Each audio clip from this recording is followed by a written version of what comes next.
Hayırlı gün, uturuşta katnaşışı mühterem asıl zatlar, kelgen qonaqlar. 4-nji Bütün Dünya Tatar Xатын Kızları Forumun başlap jiberige ruxsat etiniz.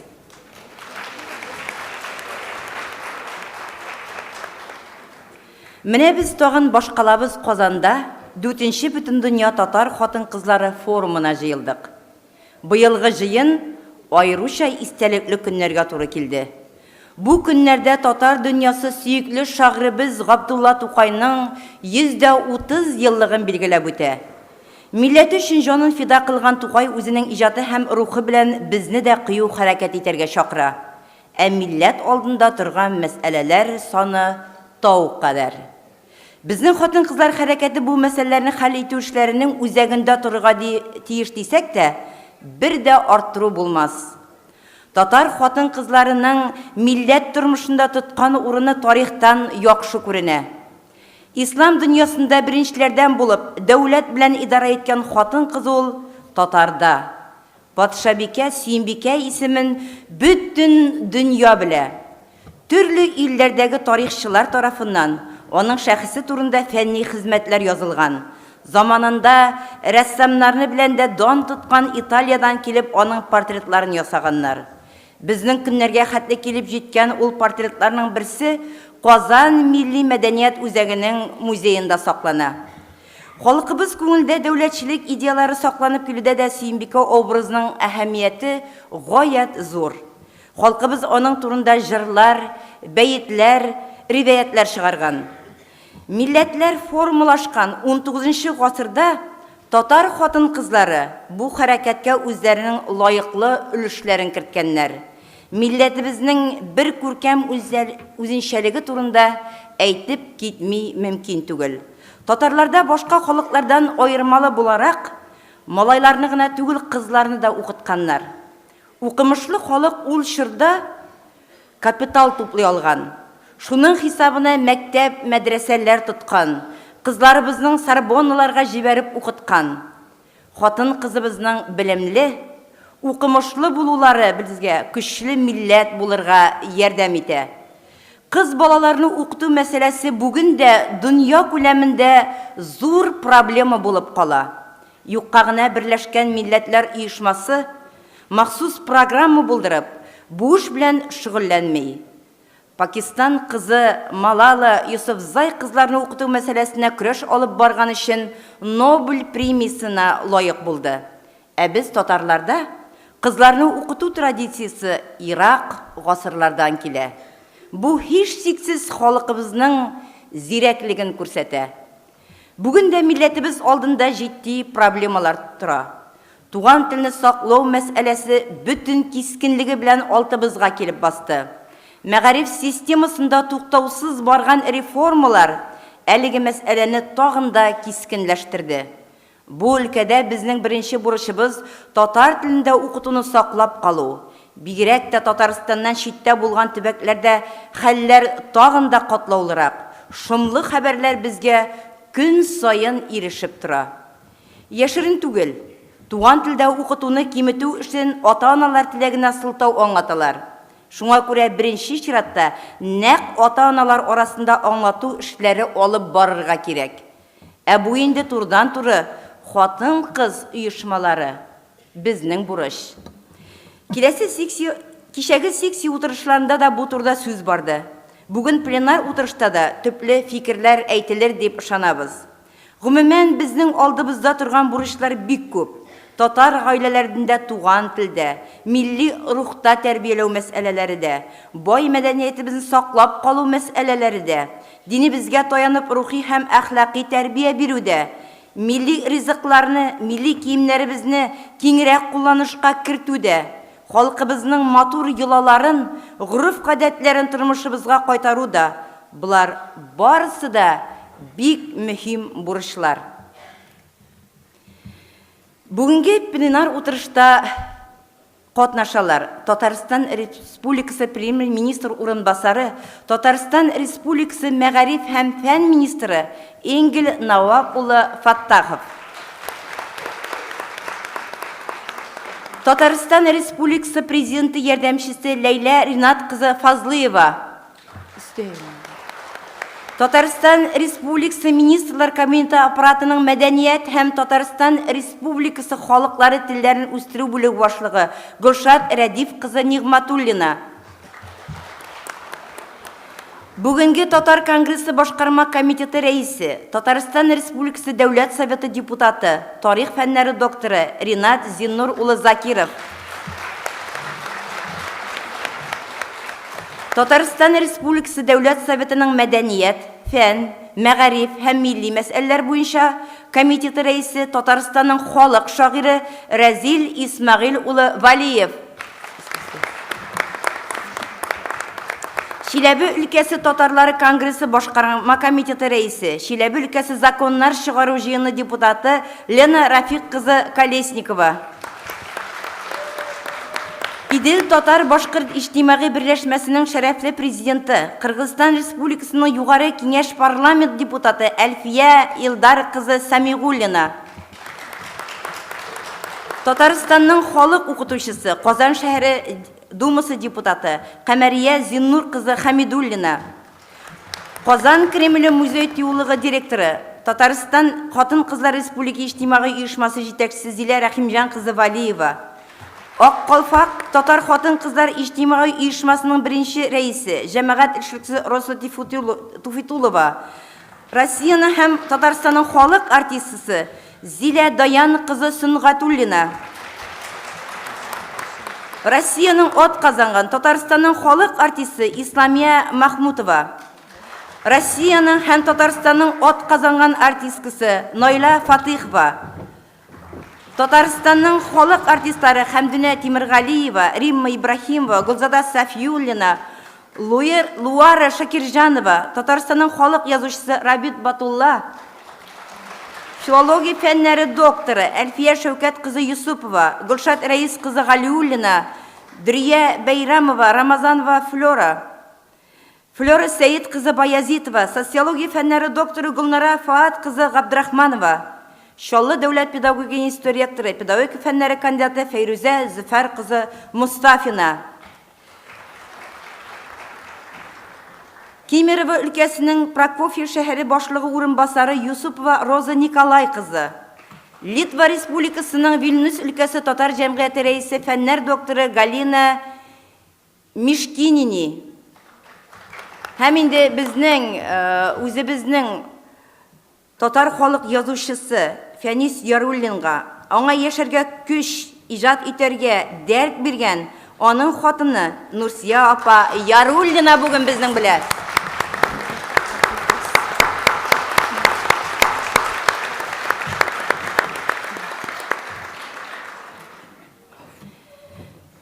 Бүгенге форумда Татарстан Республикасының 43 районыннан, Россия Федерациясының 53 регионыннан, 22 ерак һәм якын чит илләрдән 500 делегат катнаша.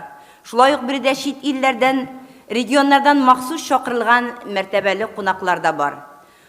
Форумның программасы кысаларында 20 апрель көнне делегатлар мәгариф системасында милли тәрбия, милли мәдәни мирасын саклап калу һәм үстерү, татар халкының тәрбия системасында кулланышта булган яңа проектлар дип исемләнгән секцияларга бүленеп фикер алыштылар. Хәзер секцияда яңгыранган тәкъдимнәрне укып китәрбез. Рәхим итегез. Мәгариф системасында милли тәрбия безнең Казан Федераль университетының татар филологиясе һәм сәнгате бүлеге җитәкчесе Юсупова Әлфия Шәүкәт кызына сүзне бирәбез. Рәхим итегез, Әлфия Шәүкәтовна.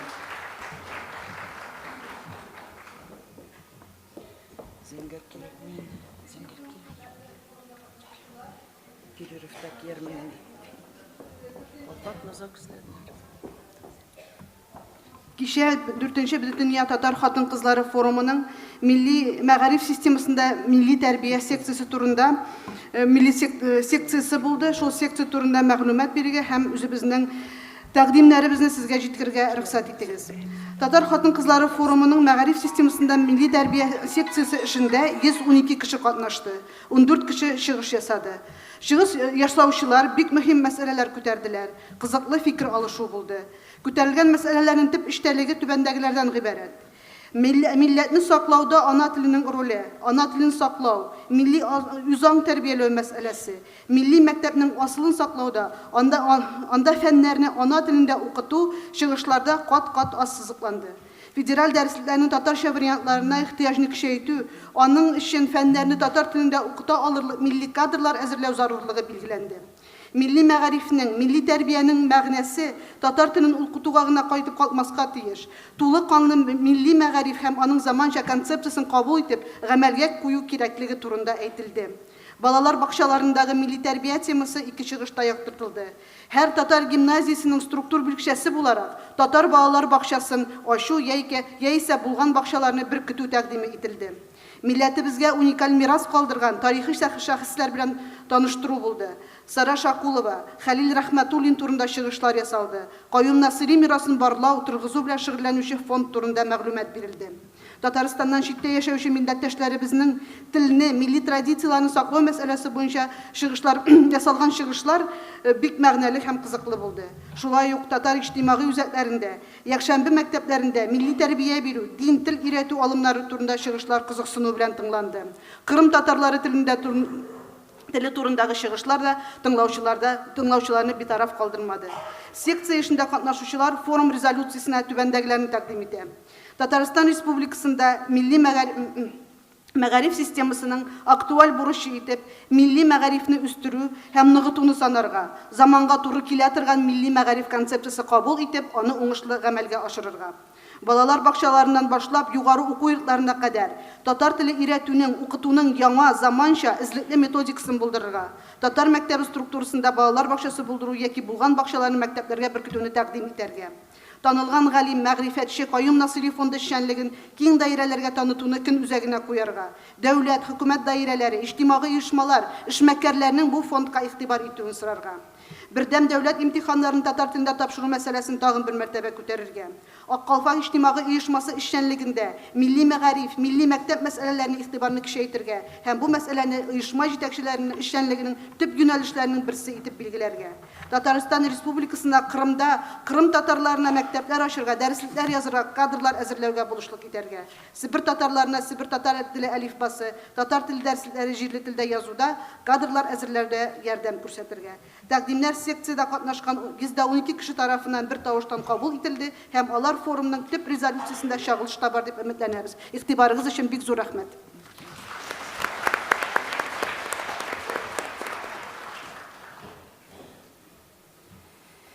Милли мәдәни мирасын саклап калу һәм үстерү секциясында резолюция таныштыру өчен сүзне Татарстанның атказанган сәнгать эшлеклесе шагыйрә Шәмсия Гатуф кызы Җиһанова бирәбез.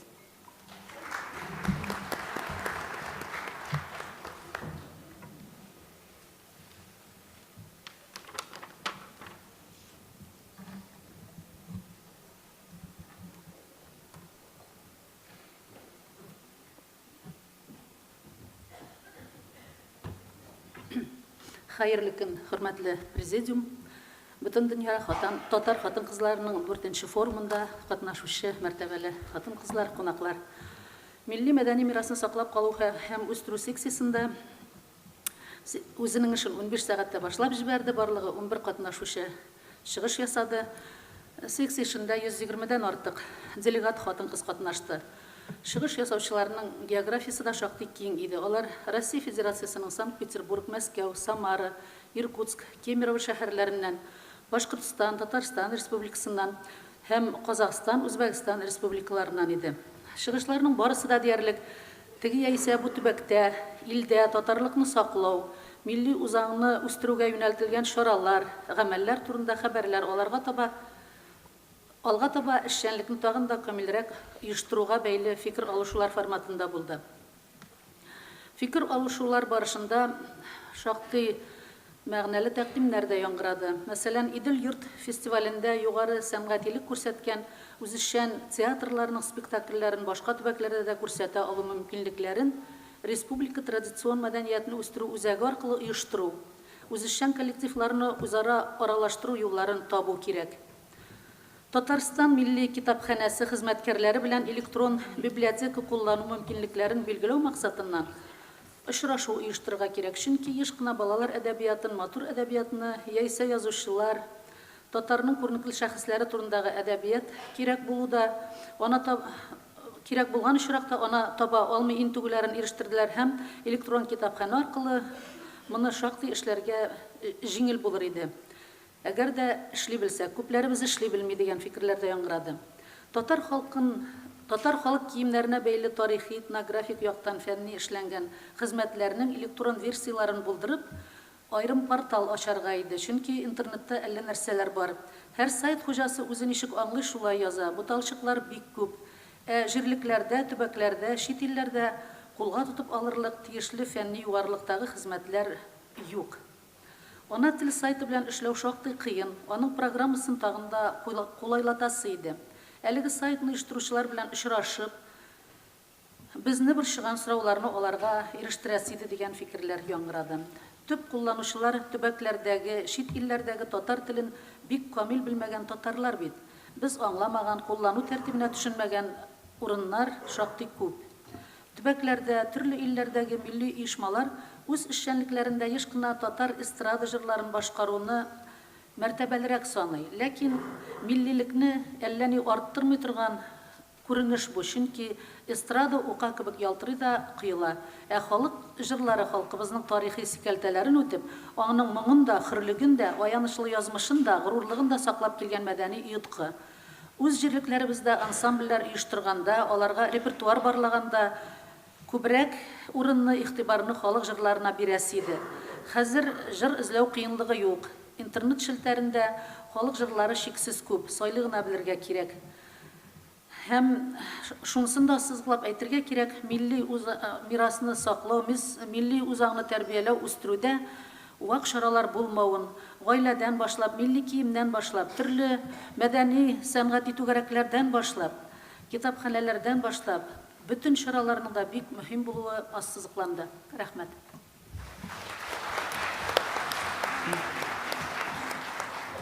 Татар халкының тәрбия системында кулланышта булган яңа проектларны бу проект буенча безнең җитәкче хатын-кызлар җыелды. Җитәкче хатын-кызлар безнең милли мәдәни үзәктә 257 кеше булды барсы. Һәм анда без бик күп мәсьәләләргә тукталдык, яңа проектларга. Беренчесе аның татар кызы бәйгесе үткәрү. Узган ел безнең Россия ара, безнең регион ара Россия күләмендә татар бәйгесе чыгарып, татар кызы бәйгесе чыгарылды һәм ул Чиләбе өлкәсендә үткәрелде. Һәм шушы бәйгегә bütün регионнарда, Татарстанда мол регионнарда, чит илләрдә катнашырга һәм шушы бәйгене без быел Чиләбедә үткәреп, башка вакытта инде күчмә итеп, Сабантуй күп күчмә итеп үткәрүне үзебезгә карарга керттек. Аннан соң һәрбер җирлектә татар хатын-кызлары оешмаларын оештыруны мәҗбүри итеп куярга. Мәҗбүри итеп. Инде хәзер без бармы бар, юкмы юк дип утыра торган түгел, мәҗбүри итеп куярга дигән шушындый карарны керттек. Һәм bütün дөнья татар хатын-кызлары күчмә утырышларына актив йөрүне булдырырга һәм безнең инде танышу клубының аерым сайтын булдырырга дигән без шундый карар кабул иттек. Ondan соң безнең биредә биюләр өйрәндек, 257 хатын-кыз бергәләп биюләр өйрәтеп, үзебез белән кайткач инде үзебезнең җирләрдә татар халык биюләрен, аның әпипә биюләрен, үзебезнең татар халкының вальсларын өйрәтүне максат итеп куйдык. Бу инде безнең мастер-класс өйрәтү дәресе форматында үтте. Шунда әйтеп үтәм, сексиярда яңгыраган бу тәкъдимнәр форумның гомуми резолюциясында каралачак һәм анда кертеләчәк. Резолюция инде үзегездә һәрберегезгә бирелгән. Сәламлау өчен сүзне Фаттахов Энгел Навап улына бирелә. Рәхим итегез.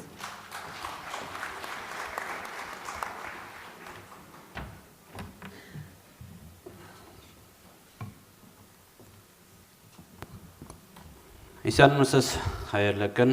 Барыгызга да, хөрмәтле Ринат Зиннурич, хөрмәтле бүген форумда катнашучылар, чакырылган кунаклар, иң беренче рөхсәт итегез, бүгенге форумда катнашучыларга Республикабыз президенты Рөстәм Нургали улы Миңнехановның сәламлау сүзен җиткерергә. Hürmetli hanımlarımız hem tutaşlarımız, Rusya tübəklerinden, şet illerden, Tatarstanımızın türlü rayon avul şəhərlərindən kelgan bütün dünya Tatar xатын kızlarının 4-cü forumunda qatnaşıcılarına qaynar sələmliyim. Siz Tatar hanımlarına hem tutaşlarına xas sifatlarga ие bulgan, aqıllı, tıynak, bilimli, ungan asıl zatlar halkımızın yüzük aqlığı. Tatarlarının көркәм гадәтләренең берсе, xатын kızlarga алы ихтирам күрсәтү. Аларның орынын тиешле биеклеккә күтәрү. Чөнки гаилә ушагын саклауда, балалар тәрбияләүдә, әхлак мәсьәләләрендә сезнең ролегез аеруча зур. Ана сөте белән бишек җырлары, әби бабаларның хикәятләре аша яңадан-яңа буыннарга сез сеңдергән михербанлык, нур, халкыбызга хас моң һәм аһәң, хезмәт сөючәнлек, балал барсы да милли тәрбиянең какшамас дигезләре. Тарихта тирән из калдырган Сөембикә ханбикә, яңа мәгърифәтчелек өчен көрәшкән Мөхлисә бубый, Сарбаннарга барып белем алган Сара Шакулова, ватан сугышларында каһарманлык күрсәткән Мәгъүбә Сыртланова һәм башка бик күп асыл затлар татар хатын-кызларының җәмгыятебездә нинди урын тотканын ачык күрсәтә. Сез бүгендә заман белән бергә атлыйсыз. Дөнья күләм глобаллаштыру шартларында милли традицияләребезне, бай мәдәниятебезне, рухи мирасыбызны һәм телебезне саклап калу мәсьәләләрен чишүдә сезнең актив катнашуыгыз бик мөһим. Форумда бу актуаль сораулар буенча позитив фикерләр, яңа тәкъдимнәр туплау мөмкинлегенә ихлас ышанам.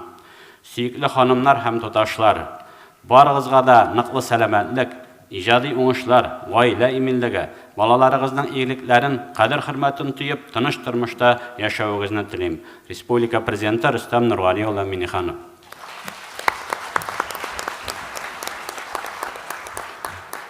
Шулай ук үземнең фикерләремне җиткерергә рөхсәт итегез. Туган телебезне саклау, камилләштерү бүген гаять мөһим һәм көн үзәгендә торган мәсьәлә. Җир шарының төрле төбәкләрендә сибелеп яшәүче татарлар өчен туган тел милләтебезнең милли, мәдәни һәм рухи яктан берләштерүче зур көч ул. Дөньяда сибелеп яшәүче татар халкын берләштерә торган мондый чаралар үткәрү зарлыгы әлбәттә бәхәссез. Бүгенге көндә дөньяда 7 миллионнан артык татар яши, шуларның бары 2 миллионы гына Татарстанда, дөньяның төрле төбәкләрендә сибелеп яшәүче 5 миллионнан артык татар халкы өчен Казан шәһәре һәрвакыт тарихи ватан, милли мәркәз, рухи кыйбла булып тора. Шунлыктан форумның милли мәркәзебез Казанда үткәрелүе табигый. Мин бүген татар хатын-кызларын берләштерү юнәлешендәге зур мөһим чараны оештырган һәм һәрвакыт даими эзлекләш алып барган өчен Бөтен дөнья татар конгрессы башкарма комитетына олы рәхмәт сүзләрен җиткерәм. Милләтебез соңгы 200 ел эчендә зур үзгәрешләр кичерде. Иң мөһиме, безгә бабаларыбызда булган горурлык хисләре әйләнеп кайтты. Булар асылда Татарстанның үсешене белән бәйле. Бүген күңелендә милли хисе булган һәр татар кешесе канатланып Казанга килә. Изге Болгар җиренә омтыла. Татарстан җирлеге, мәркәзебез Казан бөтен дөнья татарларын берләштерүче ныклы үзәккә әверелде. Халыкара мәдәни багланышлар үсешенә керткән лаеклы өлеше өчен Казан төртүк дөньяның мәдәни башкаласы итеп игълан ителде. Хөрмәтле форум кунаклары, бүгенге көндә Татарстан икътисади үсеш ягыннан Россиядә алдынгы урынны били торган республика. Бүгенге көндә Тулай-Тубак торалык күләме буенча Татарстан республика төбәкләре арасында 6нчы урынны, төп капиталны инвестициялау күләме буенча 4нче, авыл хуҗалыгы буенча 4нче, сәнәгать һәм төзелеш буенча 5нче, сәүдә әйләнеше буенча 9нчы, торак йортлар төзү буенча 10нчы урынны алып тора. 5 ел рәттән республикабыз Россия төбәкләре рейтингында башкарма хакимият органнары күрсәткечләре нәтиҗәлелеге буенча да 1нче урынны алып торды. Булар барсы да республиканың үз йөзен, дөнья күләм аренада үзенең лаеклы урынын булдыруга юнәлдерелгән акыллы сәясәт нәтиҗәсе. Шул ук вакытта республикабызда туган телне, мәдәниятне, тарихи мирасны, милли традицияләрне саклауга да зур әһәмият бирелде. Бүгенге Татарстан ике дәүләт телен бер тигез дәрәҗәдә югарылыкка куйган, Мәктәпләрдә һәм татар рус телләрен тигез күләмдә өйрәнүне законлы рәвештә хәл иткән бердән-бер төбәк. Республикабыздагы акыллы милли сәясәт, халыклар дуслыгы, этник мөнәсәбәтләрдәге тотрыклылык өчен президентыбыз Рөстәм Нургали улы Миңнехановка республика җитәкчелегенә рәхмәтлебез. Туган телгә булган мәхәббәт.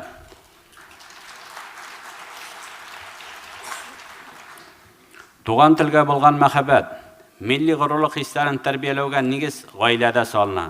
Күренекле галим Ризаттин Фәхретдин сүзләре белән әйтсәк, бала чакта алынмаган тәрбияне соңыннан бөтен дөнья халкы да биреп бетерә алмас. Туган телнең ана теле дип аталуы да очраклы гына түгел.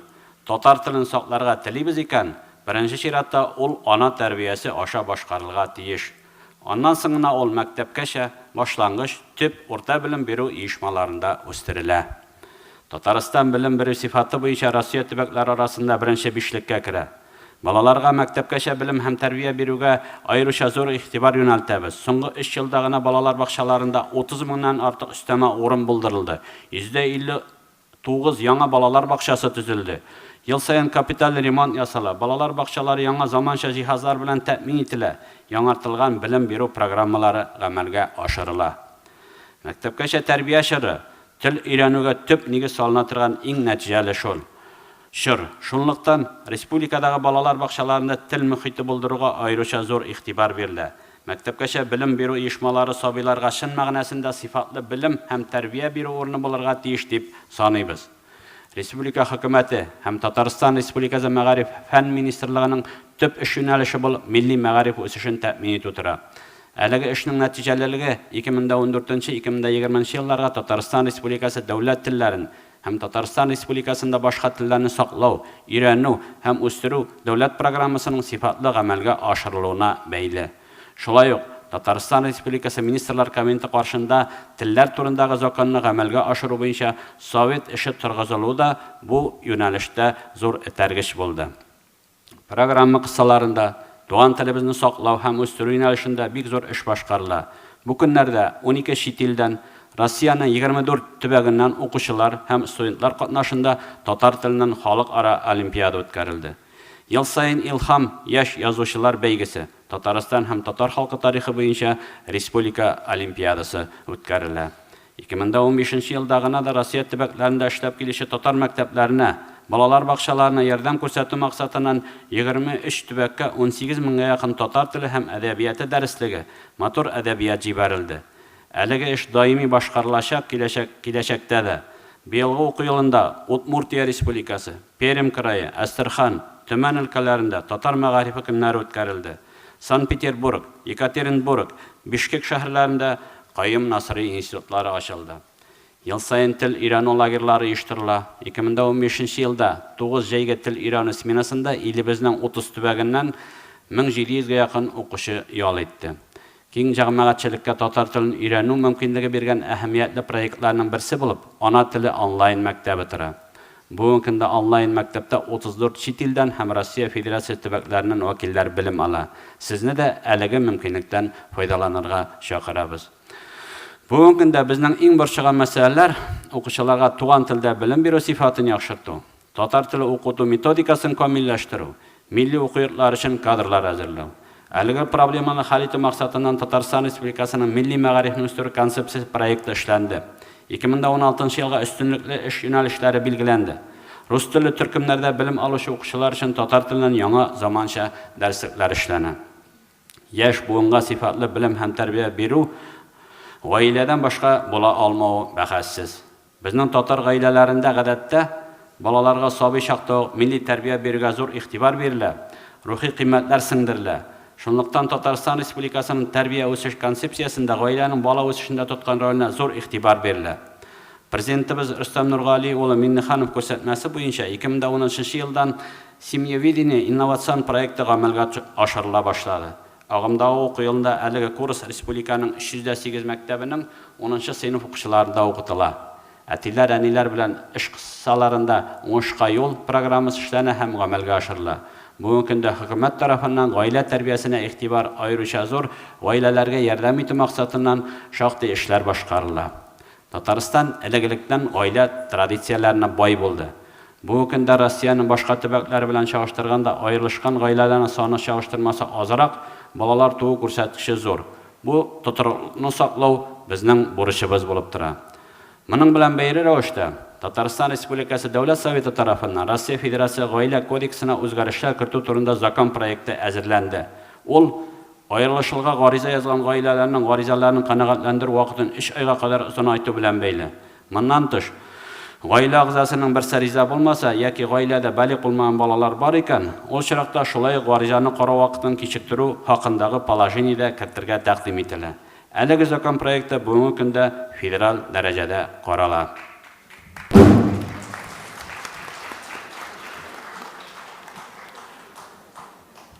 Татар халкы үсешендә гаилә традицияләрен саклауда хатын-кызларның тоткан урыны аеруча зур.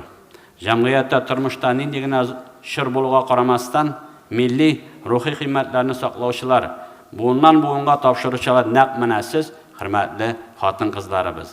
Сезнең тырышлык белән татар халкы тырыш, бай, мәдәниятле, горур милләт буларак дөньяга танытылды. Хөрмәтле форум кунаклары, тиздән татар милләт өчен гая зур вакыйга, халкыбызның бөек шагыйре Габдулла Тукайның 130 еллык юбилеен билгеләп үтәбез. 27 ел гомер итүенә генә карамастан, Тукай татар халкы өчен бәйләп бетергән зур әдәби мирас калдырган шәхес. Кече яшьтән әти-әнисез калса да, әдипнең иҗаты туган телгә, гаилә кыйммәтләренә мәдхия белән сугарылган. Туган телен белгән һәм онытмаган халык кына милләт булып кала. Теле бетсә, ул тарала юкка чыга. Татар теле милләттәшләребезне рухи берләштерүче, Россия күләмендә һәм киң мәйданда милләтебезнең милли статусын яклаучы көч. Шуңа күрә телебезне саклау безнең уртак бурычыбыз. Чыгышымның ахырында сезгә тагын бер тапкыр мәркәзебез Казанда килүегез, әлеге форумда катнашуыгыз өчен ихлас рәхмәт сүзләрен җиткерәм. Форум эше нәтиҗәле булыр. Дөньяга сибелеп урнашкан милләттәшләребез арасындагы элемтәне тагын да ныгытыр дип ышанам. Рәхмәт игътибарыгыз өчен. Рәхмәт Иңнопыш. Хәзер сүзне сәламләү өчен сүз Бөтен дөнья татар конгрессы башкарма комитеты рәисе Закиров Ринат Зиннур улына бирелә. Рәхим итегез.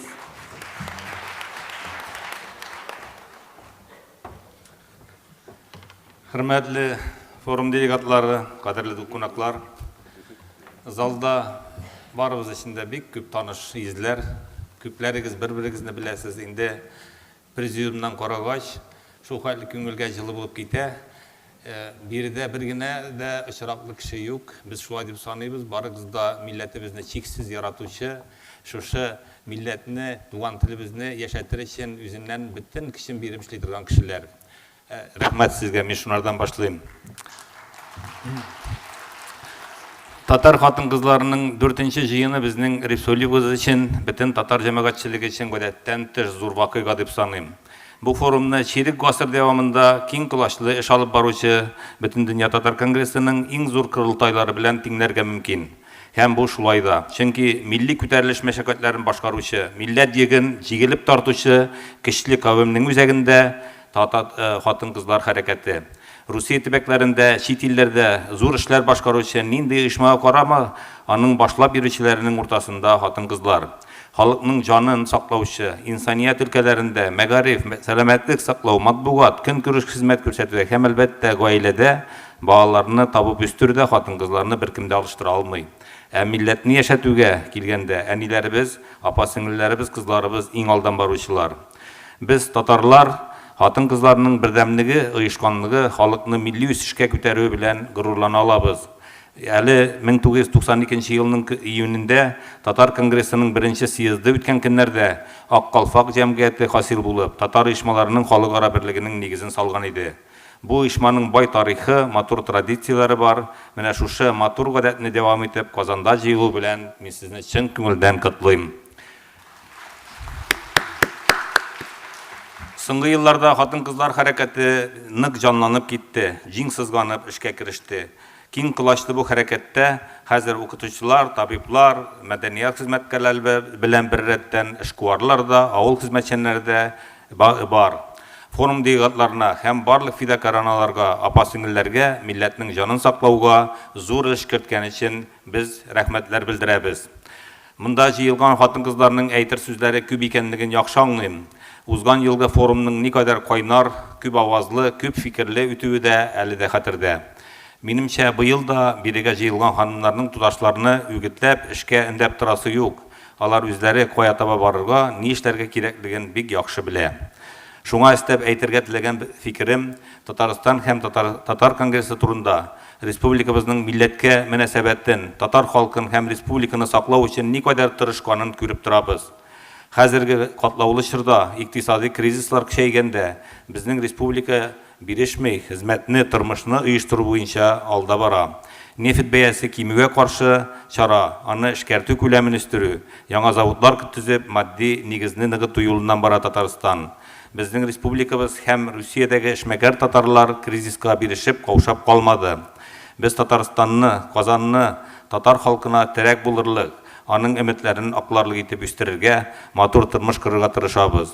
Бу эштә кай вакыт яңа мәшәкатьләр дә килеп чыгарга мөмкин, ләкин Татар конгрессының төп кыйбласы яшәү рәвеше, башкарган гамәлләрне шул юнәлештә. Нефт белән газдан да кыйммәтлерәк, ышанычлырак ресурслар бар. Ул да булса безнең халкыбыз. Сез һәр кайда илгә, гаиләгә, иргә терәк булган хатын-кызлар. Шуңа күрә тормыш никадәр катлаулы булса да, төшенкелеккә бирелергә урын юк.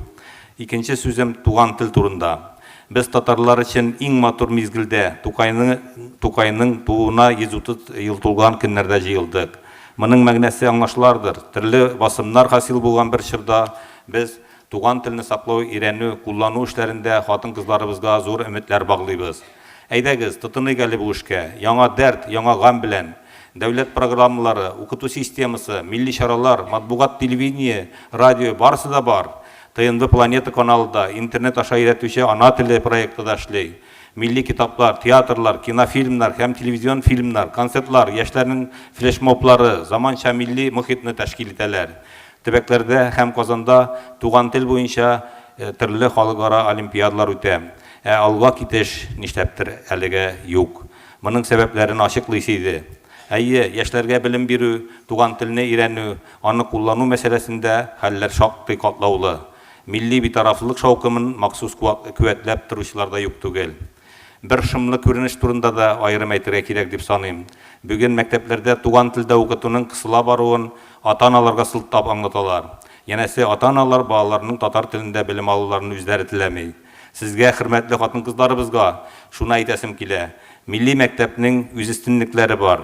Анда милли мөхит бар, балалар тәртипле, алар бер-берсе белән аралашып, дуслык мөнәсәбәтләре кора.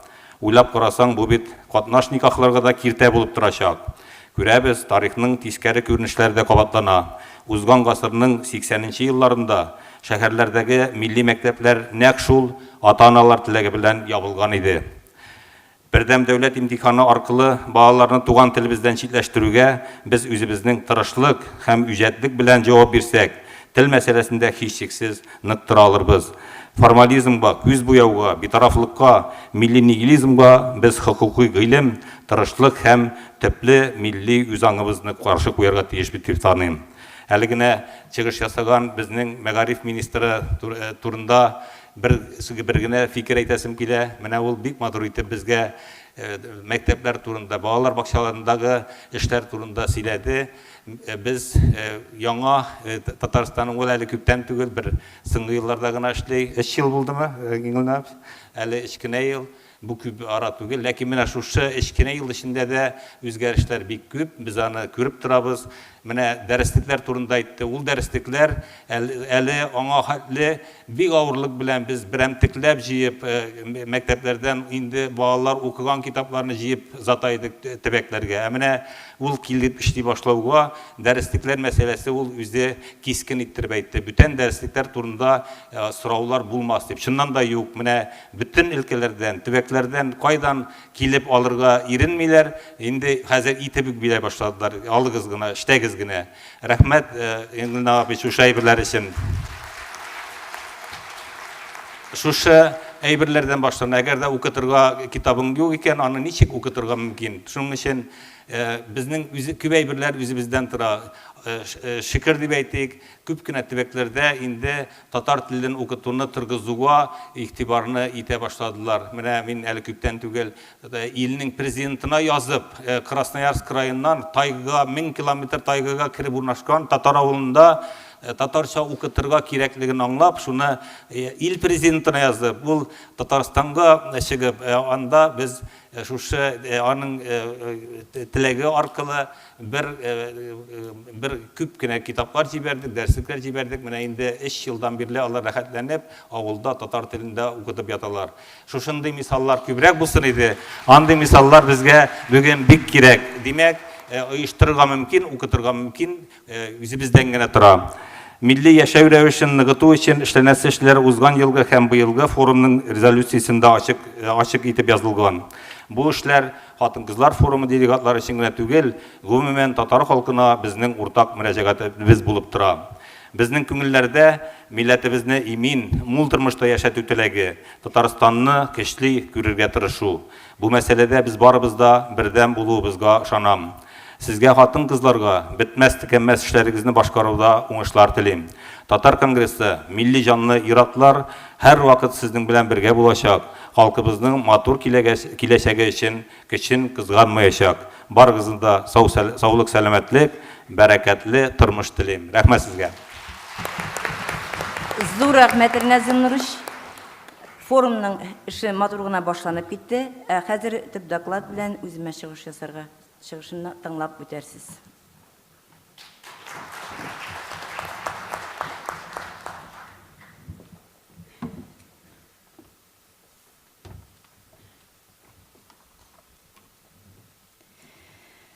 Хәерле көн, хөрмәтле Ингел Навопович, Эрнәзим Нурыш. Татар дөньясының кадер хөрмәткә ия булган улуг ва гүзәл затлары. Төрле ил, дәүләтләрдән, шарык һәм гарәп кыссасыннан җыелган ханым-кызларыбызны ихлас күңелдән бүгенге мәртәбәле очрашу белән тәбриклим. Без бүген кабат фикерләшү мәйданына җыелдык. Безгә шундый мөмкинлекне тудырган җитәкчеләребезгә чиксез рәхмәтемне җиткерәм. Җәмәгать, бөтен дөнья татар хатын-кызларының 4нче форумы, бөтен Русиягә шөһрәте таралган күренекле мәгърифәтче, ислам тарихында бердән-бер хатын-кыз Казия Мөхлисә бабыйның гүзәл затларыбыз милләт җанлы булса, татар упкынга төшмәячәк, яшәячәк дигән шигары астында үтә. Хатын-кызларның хәятта тоткан урыны хакында уйланулар, кайсы гына асыл акыл иясен, зиһенен биләмәгәндә, нәфис затларыбызның гүзәл сифатларын кайсы гына шагыйрьне мәдхияләр язарга илһамландырмаган. 1915 елда, моннан 101 ел элек, Уфада нәшер ителгән Хатын-кыз мәсьәләсе китабында танылган дин белгече, журналист, җәмәгать эшлеклесе Закир Кадыри булай дип яза. Хатын-кыз мәсьәләсе шул кадәр мөһим вә тормышыбыз аңарга шул кадәр нык бәйләнгән ки, без ирләр хатын-кызларыбыз аркасында гына дөньяда яшибез. Бу фикер 20нче гасыр башында хатын-кызлар гамәлдә үй, гаилә мөхите белән шикләнгән заманда әйтелгән. Хәзерге 21нче гасыр башында исә хатын-кызларның вазгыятьтәге урыны әлбәттә күпкә зурайды, катлауланды. Үзебез шаһид. Хатын-кыз җир шарының бөтен кыйдыгаларында шул исәптән ватаныбызда һәм милләттәшләребез арасында да яңа биеклекләр яулый. Хатын-кыз көче аның нәфислегендә дигән биек инглиз язучысы Вильям Шекспир. Әхлак кануннары какшаган, гаилә кыйммәтләре югала барган, кешелекнең киләчәге шик астында калган шушы заманда җәмгыять гүзәл затларыбыз күзенә карый. Нәкъ менә аларның дөньяга булган хәстәрлеге, якты карашы, нәфис куллары, мәхәббәткә тугрылыгы, шыдам калебе җир шарны яңадан кытычкыч афәтләрдән, бәла-казалардан юлкып алыр кебек. Дөньяны матурлык коткара дигән шигырь дә бар. Кызлар сафлыгы, хатын-кыз матурлыгы, аналар сабырлыгы, Ак әбиләр зирәтлеге татар милләтенең илаһи кыйммәтләрен хасил иткән бу төшенчәләр хакында хәзер дәүләт башлыклары җитди уйлана. Өченче Татар хатын-кызлар форумында Татарстан Республикасы Дәүләт Советы рәисе Мөхәммәд Шинфәрит Хайрулла улы үз чыгышында телне, гырыф-гадәтләрне, мәдәниятне саклау булар дәүләт мәсьәләләре. Ләкин бу мәсьәләләрне шишүдә хатын-кызларның роле бәяләп бетергесез дигән иде. Шулай булмаганда, Татарстан инде 4нче тапкыр бөтен дөнья татар хатын-кызлары форумын төрле төбәкләрдән, илләрдән 600-га якын делегат җыеп, ихлас эшлекле фикерләшү үткәрер идеме? 22 елдан Русияның 53 төбәгеннән, Татарстанның 43 районыннан килгән милләттәшләрем. Бүгенге көндә Ак калфакның 362 бүлекчәсе оештырылды. Моннан тыш Татарстан хатын-кызлары Сөембикә, Сахиб Җамал, Мөхлисә Бубуй, Сүзге, Мөхлисә оешмаларында уңышлы эшләп килә. Хөрмәтле асыл затларыбыз, татар кебек биек тарихы булган халык һәр вакыт киләчәккә карап яши. Каныбызга сиңгән тарих безгә көч-куәт, дәрт-дарман биреп тора. Утларны да, суларны да кичкән безнең халкыбыз. Безгә мәгълүм 2000 еллык тарихында ниләр генә күрмәгәндә, ниләр генә үзгәрешләр кичермәгән ул. Аның дөньяны дер селкетеп, дистәләгән дәүләт төзеп, биеклекнең иң югары баскычында торган чаклары да булган. Ул биеклектән куллык упкынына төшү фаҗигасында кичергән. Башка бер халык бәлки инде күптән юкка чыккан булыр иде. Ә менә татар барыбер исән. Ул үлмәс, мәңгелек халык. Гаяз Исхакый әйткәнчә, милли бинабызның кирпечләре бик тазадыр, бик әйбәт эшләнгәндер, бигрәк тә нигезе нык салынгандыр. Безнең яшәешебез гасырлар алышкан чорга туры килде. Заман үзгәрү белән дөньяга караш, фикерләр үзгәрә. Бу турыда Коръәннең Бакара сүрәсендә дә язылган. 20нче гасыр азагында коммунистик идеология тарих сәхнәсеннән төшкәч тә татар халкы яшәешендә 3нче яңарыш хәрәкәте башланып китте. Әмма әлегә ул алгарышлар һәм чигенешләр белән аралашып, кыенлыклар, каршылыклар аша бара.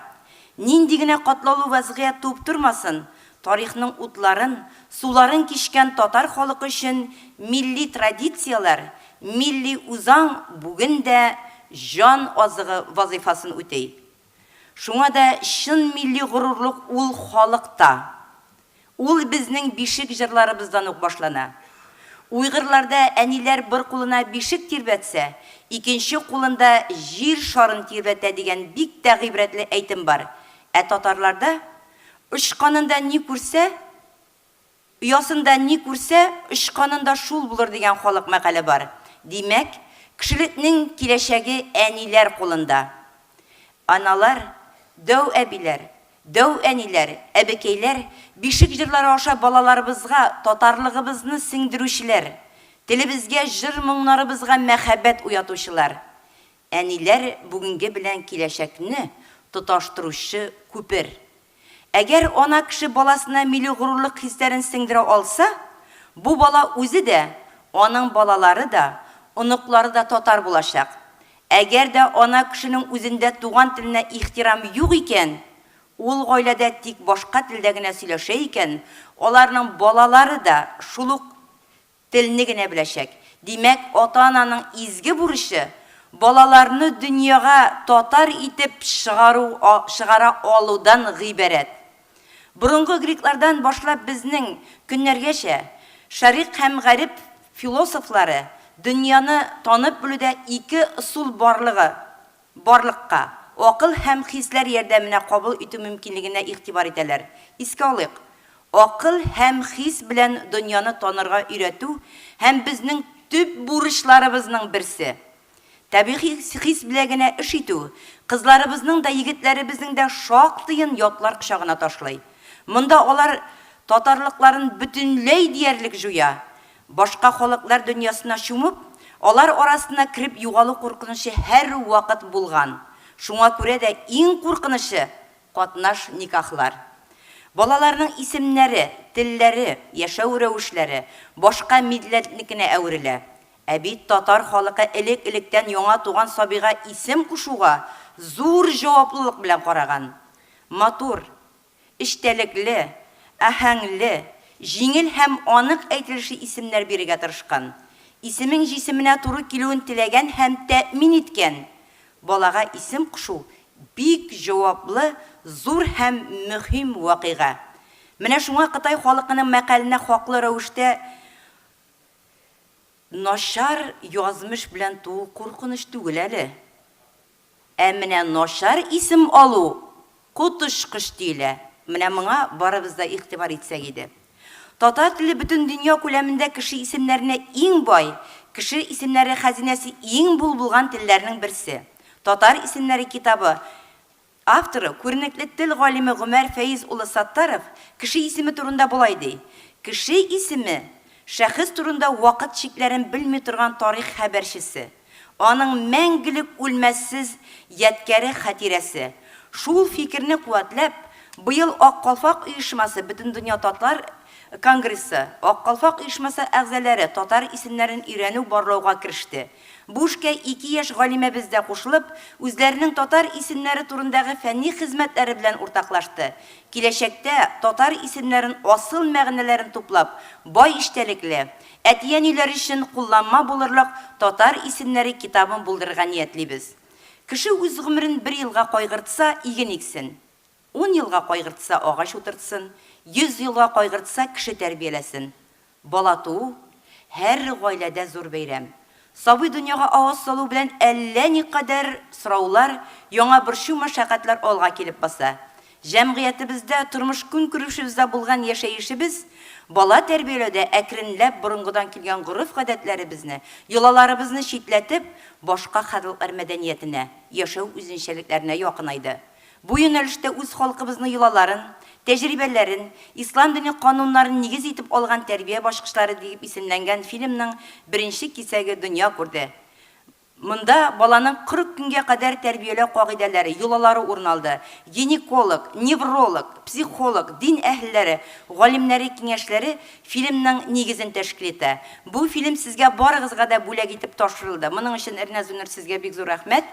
Һәм бу фильм, бу дисклар безнең Мәгариф министрлыгы күптән инде үзенең мәгариф системасындагы өлкәдә эшчәнлеге өчен куллану өчен иңгә апчы. Бик зур рәхмәт, сез аны күптән алып үзегезнекеләргә тараттыгыз.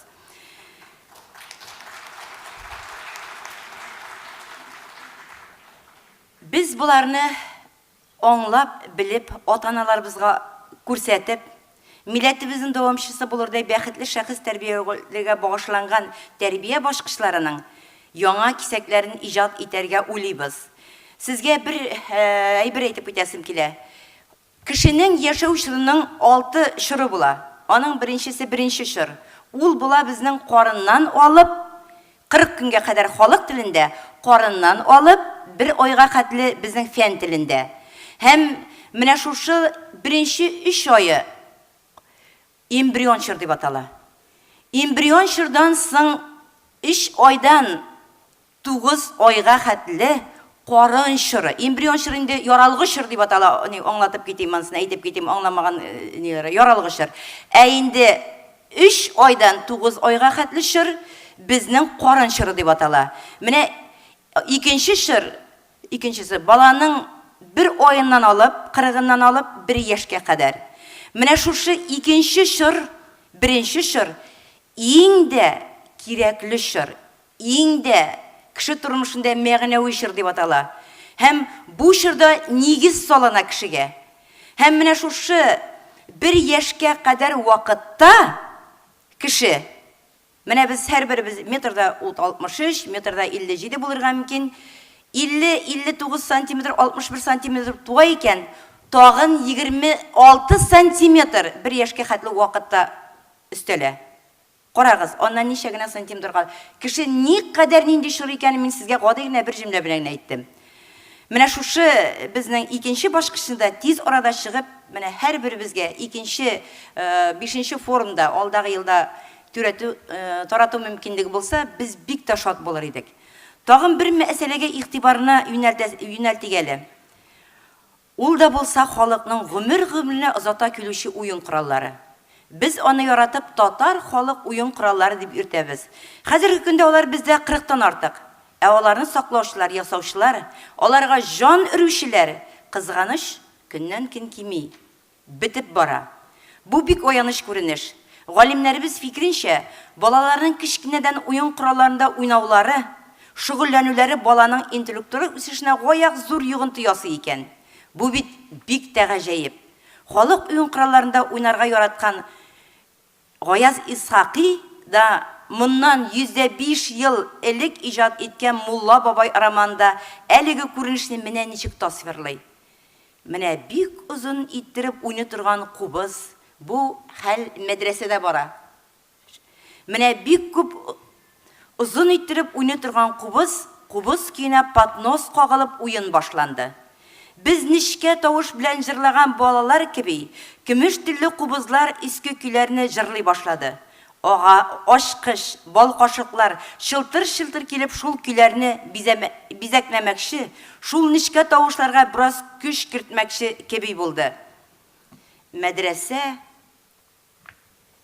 тып-тын калды. Зурысы, кечесе, хәлфәсе, малае һәммәсе шул музыканы тыңларга тотынып, матурлыкка, матур тавышка ашыккан егетләрне үзенең зәгыйф ярлы тавышы белән күңелләрне, бәгырьләрне кытыклап, аларда матур уйлар хәтерләтә башлады. Әйтергә кирәк, татар халкының уен коралларын өйрәнү юлында шул өлкәдә 11 белгеч белән шактыр зур мәгълүмат тупладык.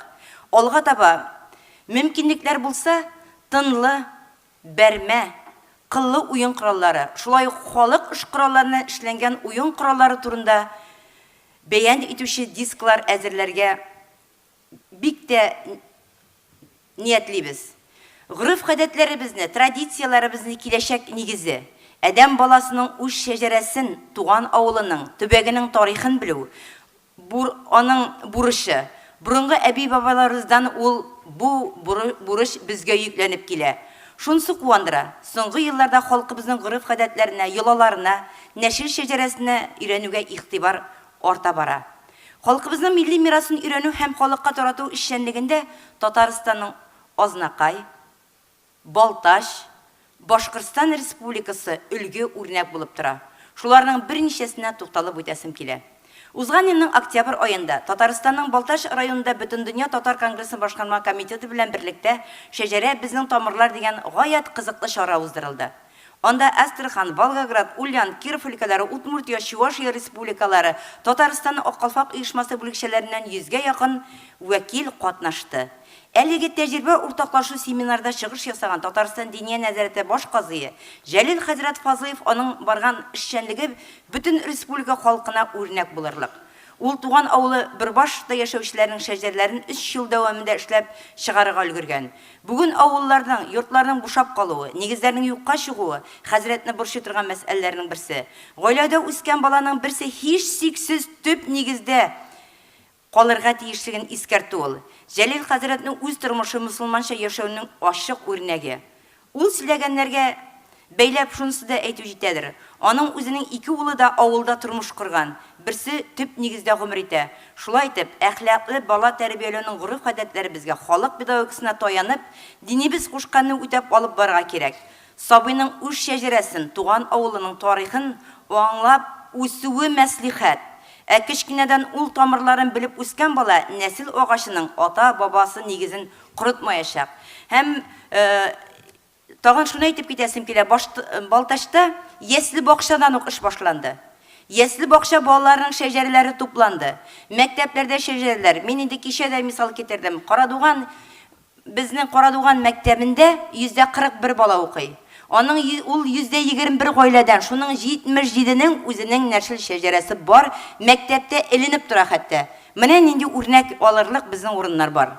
Узган елның декабрендә Азнакай шәһәренең Аккалфак татар хатын-кызларының бөтен Россия күчмә утырышы булып узды. Биредә Мәскәү, Санкт-Петербург, Сочи, Магнитогорск, Самара, Чиләбе, Түбән Новгород өлкәләреннән Татарстан, Башкортстан, Удмуртия республикасынан килгән хатын-кызлар тәҗрибә уртаклашты. Азнакай халкы килгән кунакларның шәһәрнең бурынгы Расиха чишмәсендә бөтен кануннары туры китереп, ел сайын узырыла торган Каз өмәсе йоласына тәкъдим итте. Шулай ук Алтын чәч, Юлдышчык балалар бакчаларында халык педагогикасы, милли ашлар бишек җырларын тәрбияшендә куллану каралса, Ознакай нуры зәңгәр мәчетләрдә никахлашу, балага исем кушу юллары күрсәтелде. Беренче гомуми урта белем бирү мәктәбендә биек шагыйрыбыз Габдулла Тугай һәйкәлен ачу, балаларыбызның үз һөнәрләренә өйрәтү, кызларыбызның тукмаш кисү, кош теле пешерү, кием тегү, егетләребезнең калай һәм агачтан эшләү күнекмәләрен күзәтеп хайран калдык. Монда килгән хатын-кызлар. Ознакай мәктәпләрендә укытучыларның түгел, укытучыларның да мәктәп формалары булдырылган. Гимназия укытучыларының калфактан йөрүе дә күңелдә горурлык хисләре уята. Яшь параларын теркәү буенча эшләп килүче пар канатлар клубының электән килгән ярашуу юласын җәелдереп җибәрү нәтиҗәсендә бүген Ознакай яучылары кавыштырган парларның балалары үсеп килә. Булар барсы да үткән рухи кыйммәтләрне, традицияларны кабат кайтаруда, яшь буында милли үзаң тәрбияләүдә ышанычлы нигез булып тора. Хөрмәтле ханымнар, мин бу урында Башкортстан Республикасына күчәсем килә.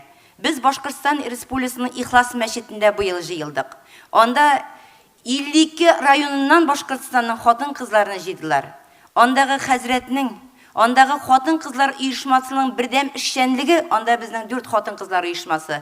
Бердәмлек, Сахиб Җамал, Бубой һәм безнең аккалфаклар, алар шул кадәр дус тату итеп, менә шушы Ихлас мәчетендә шундый очрашу үткәрделәр. Бик зур рәхмәт сезгә. Монда алар барсы да бар. Һәм инде татар кызы бәйгеләре. Һәм бик тә атап китәсе килгән мондагы күренешкә мин сезгә әйтеп китәрмен. Bir нәрсәне өстесем килә. Хөрмәтле ханымнар һәм туташлар, тормышта үз юлыбызны, үз сукмагыбызны салыйк. Үз юлыбызны, үз сукмагын салыгыз. Тротуарда абынучылар күбрәк. Һәрберебезнең үз юлы булсын иде. Без үз көчебезгә ышанырга, үз мөмкинлекләребезгә таянырга бурычлы. Халыкның киләсе көнгә ышанычын Ризаеттин Фахретдин каты авыруга тиңләгән. Ул җәмгыять әһелләрен милли эшләргә мөнәсәбәтне үзгәртергә, җиңсызланып эш башкарырга чакырган. Мәшһүр хатыннар хатимәсендә галим милләтнең якты киләчәгендә яшьләргә ышануын белдергән. Аның фикеренчә, кабатлап искә алыгыз, өлкәннәр 25-30 елда үткән юлны яшьләр 5-6 елда үтәчәк. Милләт шулай бик тиз алга китәчәк дигән. Шуңа күрә дә хатын-кызлар оешмаларында яшьләр белән берлектә эшләүгә ныклы игътибар бирергә кирәк. Безнең максатсан очрашуларыбызга киң һәм күп кырлы, нәтиҗәле һәм дәвамлы булырга тиеш. Шундый эчтәлекле очрашуларыбызның берсе март айында Башкортстанның Уфада узды. Биредә Беренче Аккалфак шәхси милли китапханасы ачылды. Бу күркәм вакыйганың башында Уфа шәһәренең Аккалфак Башкортстан татар хатын-кызлар оешмасы җитәкчесе, хәйрәче, милләтчеләр эшкуар, милләтпәрвәр эшкуар Лүтия Җәбир кызы Вафина тора. Бөтен дөнья татар конгрессы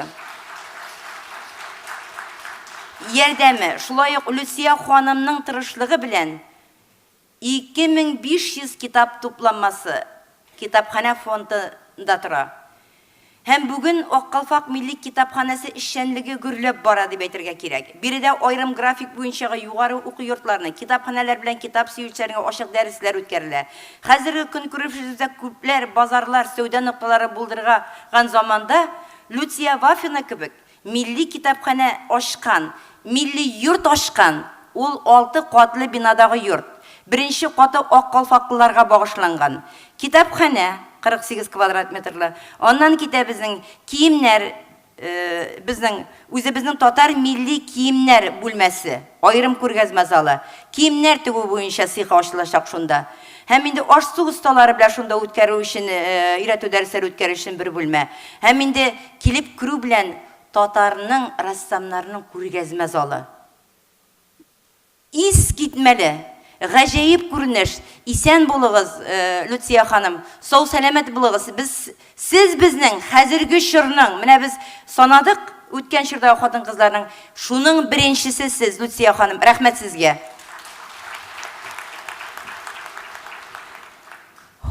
үзәк безнең Вафа дип атала. Һәм инде икенче үзәк безнең Петербургта ачылды. Бик зур рәхмәт аларга, Нур татар үзәге ачылды. Һәм анда да безнең хатын-кызларыбыз өчен, ак калфаклар өчен бик зур, бик матур бер бүлмә бирде. Сезгә бик зур рәхмәт. Һәм менә безнең татар кызлары бәйгесе үткәрелеп килә. Татар кызлары бәйгесе кичәдә сөйләдек. Мин артык эшкә кермим бүген. Татар кызлары бәйгесе безнең Шиләбедә Россия күләм булып 2нче ел үтә бу ел. Һәм иң беренче алар ничә ел Шиләбе өлкәсендә, менә бүген Лена Рафиковна Колесникова безнең янда утыра. Лена Рафиковна, бик зур рәхмәт сезгә.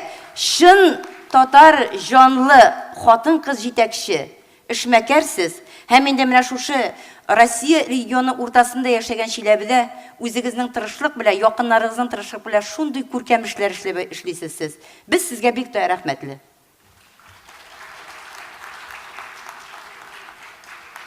Хөрмәтле ханымнар һәм туташлар. Мин инде чыгышымның азагында бүгенге залда утырышы һәрберебездә алда әйтелгәннәрне аңлап, сеңдереп китәргә бурычлыбыз. Һәр җирлектә, Ирак чит илдәме, регионнардамы, Татарстаныбыздамы хатын-кызлар оешмалары булырга, милләт юлында башкарган һәр эшебез гадәти тормыш рәвешебезгә әверелергә тиеш. Безнең арка таянышыбыз, көчебез. Кабатлап әйтәм, без көчле халык. Мәгънәсез үпкә сапкаларны сылтау итмичә, милли вазифабызны үтәргә ашыгыйк. Һәм кайту белән һәрбер җирлектә хатын-кызлар оешмасы ачык. Без инде Риназ Юнырыш белән киңәштек. Конгресста, андагы барлык конгресстагы эшләүчеләр белән хатын-кызлар оешмасы булмаган җирдән киләсе 5нче форумга исән булса Алла бирсә, бер генә хатын-кызда шакырылмый дигән фикергә килдек. Чөнки җыелып таралуның бернинди фәтвәсе дә була алмый. Шуңа күрә без оешма булып эшләргә бурычлыбыз. Чыгышымны Бөек Тукайыбызның 1907 елда язылган «Ләззәт һәм тәм нәрсәдә» дигән шигъриятендә шундый юллар белән тамамлыйсым килә. Тик фәкать милләткә, хезмәткә мәхәббәт миндә бар. Минемчә монда ям да бар, ләззәт тә бардыр, тәм дә бар. Кадерле фикердәшләрем, сез дә милләт эше белән шөгыльләнүдән ям һәм тәм табып, битмәс төкәнмәс ләззәт алып яшәсәгез иде. Хәерле сәгатьтә рәхмәт сезгә.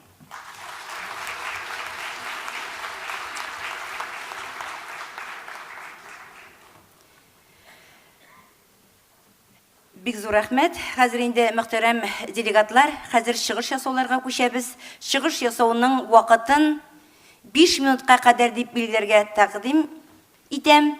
Һәм моның белән килешкәннәр кул күтәреп тавыш бирегезне сорыйм.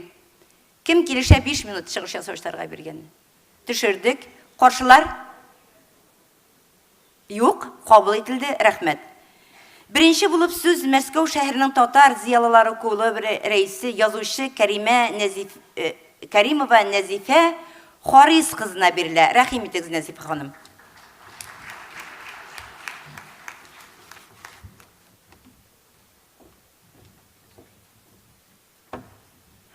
Исәнмесез, хөрмәтле матур хатын-кызлар. Хәерле көн, барыгызны да шушы бәйрәм белән котлыйм.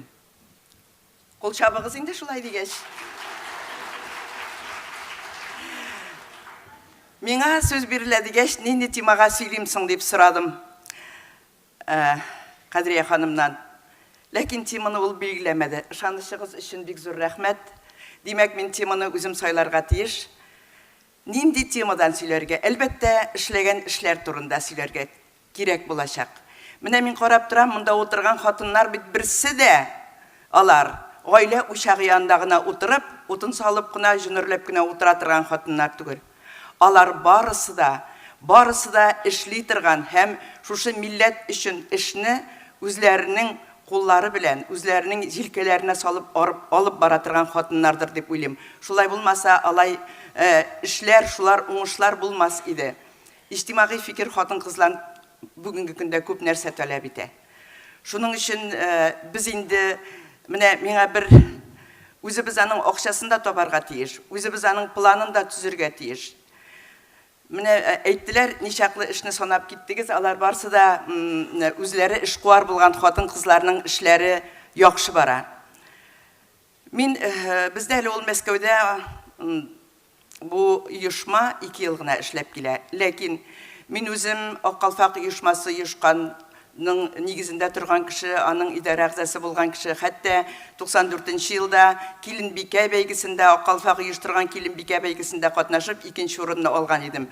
Шуннан бирле без барбер Ак калфак белән бергә барыбыз да хатын-кызлар булмасын, милли җанлы кешеләр бер максатка хезмәт итәбез. Ул туган телне үстерү, ул миллилекне арттыру, ул балаларны туган тел мөхитендә тәрбияләргә тырышу.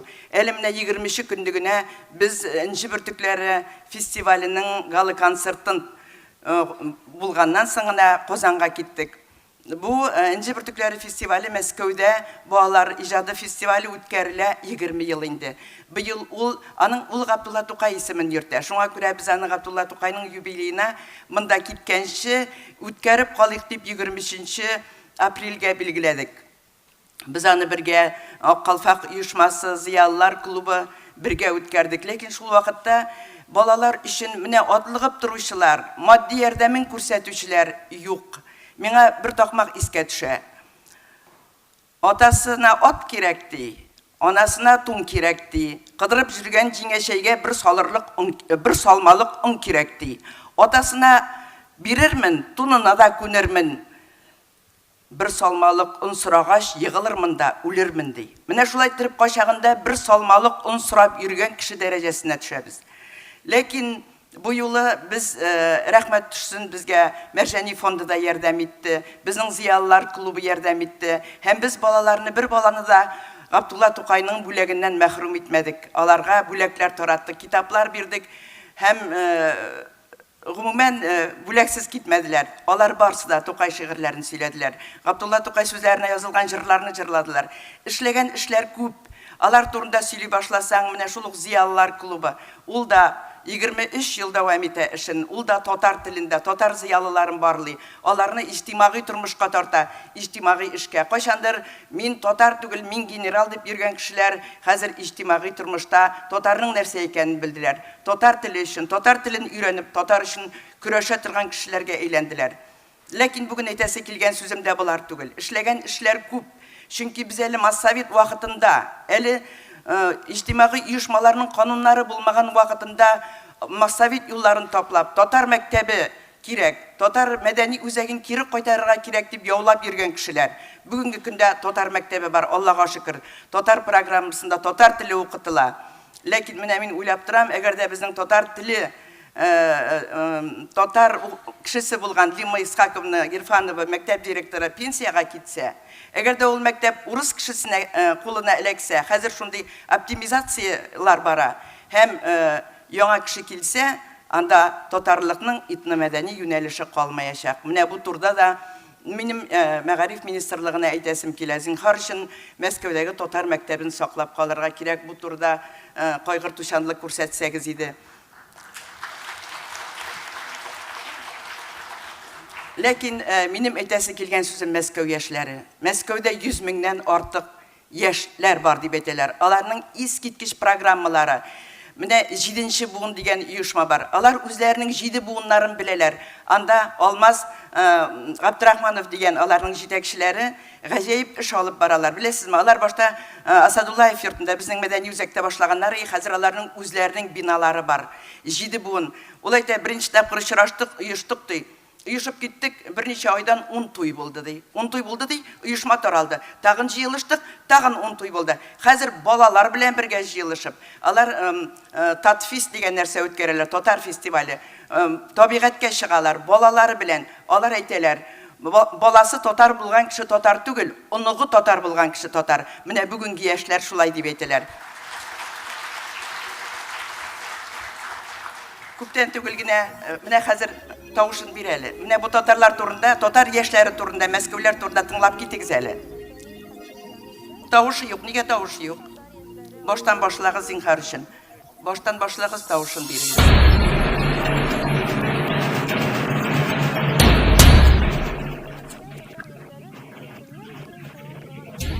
тавыш нигә? Бу кыз татарча сөйли.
Габдулла Тукайга һәйкәл Мәскәүдә салынды берничә ел элек кенә бу һәйкәл янында. Мәскәүдә безнең мәдәни үзәк янында. Без татар яшьләре. Рәхмәт бик зур. Ни өчен мин үзем шушы яшьтә булсам да яшьләр турында сөйлим. Кызганычка каршы без бу юлы яшьләрне алып килә алмадык. Менә шушылай килеп чыкты инде.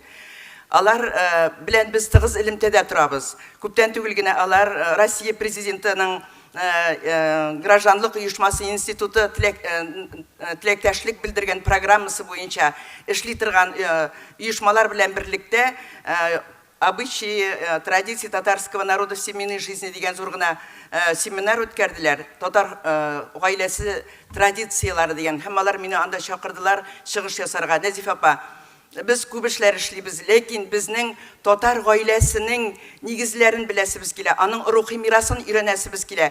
Безгә шул турда сөйләгез әле. Берничә мәртәбә шундый семинарлар үткәрдек.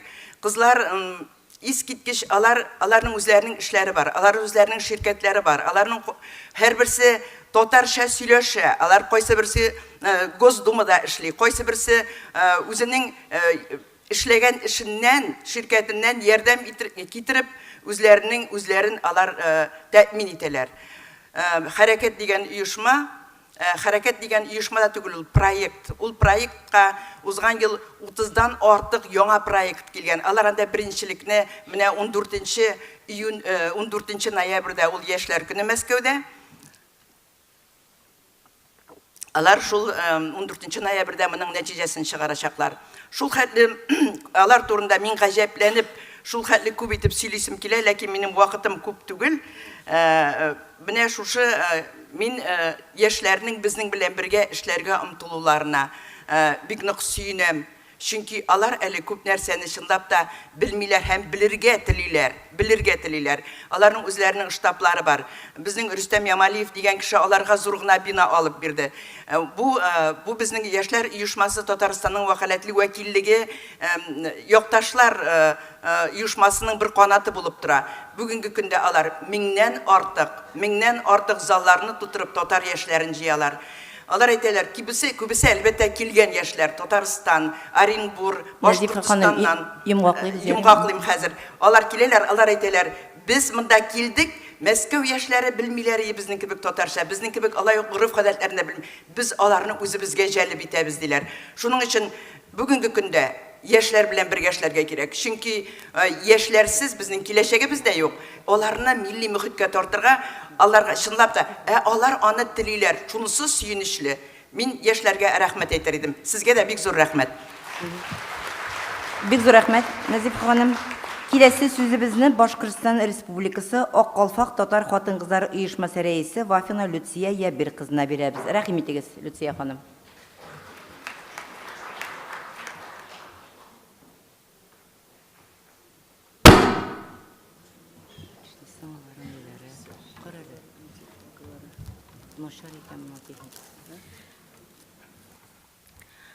Hürmetli Prezidium, hürmetli milletteşler.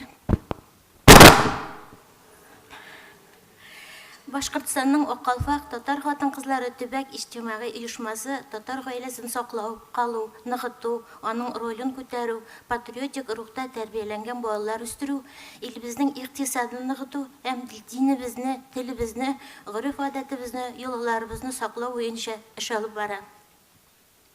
Milli тәрбиянең нигезе гаиләдә салына. Димәк, халкыбызның киләчәге гаиләдә. Biz хатын-кызлар, аналар, милли гаиләне саклап калырга, милләт яңарышына хезмәт итәргә тиеш. Бу исә яшь буынга хак юл күрсәтүче маяк булу дигән сүз. Башкортстанның 14 төбәгендә бүлекчәләр оештырылып, алар бик матур эшләп киттеләр. Бу залда җитәкчеләр барысы да монда. Гаиләләр, мәктәпкәчә яшьтәге балалар һәм укучылар арасында минем гаиләм татарча сөйләшә, татар гаиләсе матур гаилә дигән конкурслар игълан ителде. Катнашуның төп шарты телне белү, әниләрнең бишек җырын белүе, туган тел җырын бөтен гаилә белән башкару. Гаиләләр бик теләп, зур әзерлек белән катнашалар. Һәр берсе татарча шигырь сөйли, җырлый, милли киемдә бии. Балаларның әти-әниләре, әби-бабалары белән тырышып татарча чыгыш ясаулары аеруча куандыра. Авылларда йорт-куралар, бакчалар матурлана, милли ашлар пешерелә. Бүгенге көнгә ярашлы итеп милли киемнәр тегелә. Бу чараларның тагын бер яхшы ягы ачылды. Гаиләләр үзара танышып, дуслашып китәләр. Конкурсларда ятим балаларны тәрбиягә алган гаиләләргә өстенлек бирелде. Җиңүче гаиләләрдән 9 бала Кандыракүл Сәләт, Биләр лаерларына юлламалар белән бүләкләнде. Катнашкан һәр гаиләгә иганәчеләрдән истәлекле бүләкләр, китаплар тапшырылды. Бу чаралар ТНВ Планета, ТНВ Татарстан каналлары аша башка төбәкләргә дә җиткерелде. Минем өчен иң шатлыклысы телефонны табып, без дә Аккалфак оешмасына керик әле, шундый чаралар уздырыйк әле дигән үтенечләр килү. Инде район һәм шәһәр җитәкчеләренең рәхмәт сүзләрен ишетү бу иҗтимагый эшебезнең бик кирәк икәнен дәлилли. Аккалфак Берлек һәм Сахиб Җамал оешмалары белән берләшеп калфак чигү мастер-класслар үткәргән иде. Күп сораулар буенча бу чараны кабатларга туры килде. Моның өчен ике кызыбыз Казанга барып, Кадирә Рәис кызы уздырган калфак чигү һәм изү чигү курсларында катнашты. Кайту белән төбәкләрдә укулар оештырылды. Бишбүләк районындагы Лилия Мусаева җитәкчелегендә бу аеруча актив үтте. Исеме матур olan дип аталган театрлаштырылган бәбит юлларыннан соң милли исемнәргә игътибар артты диләр дин әһелләре. Бәйрәмгә милли киемдә килүчеләрне күрүдә бик сөенечле хәл. Аларның һәр берсендә балага ничек матур исем табарга, ничек итеп мәңге бергә булырлык пар сайларга, бездә ятим балалар булмаска тиеш, безнең тарих, безнең йолаларыбыз яши дигән башка чыгышлар каралган. Су буенда кичке уен, Балташ, бии итек-читекләр, бишбүләк, театрлаштырылган фольклор тамашалар татарча дискотекаларда халкыбызның асыл сыйфатларын тергезә. Бүлекчәләрдә шигърият кичәләре, хатын-кыз гаилә күрке, әкият илендә, халык инҗеләре, милли киемнәр, татарча чыршы бәйләмнәре, иң яхшы экскурсовод һәм башка конкурслар уздырылды. Нефтекама, Салават, Кыйгы. Шулай ук тату гаилә серләре, авыл кызы, татар кызы проектлары да максатларыбызга ирешү юлында адымнар. Тагын да Бирнәле сандык, Шигүле сөлге тастымал күргәзмәләре һәм конкурслары оештыру ниятебез бар. Уфаның Ихлас мәчетендә тәрбия баскычлары видеосын карау иң матур чараларның берсе булды. Баланы карыннан алып 40 көнгә кадәр тәрбияләү серләре турында ул. Күкрәк сөте имезүнең бала һәм ана саулыгы өчен иң ни тиклем кирәклеге хакында. авторның үзе катнашуы чараны бик абруйлы итте. Филология фәннәре кандидаты Кадирә Рәис Идрисова әзерләгән әлеге видеоны дискны уку йортларында, мәчетләрдә, клубларда карыйбыз. Гомум алганда безне Кадирә Рәисовнаның нык кузгатты. Аның төрле укулар, тәҗрибә уртаклашулар, киңәшмәләр уздыруы һәм телевидениенең чыгышлары безнең өчен бик мөһим. Бу ел март аенда Акалфак шәхси милләт китапханасын ачтык. Ринат Зинурович, сезгә һәм Кадирә Рәисовна сезгә ярдәмегез өчен зур рәхмәт.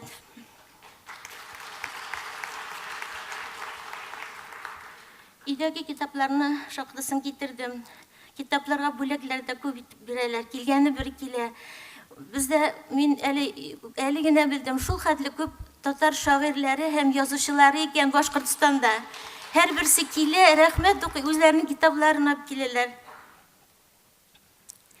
Бүгенге көндә без китапхананы уку йортларына һәм мәктәпләргә ачык дәресләр өчен тәкъдим иттек. График буенча килә башладылар. Менә шушы йортны күрсәтелеп барыла, аны ачылган йорт, менә анда китапханәләр, ул үзе әйтеп китмәде, сезгә йорт күрсәтелде, 6 катлы, менә шул ачылган йорт, асты гел Аккалфакныкы бөтен эшчәнлек буенча. Үзе әйтми ул, менә үзе басып тора, ул әйтми бер бай эшчәнлекле. Әйтәм бит, менә безнең беренче ничә еллар үткәч тарих бик хәтерле ул. Әле сине башларга бия, башына дейт. Менә ул ханым белән танышты.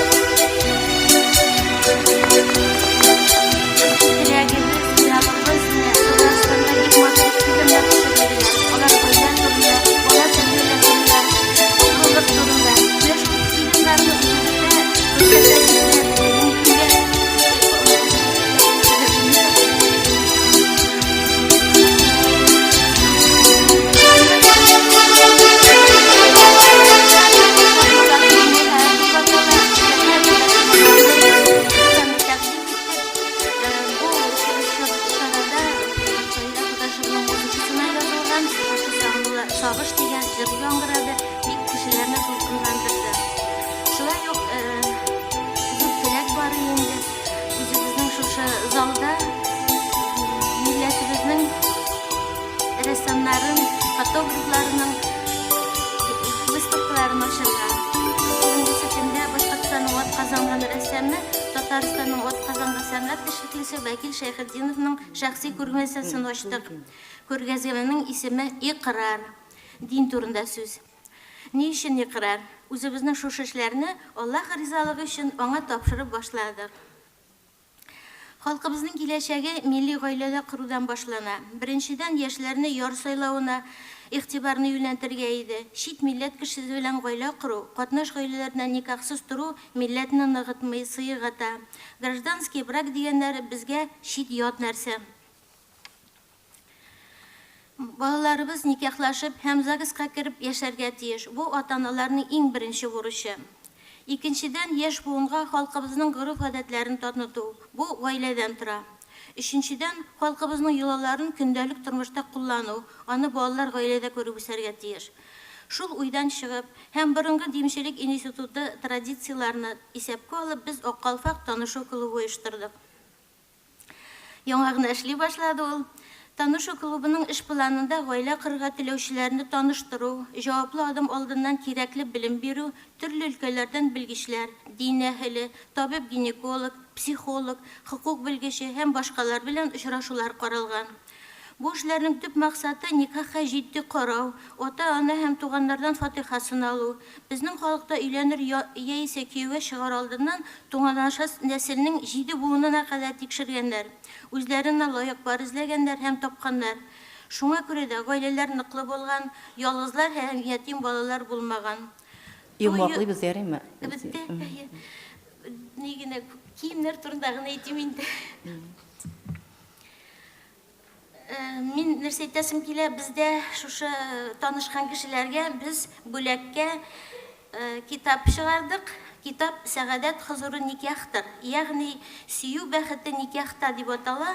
Моны минем соравым буенча Ихлас мәчетенең имам хатибы Мөхәммәд Галәм хәзрәт язды. Китап менә басмадан чыга. Бүгенгесендә көндә танышу клубында безнең Мәскәү егете Рафаэл белән Уфа кызы Гөлназ танышалар.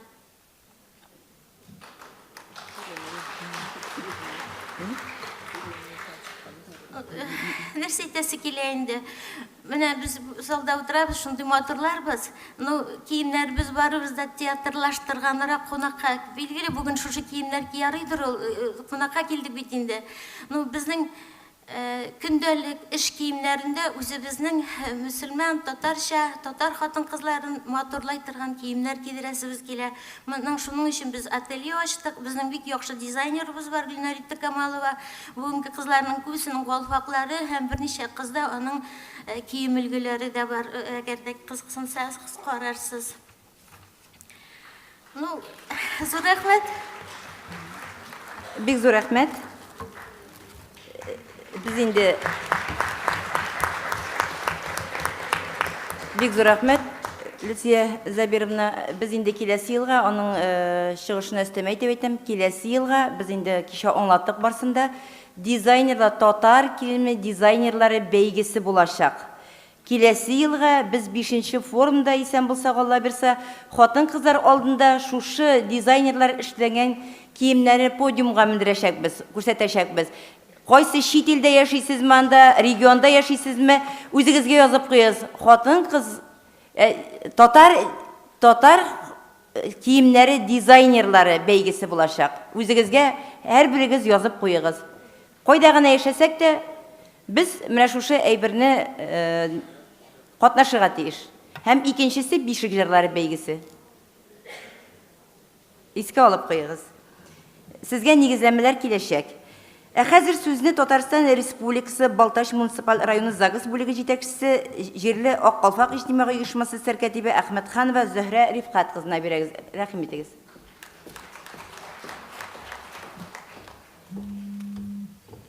Хөрмәтле президиум, хөрмәтле 4нче Бөтен дөнья татар хатын-кызлары форумының катнашучылары, Балтач районы җәмгыятебезнең иң төн ягында урнашкан мәшһүр Тукай данлаган Казан артының бер төбәге. Бүгенге көндә Балтач районында 34 меңнән артык кеше яши. Алар арасыннан 10ннан артык милләт вәкилләре бар. Иң зур күпчелекне татарлар 85% тәшкил итә. Татарстан Республикасы Ак Калфак татар хатын-кызлар иҗтимагый оешмасы җитәкчесе Кадирә Рәисовның фатихасы белән башланган Ак Калфак оешмасы эшчәнлеге Балтач районында зур күтәрелеш алды. Районыбызда Ак Калфак иҗтимагый оешмасы 2014 елда гына оешса да, татар хатын-кызларыбызның милли йөзен саклап калу, гореф-гадәтләребезне, йолаларыбызны кире кайтару, телебезгә ихтирамлы мөнәсәбәт булдыру, балаларыбызны иманлы, сәламәт итеп тәрбияләү, халык талантларының осталыгын, гаиләләрдә халкыбызның асыл сыйфатларын күрсәтү өлкәсендә һәр даим үтемле чаралар уздырабыз. Оешма составына иң зыялы һәм милли җанлы төрле һөнәр ияләре булган 18 ханымны тупладык. Шулай ук районыбызда 14 җирлектә 3 кешедән торган Ак Калфак бүлекчәләре төзелде. Район кайтаваз җирләре радио эфирләрендә Ак биләүдән Аппак Калфакка, бала гаилә алмагачының җимеше, кайларда син пар канатым, хатын-кызыл табигатьнең иң гүзәл баласы, иратның һавасы, кояшы, челтерәп аккан чишмәсе, хатын-кызлар табыннарының бизәге, җирдә булган бөтен ямның үзәге дигән темаларга чыгышлар тапшырабыз. Мәдәният йортларында Ак Калфакның инҗеләрен бертекләп җыяр чаклар, милли рухлы гаилә учагының син асыл зат гаилә тоткасы, шәҗәрә безнең тамырлар дип исемләнгән гаять бай тарихлы, киң кырлы чаралар үткәрдек. Шәҗәрә бәйрәменә җәмгыятебезнең шәһәр районнарының гына түгел, Ак Калфак оешмасының Әстерхан, Волгоград, Ульян, Киров өлкәләрендәге, Удмуртия, Чувашия республикаларындагы 100гә якын вәкил килгән иде. Шәҗәрә бәйрәме күргәзмә белән ачылды. Биредә райондашларыбызның борынгы һөнәрләре югалтмавы, аларны буыннан буынга тапшырып камилләшә баруы күрсәтелде. Кунаклар шулай ук бай тарихлы халыклар дуслыгы, Муса Җәлил һәм Себер тракты музейлары, Карадуган урта мәктәбе, Ак Каен балалар бакчасында шәҗәрәләр күргәзмәләре белән таныштылар. Балалар бакчасында 26 төрле бишекнең тарихы өйрәнелде. Районыбызда бишек тарихын гына өйрәнеп калмыйлар, көндәлек куллануга Балтач осталарына шул ук көнне 54 тал чыбыктан үрелгән бишеккә 38 комганга заказ бирелде. Бәйрәмнең икенче өлеше исә семинар киңәшмә шатлыклы вакыйга белән башланып китте. Сәхнәдә районның 15 бала тәрбияләп үстерүче Мөхәррәмовлар гаиләсенең 5нче уллары Рамилнең, киленнәре Зөһрәнең язылышу тантанасы үткәрелде. Семинарда эчтәлекле, тирән фикерләргә бай чыгышлар яңгырады. Ә бит районда шәҗәрәләр төзүнең шишмә башында Зиятдинов Бакый Шәймулла улы тора.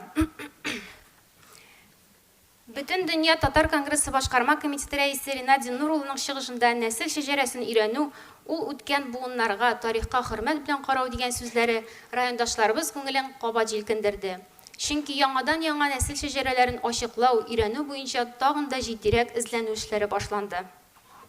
Шуларның берсе Киек авылында туып үскән, бүгенге көндә Петербург шәһәрендә яшәүче запастагы офицер Мөбәрик Зиятдинов үзләренең 12 буын шәҗәрәсен барлаган һәм Киек авылында яшәүче һәр нәселнең Мәскәү, Казан архивларыннан мәгълүматлар алып шәҗәрәләр эшләп төгәлләү алдында тора. 2016 елда барлык мәктәпләрдә күркәм нәсел бәйгесен уздырдык.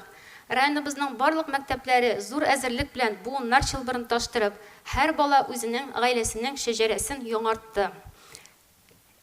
Милли тәрбиянең нәтиҗәле итү максатыннан барлык балалар бакчасында Габдулла Тукайның 130 еллык уңаеннан Тибрәлә бишек җырлары дип исемләнгән бәйге игълан ителде. Һәрбер балалар бакчасы коллективы, әти-әниләрнең, әби-бабайларның бәйгеләрдә актив катнашуы милли тәрбия бирү буенча эшебезне тагын да нәтиҗәлерәк итә. Бу чараларның һәммәсе дә зур тәрбияви көчкә ия. Балаларыбызның тәрбияләүдә үз халкыбызның йолаларын, тәҗрибәләрен нигез итеп алып, милләтебезнең гиз аклыгы булган бәхетле буын тәрбияләү төп максатыбыз булып тора. Моны тормышка ашыруда Идрисова Кадия Рәисованың тәрбия баскычлары видеофильмын барлык тәрбиячеләр үзләренең эшләрендә кулланма итеп алдылар. Ел дәвамында шулай ук районыбызның данлыклы хатын-кызларын барлап, хезмәт юлларын өйрәнеп, тимерче социалистик хезмәт герое Сәрвәр Нафиковага, Ленин ордены тракторист Уркия Хабибуллинага, Муса Җәлил премиясе лауреаты пионер-вожатый Җәмилә Сибгатуллинага, татарлардан беренче режиссер хатын-кыз Кәшифә Тумашевага фотостендлар эшләнелде. Авылларда, Болташ бистәсендә ефәк бәрхет парчалардан түбәтәй калфакларын дигән бәйге игълан иткәч, күргәзмәгә 316 түбәтәй калфак эшләп китерелде. Һәр берсенең тарихы язылып, кем кулыннан эшләнгәне турында белешмә теркәлде. 2015 елда Болташ район җитәкчелеге, ЗАГС бүлеге һәм Ак калфак оешмасы белән берлектә районда 30 яшьтән югары булган буйдаклар, кияүгә чыкмаган кызлар статистикасын тупландык. 2015 елда барлыгы Болташта гаилә кырмаган 945 кеше булса, быел бу сан 1004-кә җитте. Әлбәттә, бу сан районыбызда гаилә кору һәм демографик үсешкә тискәре йогынты ясый. Шушы саннардан нәтиҗә ясап, район ЗАГС бүлегендә гаилә бәхет таҗы дип исемләнгән кичәләр уздырдык. Чарага 50 ел бергә яшәүче алтын юбилярлар, барларын югалткан ялгыз өлкәннәр дә чакырылды. Беренчеләре никах, тигезле бәхет тормыш гаилә серләре белән уртаклашса, икенчеләре ялгызлыкның бик тә авыр булуын сөйләде. Чараның икенче өлеше тулысы белән гаилә кырмаган яшьләргә танышу, үзара мөнәсәбәтләр урнаштыруга йөз тотылган программа нигезендә алып барылды.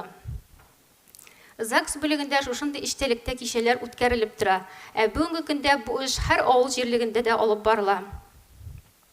Гаилә кырмаган бу даирә кешеләре мондый чараларны бик хуплап алды. Эшебезнең нәтиҗәсе буларак 6 пар кавышты. Беренче парга район җитәкчелеге истәлекле бүләгендә тапшырды. Бәхетле гаилә кору ул тырыш хезмәт нәтиҗәсе. Гаилә нык тату икән, димәк дәүләт тә, җәмгыять тә нык дигән сүз. Президентыбыз Рөстәм Нургали улы Миннеханов 2015 елга мөрәҗәгатендә гаилә кешенең таяныр ноктасы, һәр кем өчен кирәкле урын, кадерле урын. Ул беренче чиратта кешене шәхес буларак формалаштыра, рухи һәм әхлакый тәрбия бирә, иң матур гореф-гадәтләрне сакларга һәм үстерергә ярдәм итә. Гаиләнең төп бурычы балалар тәрбияләү, чөнки бала туу аның нигезен ныгыта, ям өсте дип ассызыклады. Чыннан да, гаилә тормышы исәпсез-хисапсыз хезмәт, сикәлтәле гомер юлы. Шул юллардан гомер буе бер-берсен аңлап, бер-берсенә юл куеп яшәүче гаиләләр һәр кешедә соклану уята. Biz milli terbiyeni birinci planga koyup, ailelerin abroyun ko'tarib, yaş ailelerini onlar örneğinde terbiyelesek, hem bu işini barımızda birgelep başkarsak, devletimizin bağlarımız da terbiyeli bular. İhtibarınız için rahmet. Zor rahmet. Hazır sözünü Türkiye'nin İstanbul şehrinde İdil Ural Tatar Cemiyeti Reisi Gültan Urallı'ga biremiz. Rahim etiniz.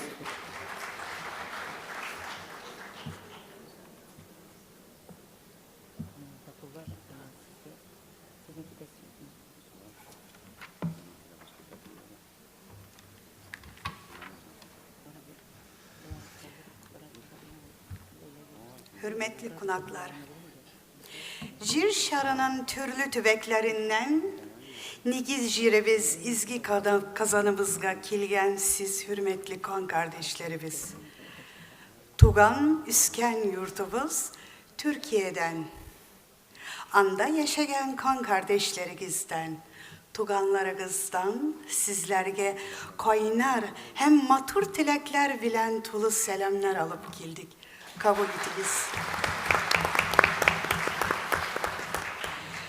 Biz de şu matur izgi topraklarda bu urunda birge oturtup beylenirge, kul kulga birirge, ruhsat itken siz citekçilerge rahmet eylesim kile.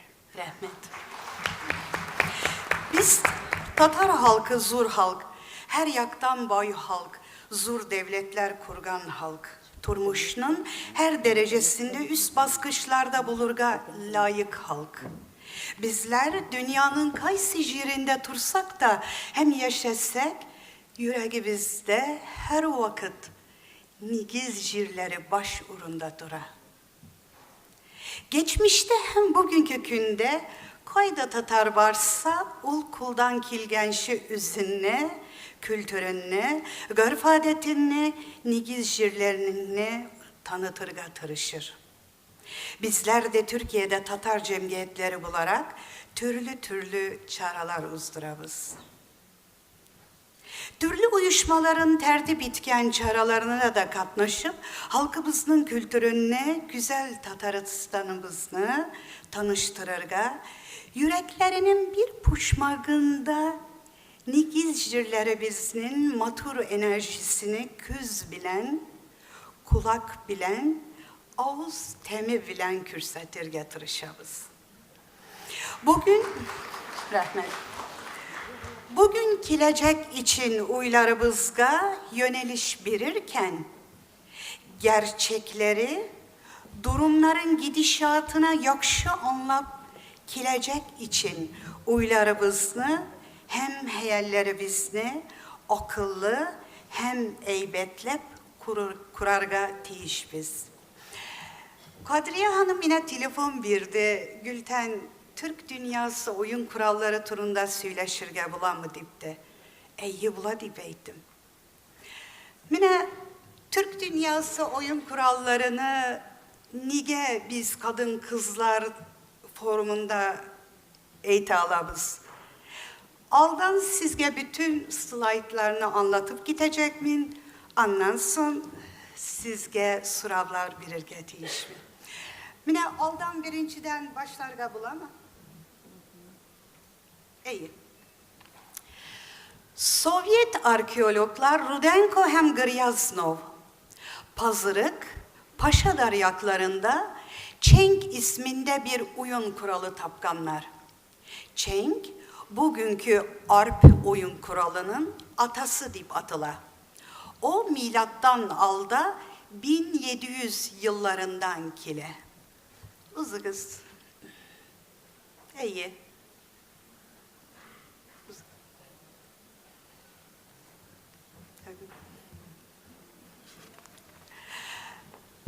Biz bundan aldaki resimde gördünüz. Bunu biz Leningrad'da müzede bulurga tiyiş bu pazırık çengi. Biz ona gidip mahsus ruhsat alıp ana razmirlerini aldık.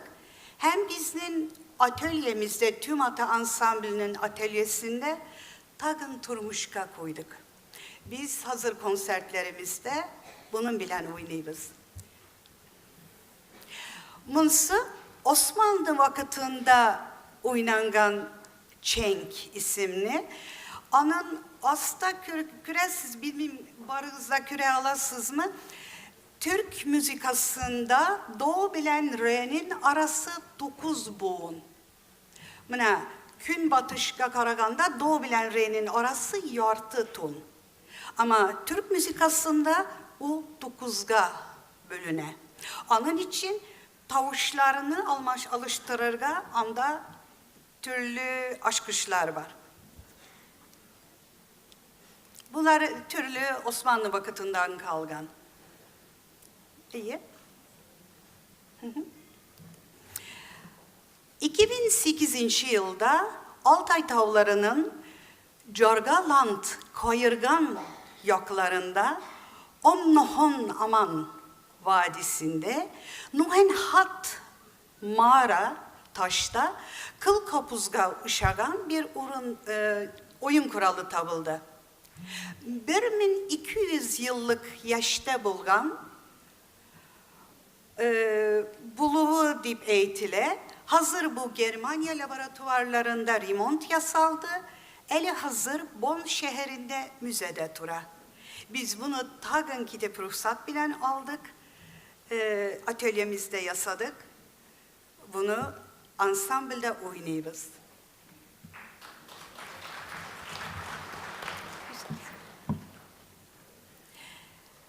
Ben tagın bir ev. Germanya'da Berlin şehrindeki Staatliches Museum'da Kar ismi bilen tanılgan Sümer taşları tagın bir ev iyi.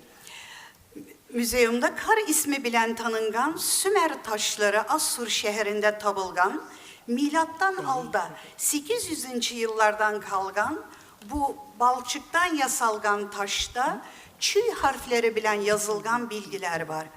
Ortada bir münacatının süzleri, Unyak'ta Asur diline tercümesi, hem Sulyak'ta anı müzik notaları yazılgan. Galpin isimli bilgiç anı okuyup notaya algan. Biz bunu da Turmuşka çıkardık. Anı tagın bir iyi, bu bizden yasagan şeyimiz, oyun kuralımız. Avusturya'nın Viyana şehrinde Museum der Wiener Musikverein müzesindeki oyun kuralı 200 bulurga tiyiş. Osmanlı vakitinde saraydan kitüğüne uyliler. Biz bunu da alıp özel ruhsat bilen tagın Turmuşka çıkardık. Biz tüm adı ansambli olarak bu 4 oyun kuralını müzelerge barıp razmillerini alıp atölyeleri bizde yasadık. Tagın Turmuşka çıkardık.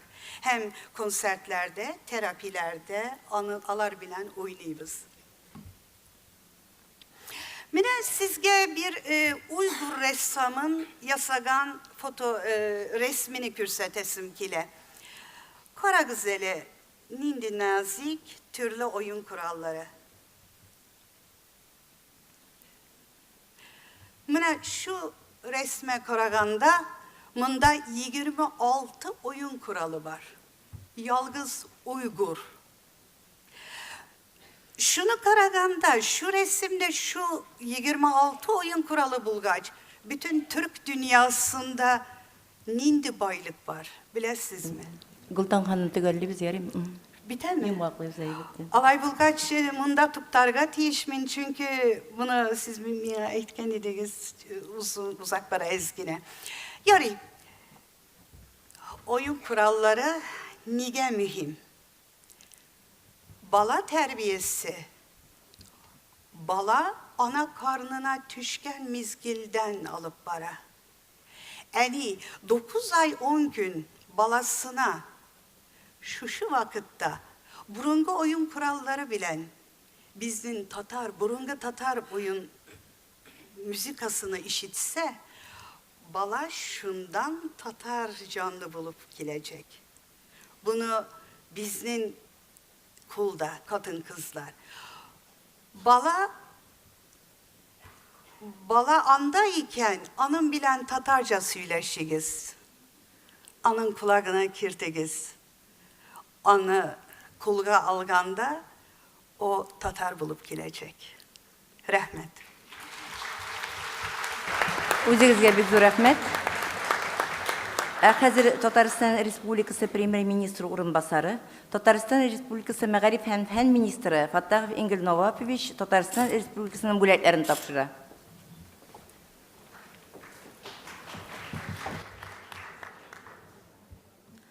Татар халкының телен, мәдәниятен һәм традицияларын саклап калуга һәм үстерүгә зур өлеш кертү өчен Свердловск өлкәсе Екатеринбург шәһәренең Мирас татар һәм башкорт мәдәнияте үзәге төбәк милли иҗтимагый оешмасы идарә рәисе Сафиуллина Элиза Алпавыт кызына Татарстан Республикасының атказанган мәдәният хезмәткәре дигән мактаулы исем бирелә. Чыкмыйбыз беребездә, тәнәфес булмый монда.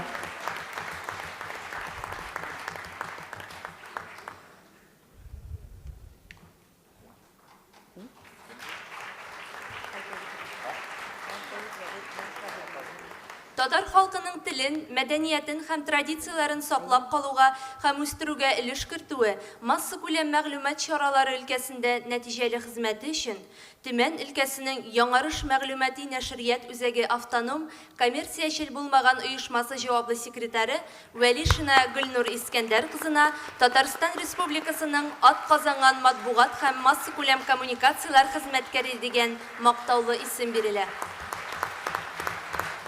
Татар халкының рухи, әхлаки һәм мәдәни традицияларын саклап калуга һәм үстерүгә зур өлеш кертүе, журналистика өлкәсендә нәтиҗәле хезмәте өчен Төмән өлкәсенең Яңарыш мәгълүмати нәшрият үзәге автоном коммерциячел булмаган оешмасы үз хәбәрчесе Өмет Баева Римма Ралиф кызына Татарстан Республикасы президентының рәхмәте белдерелә.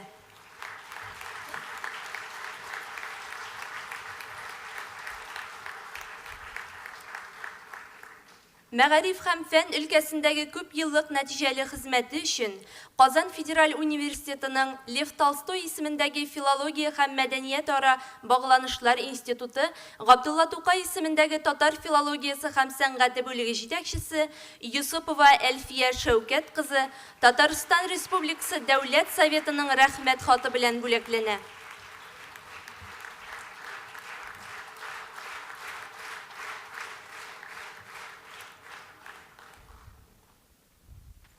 Шундый ук рәхмәт хаты белән Азнакай муниципаль районы татар хатын-кызларының Аккалфак иҗтимагый оешмасы җитәкчесе Галиева Эльвира Сәйлүн кызы бүләкләнә.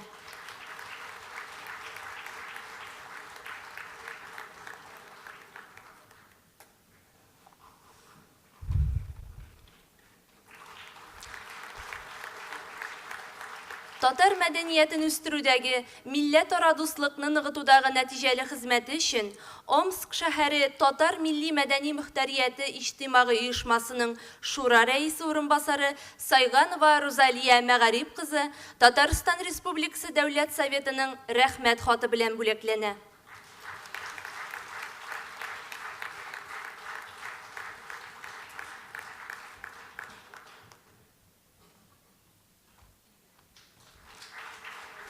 Шундый ук рәхмәт хаты белән Казакстан Республикасы Актау шәһәренең Болгар этномәдәни берләшмәсе рәисе Бирнеева Зөлфия Идиятулла кызы бүләкләнә.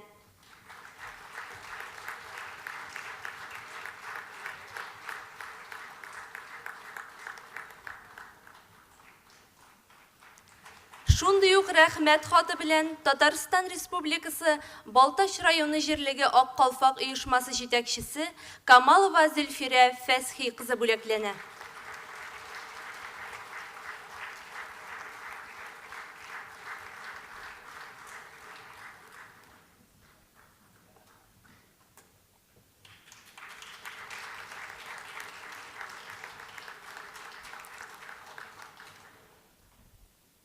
Мәдәнияттәге казанышлары өчен Башкортстан Республикасы Аккалфак хатын-кызлар оешмасы рәисе Вафина Люция Ябир кызы Татарстан Республикасы Мәдәният министрлыгының күкрәк билгесе белән бүләкләнә.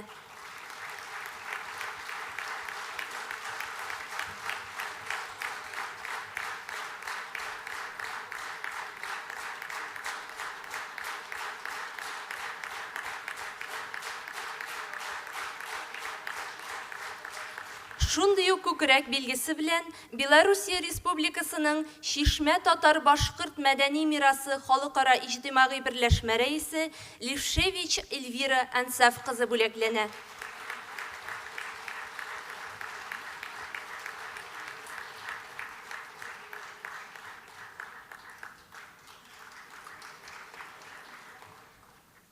Татар халкы мәдәнияте һәм сәнгатенең иң матур үрнәкләрен пропагандалауга, милли гореф-гадәтләрне саклап калуга лаеклы өлеш керткәне өчен Бөтендөнья татар конгрессы башкарма комитеты әгъзасы, Түбән Новгород өлкәсе төбәк татар милли мәдәни мөхтәрияте рәисе урынбасары Әхмәдуллина Рәзилә Ординат кызы Татарстан Республикасы Мәдәният министрлыгының рәхмәт хаты белән бүләкләнә.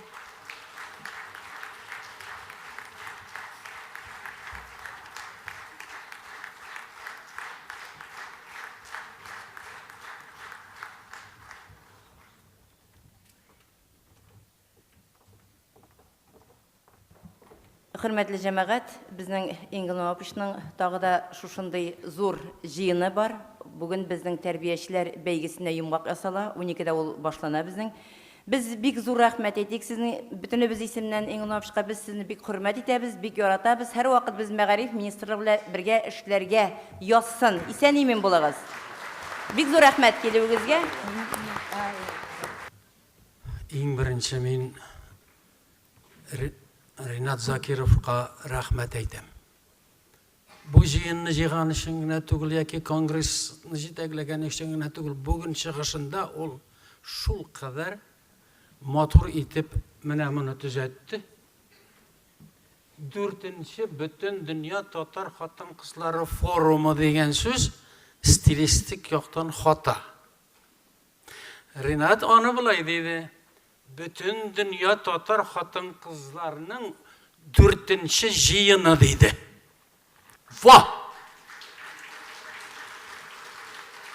Forum дигән сүздән башка да яшәп була икән бит. Безнең җыеныбыз бар икән бит, әй.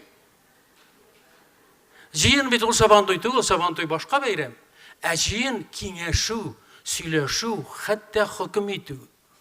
Ул 2215 елда тарихта язылып калган җыен, анда хәтта име гаеплеләрне халык каршына чыгарып язалый торган балалар, киңәшә торган балалар.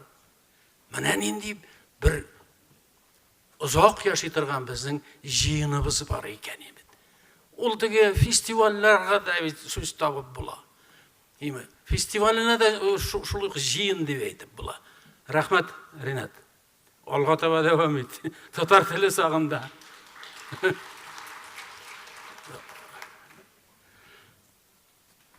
Аннан хәзер Тукай көннәре. Сезне тәбрик итәм. Ләкин беләсезме, шул кадәр улы бәйрәм бүген. Аны берегез дә белми. Мин беләм. Ул бәйрәм башка халыкларга бик сирәк эләгә торган. Тарихи бәйрәм. Кайсы халыкның име андый бәйрәме бар икән, ләкин без үзебезнең шушы бәйрәмне бәйрәм итмибез, чөнки без йоклаган халык. Уяна алмыйбыз без бик татлы йокыдан. Бүген, быел Татарскому государству 2215 лет дигән мәкалә чыкты диде. Звезда Поволжья. Татарскому государству 2215 лет.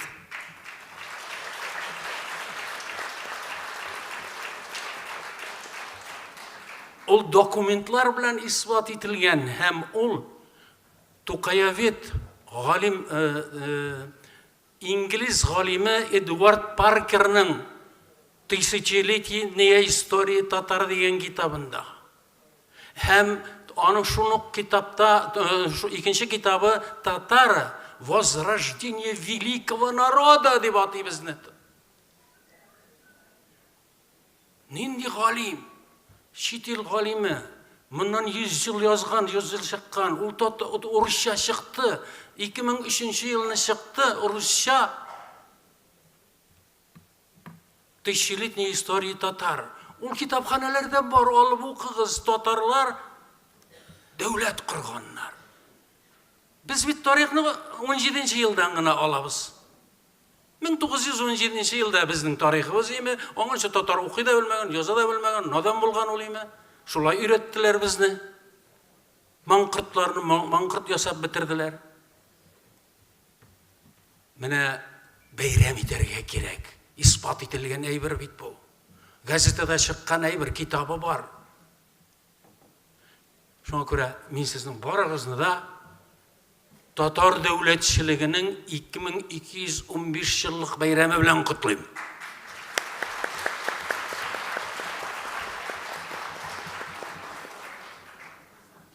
Ак калфак.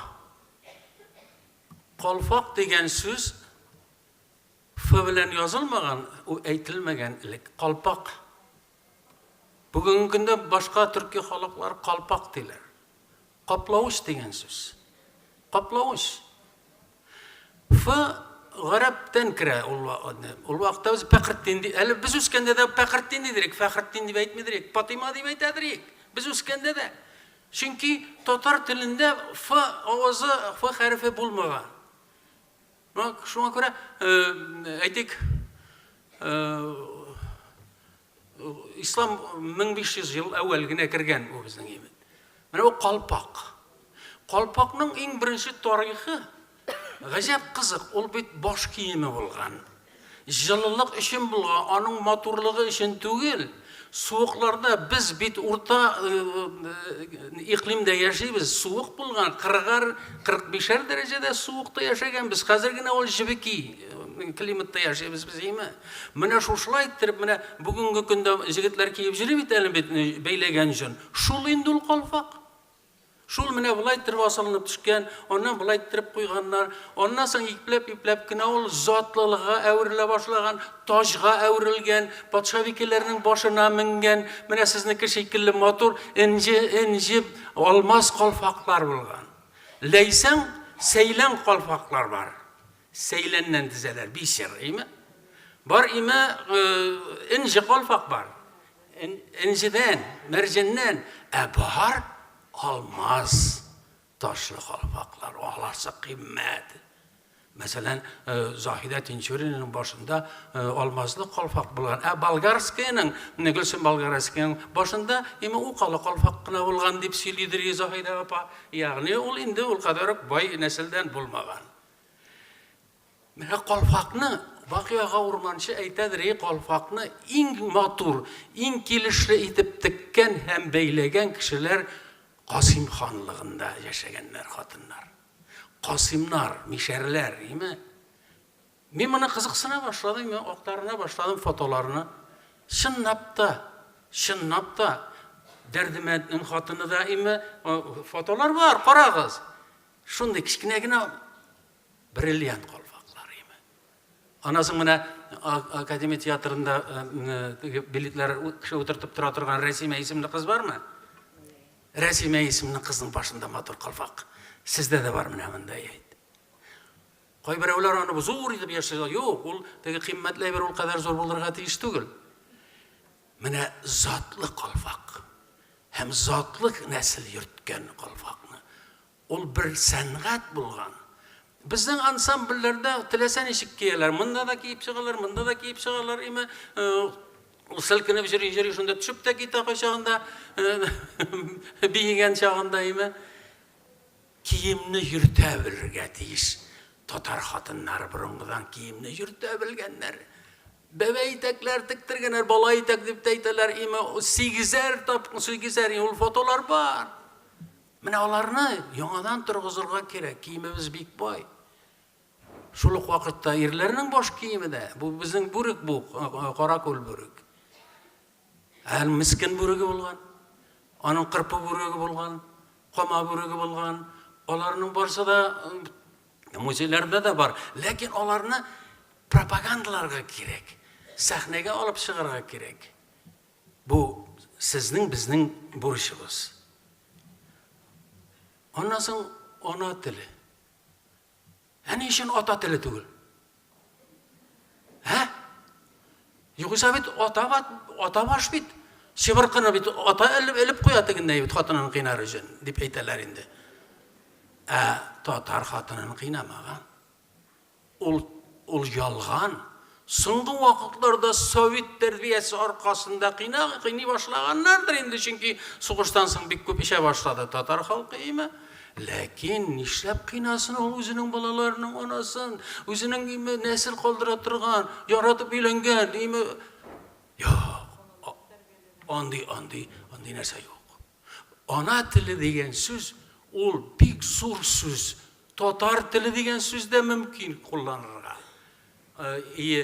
Туган тел дигән сүзне кулланырга мөмкин, ләкин иң беренче ана теле.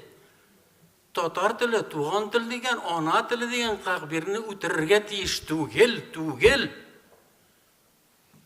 Төркиядәге сәяхәтләремдә мин татар авылларында жүргәндә, моңа төшендем менә шушында, менә татар авылларында өйдәгеләр Qaraltı Quradağa saf qazança siləşələr. İrlər Türk ahangı bilən siləşələr. Çünki onlar Türklər bilən nığıraq aralaşa, Qazan tirəsində əbilər, balalar saf tatarça siləşələr. Çünki uşaq yanında ana, uşaqını saxlayan, nəslinin utunu saxlayan, həm ol tradisiyalarını, yulalarını birgən, bişik jırın jırlagan, əkiyyətlər, barmaq əkiyyətlər söyləyən, mısı şənçə barğaq, mısı suğa gitken, mısı baxşa qazağan, mənə şuşundu tərbiyə alğanlar. Həm şaq qatqış, Türkiye'deki tatar avullarında saf tatarça söyləşələr, analar arqasında. Şuna görə ana tili degənni, onu da görməyiz birük. Yazğanda da ana tili birinci oranda var. Tuğan til deyip yazğan indi, tuğay ol bir tərcümə. Tərcümədə belə gəyən anda yalğışqandır belki tuğay tuğan til. Ana tili. Bütün dünya ana tili deyil. Bütün dünya. Türk, Qazaq, Qırğız, Uyğur, bütün Türkiye xalqlar ana tili degəndə. Niyə biz tuğan tilini? Ondan gazete, bütün gazetelerde tuğan til deyip yazarlar. Estağfirullah. Ana tili birinci şiratda.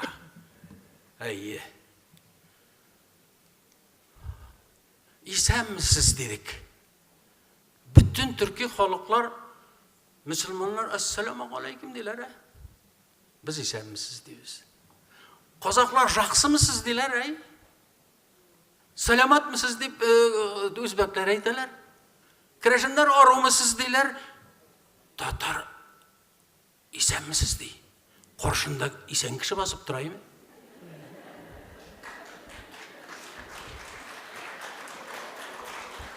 İsenmisiz değil.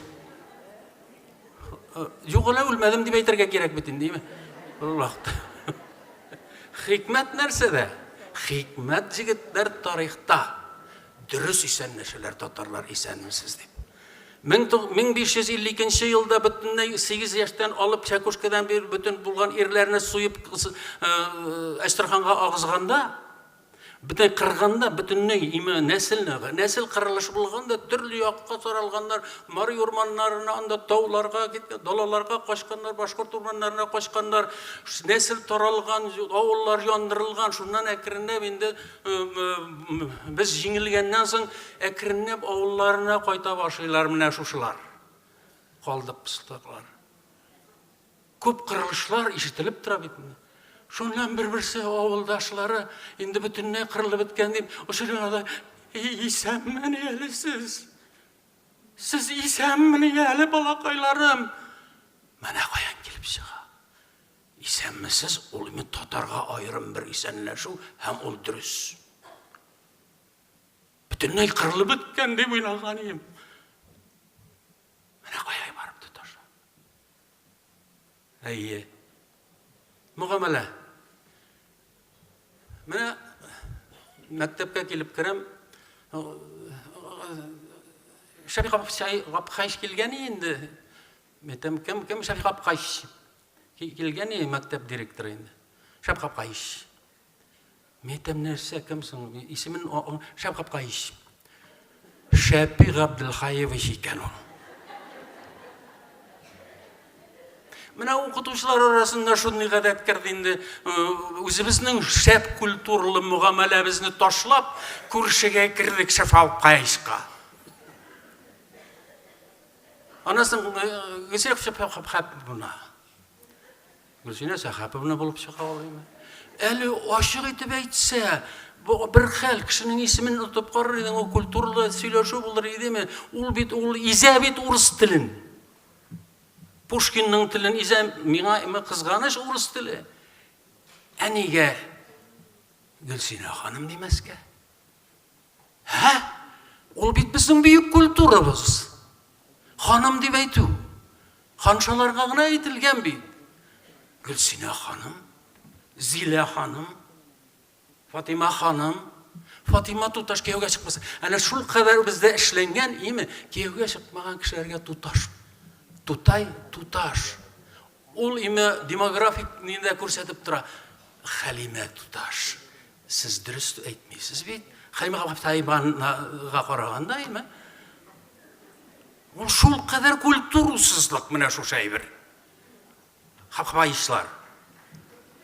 Үзебезнең бөек культурабыздан баш тартып, име кешенең булыр-булмас культурасын алганбыз бит. Аларның үзләренә бик килешә. Шәфик Абдулхаевич дип әйтсәләр бик әйбәт. Аларның үзләренә. Без инде Шәфи агай. Мәсәлән, Нәқи Сафиевич дип эндәшмәдек бер кашында Нәқи Сәмәткә. Нәқи абый дидерик. Укытучыларга апа дидерик. Ул бик зур культура бит, җәмәгать. Нигә апа дигәннән баш тартасыз? Укытучы апага апа дип әйтү ул бик зур әйбер. Ул бит тетя дигән сүз түгел. Тетенька тетя анда башка апа. Казакча ана дигән сүз. Абыйда. Менә шушы әйберләргә бик минем ишем пыша. Һәм бу именне кирип бара, бузылып барабыз, ныклап торып име. Инде язганда да шулай язарга кирәк. Сания ханым Гыйбадуллина автор мәкаләдә. Без беләбез бу кияүдә. Сания туташ Гыйбадуллина булса, юк, әле җегетләрнең күземендә төшәргә мөмкин, тукталы өйләнеп булмас моңа дип хат язырга мөмкин име. Аннан тагын бер әйбер генә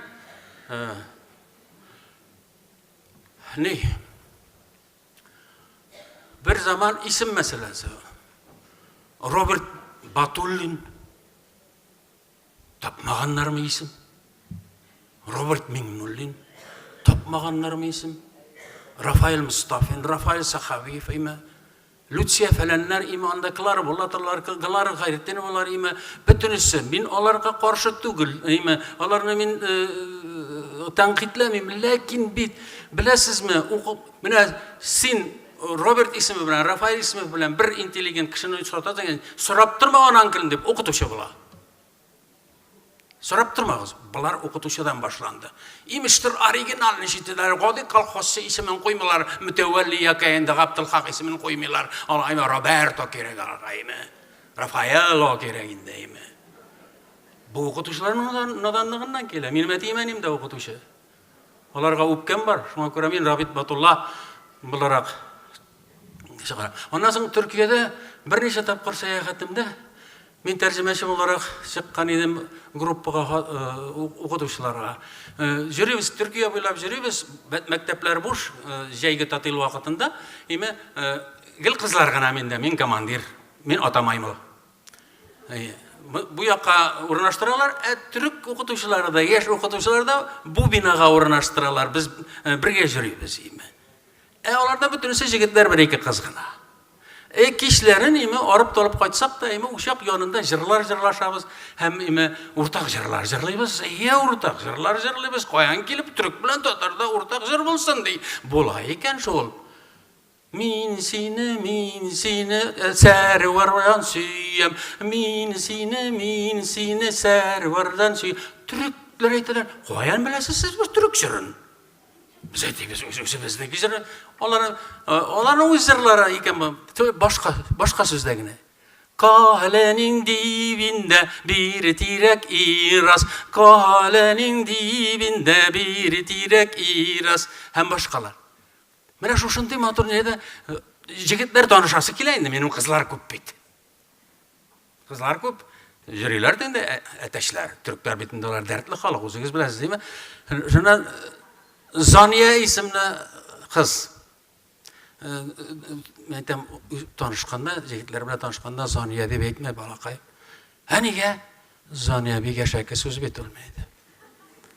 Nerse ol zina kıluşu degen söz. Mana şundi ma'nasiz isimler qo'shib ko'rmagiz bir şulay isimdi. Chunki mana Igzima Safarg'aliyeva degan qizim, ul qo'shini o'tirgan ayber Igzima, mana qo'shini o'tirgan ayber Igzima Safarg'aliyeva degan qiz bilan tanishganim bor. Şul qadar kishilar oldinda uyatqa qolmaygan jama'at, o'zimizning ismlarini qo'shaylik. Burungi zamon ismlari bor bitnada. Rahmat, barig'izlar.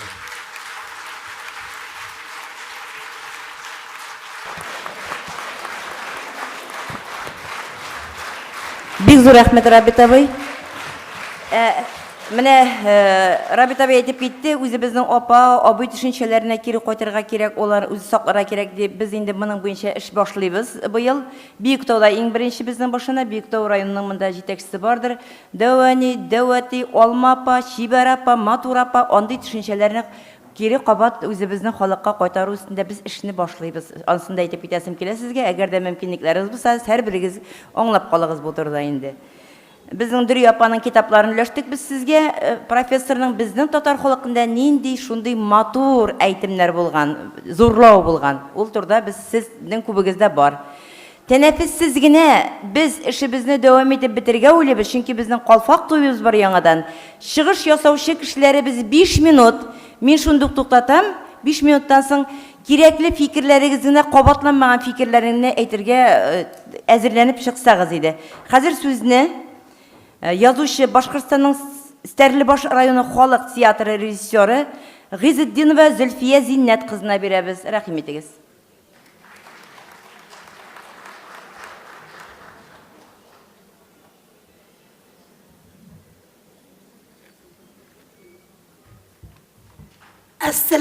Assalamu alaykum Qozon. Hayırlı gün hürmetli prezidium. Hem büyük Tatar milletinin süykümlü ve izzetli hanımları, feriştedey tudaşları.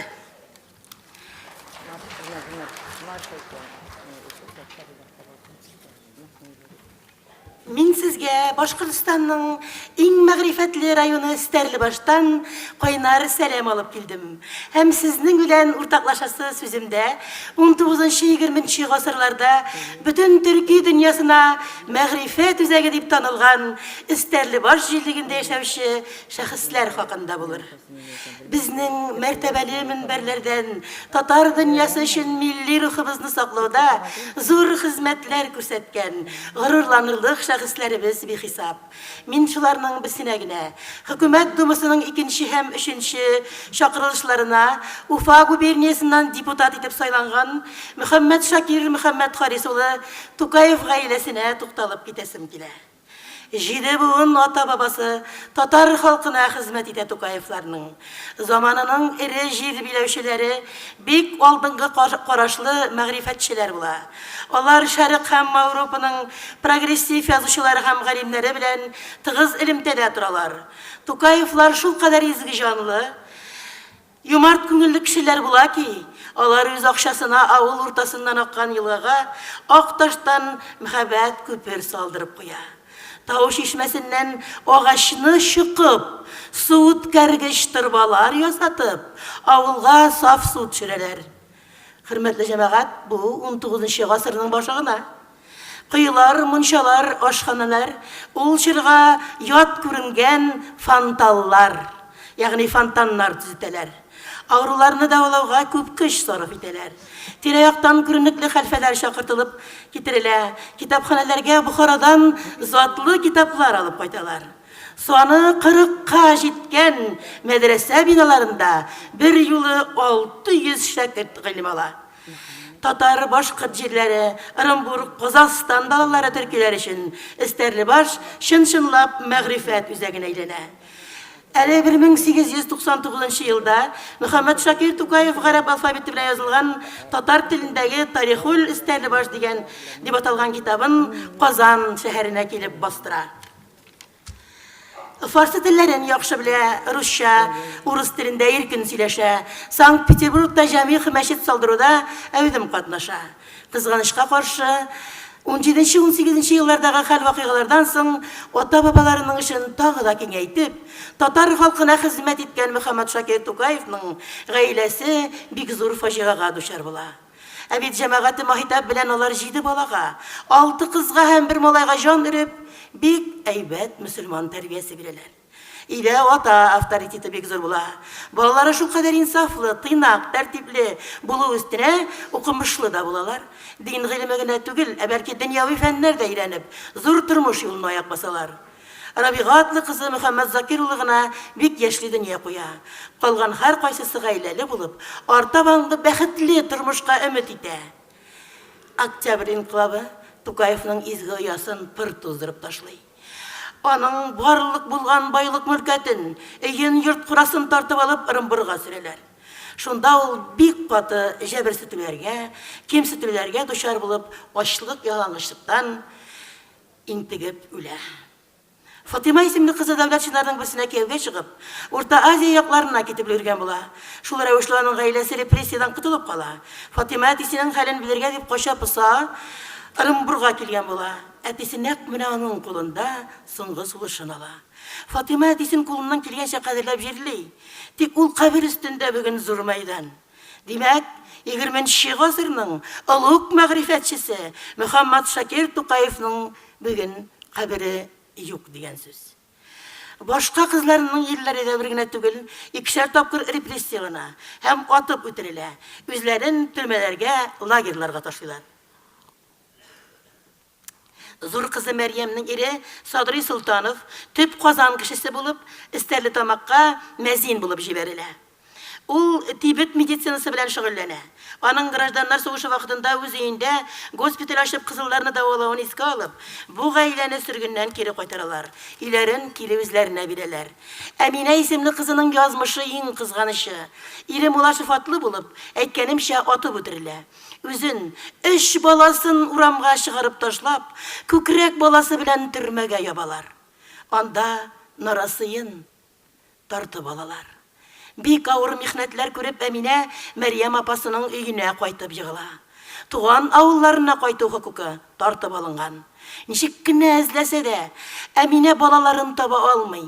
Күп елаудан күзләре сукрайган, бәхетсез татар хатыны ахыр килеп акылыннан яза.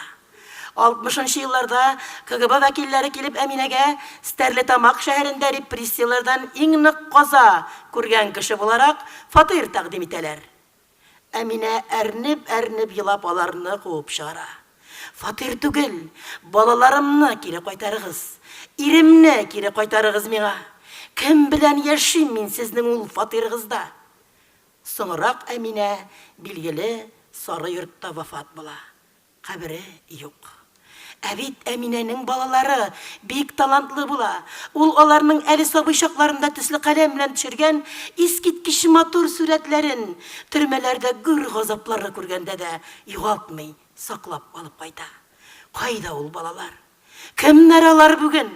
Милләтләре кем? Аларның балалары бармы? Оныклары? Татарлыкларын беләләрме? Бу сорауга җаваплар юк. Һәм булмайчак та, хөрмәтле җәмәгать. Бу мөхтәрәм милләттәшләр бер гаиләдәге айрым хатын-кыз фаҗигасы. Ә төптәнрәк уйласак, гомум милләт фаҗигасы. Кем гаепле? Илем, телем, халкым дип җан аткан Тукаев һәм явызлыкка хезмәт иткән сәясәт зулымы. 2 яссылык, 2 каршылык. Бүген дә дөнья күләмендә хәлләр кискен тора. Бик еракка китми генә бер мисал. Шушы матур чарага минем күптән түгел генә дус һәм союздаш булган ерактагы бер илдә яшәгән апам килергә тиеш иде. Ул инде нурлы Казаныбызда берничә тапкыр сөекле кунак булу бәхетенә ирешкән гыйззәтле татар ханымы. Ә бүген ул биргә килә алмады. Сәбәп кемнәрнеңдер явызлыкка хезмәт иткән сәясәте. Безгә бергә булырга юлларны капларга тырышу.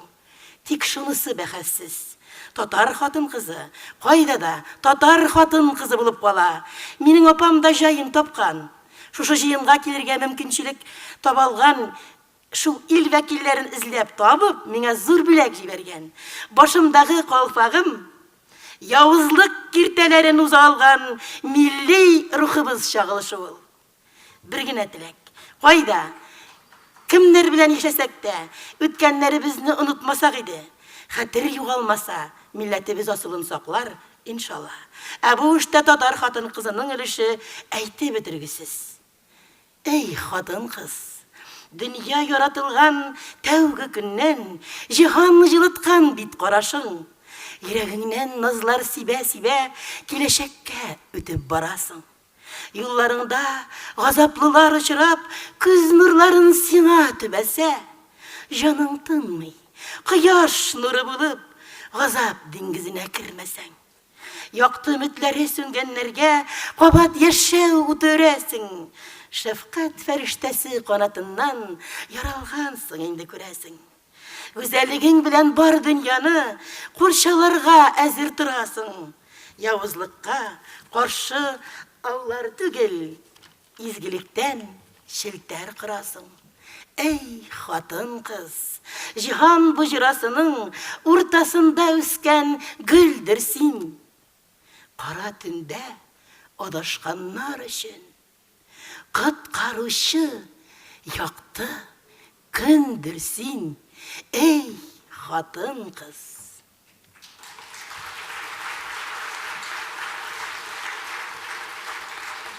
Рәхмәт, зур рәхмәт, сөйкемле ханымнарыбыз, туташларыбыз. Тагы да сүземнең тәмле генә күчтәнәшен әйтеп үтәм дә, чыгышымны йомгаклыйм. Шуны сезгә хәбәр итәсем килә, мөхтәрәм милләттәшләрем. Бүген сезгә мин бәян иткән улуг шәхес Мөхәммәд Шакир Тукаевның бер оныгы шушы залда утыра. Ул Марс Рифкат улы Тукаев. Бөтен дөнья татарлар конгрессы рәисе урынбасары.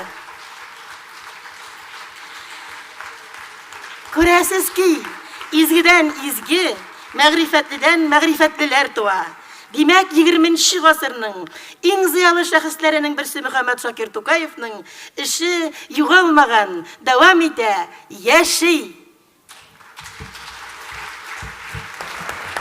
Бик зур рәхмәт сезгә, Зөлфия ханым. Кадрия ханым, шул тиклем безнең татар хатын-кызлар өчен эшегез зур, һәм мин менә бәләкәй генә дәрәҗәдә булсам да китаплар чыгарам, язучы мин, шагыйрә, сезгә китабымны бүләк итәсем килә. Һәм дә Ринат әфәнде, сезгә зур рәхмәтемне җиткерәсем килә.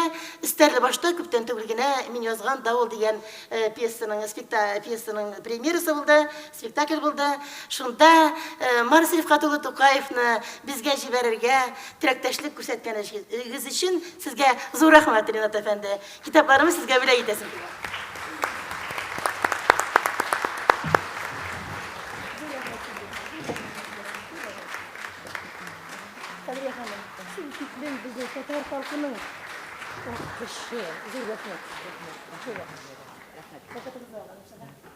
Бик зур рәхмәт. Хәзер сүзебезне Кытайның Кылжа шәһәре татар милли мәдәни җәмгыяте әгъзасы Фәхинур Әнвәр кызына бирәбез. Менә яңа гына Роберт әйтте, Фәхинур әйдәгез менә торыгыз. Роберт әйтте Пархинур, П хәрефе белән әйтәр дип, аны да Пархинур дип сөйләшәбез. Фәхинур Әнвәр кызы икән, ул Ф белән языла. Әйдәгез. Assalamu alaikum, hürmetli milletdaşlar, dostlar, isəmisiz? Sizni körü bilen min büyük şatlandım. Bayram bilen sizni.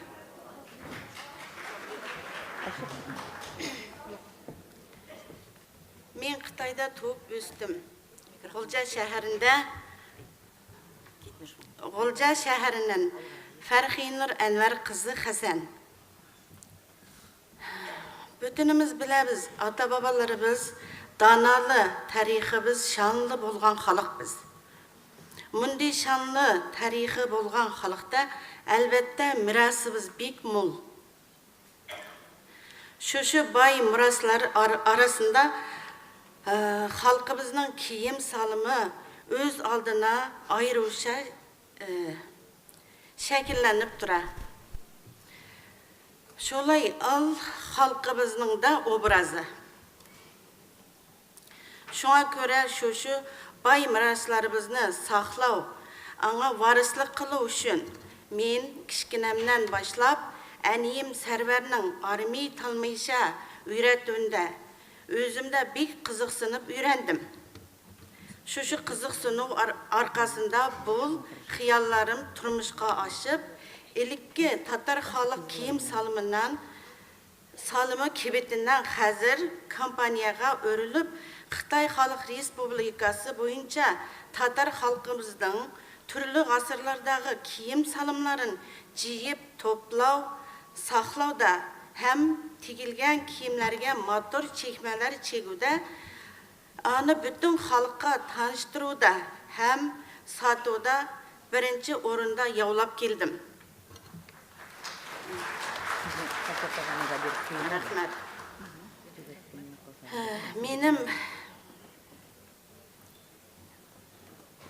Менің сихімнен үйрену арқылы Үрімчі, Алтай, Çeveçek һәм Çeşme ауылы кебек төбеклерде милләтебезнең киім салым эшләре дә дөнья көрді.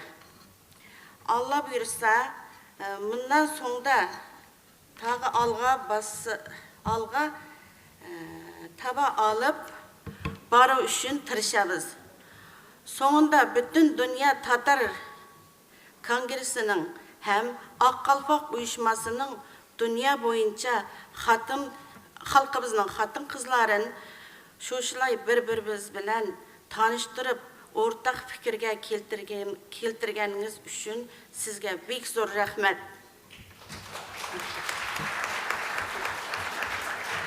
Ол барсында әйтеп бетермей инде, Фәрхинур. Қытайның Кулжа шәһәрендә үзе менә шушылай киемнәр тигеп, бүтін теләгән кешене киендереп, кибетләрен тотып, менә Қытай шәһәрендә үзенең кибете. Бүген дә аның 5 киеме бар иде. Безнең әйвап келдейме? Барсы да менә югыланы күрсәттем монда, алып чыкмагыз, монда күрсәтте. Анан бер нәрсә япмасын гына бирегез әле, бер нәрсә менә безнең өчен, безнең татар халкы өчен. Анда бит инде Кошаннан бирле бездән китеп 6-нчы буын хәзер укырга келделәр егетләр. Менә Фәрхинур тигә безнең электән бер вакытта да бер нәрсәне дә ачмаганнар, ачык тотмаганнар. Һәм аның шундый тиккән әйберләре бар. Biz barımız içinde gıybretli. Her eybirini biz bir şüpre kaplı biz de koyarız. İpi üstüne de, tegisi üstüne de, buz üstüne de.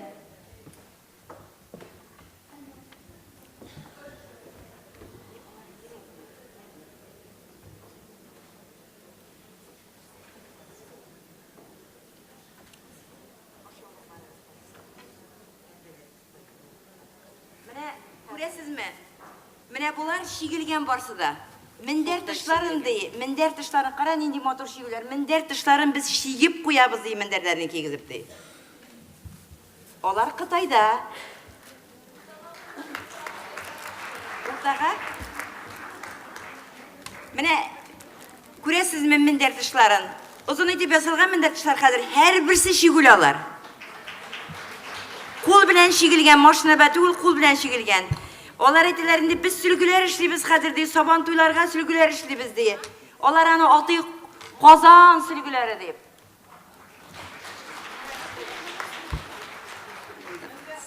Mine minderlerini, başkalarını indi onda Qıtayda yoltur kübrek, onlar indi üzlerince şundu itip teşle olup geldiler. Hem mine bir nersenege ihtibar ettiresim kile.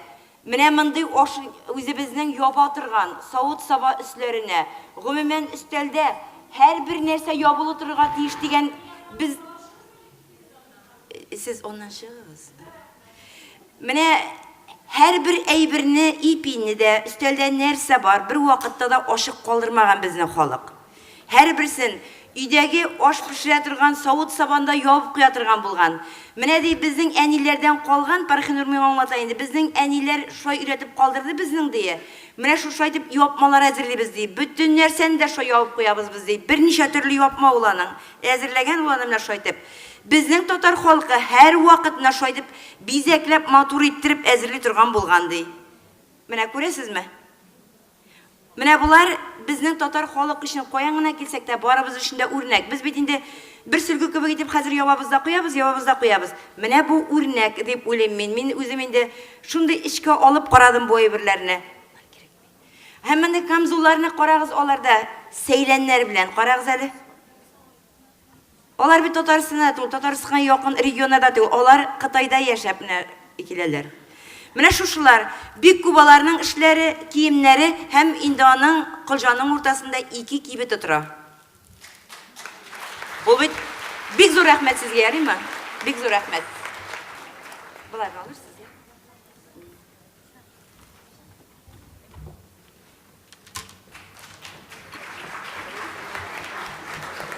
Хәзер чыгышларыбызны дәвам итәбез.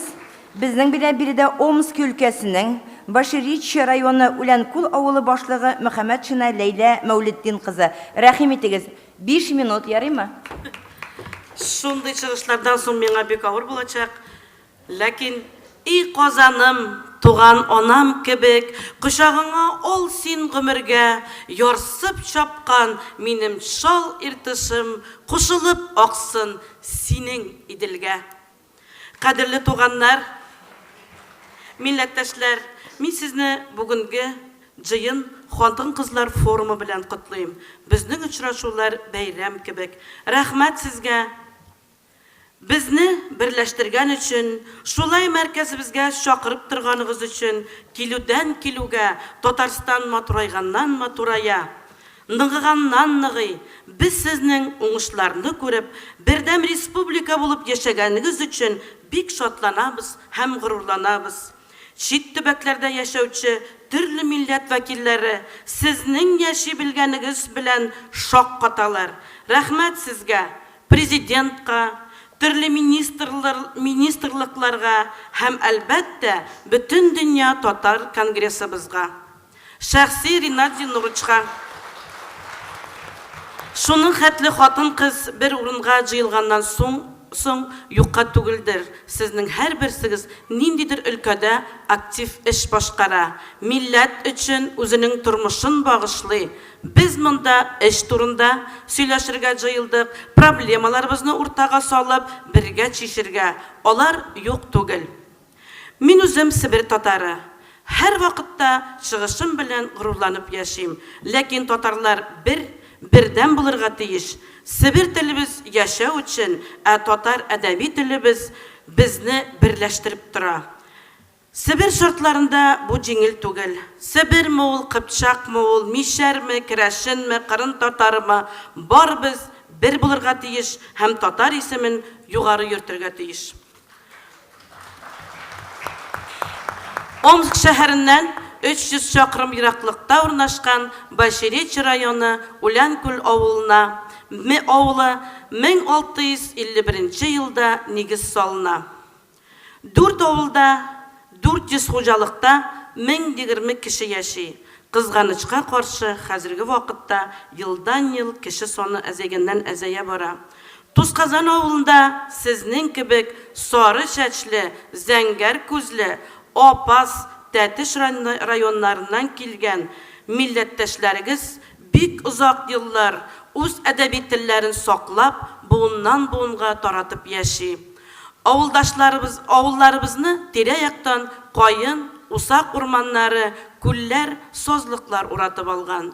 20нче гасырга кадәр Үләнкүл халкын бухаралылар дип йөрткәннәр. Нәсел шәҗәрәләребез шул турыда сөйли. Хәтта 15 буынга хәтле Шыйхов Рамазановлар нәселе билгеле.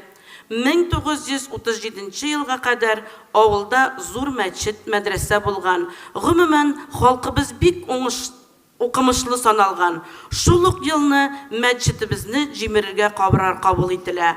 Авыл ярым ай белән көрәш башлана, аны пулялар белән атып төшерәләр.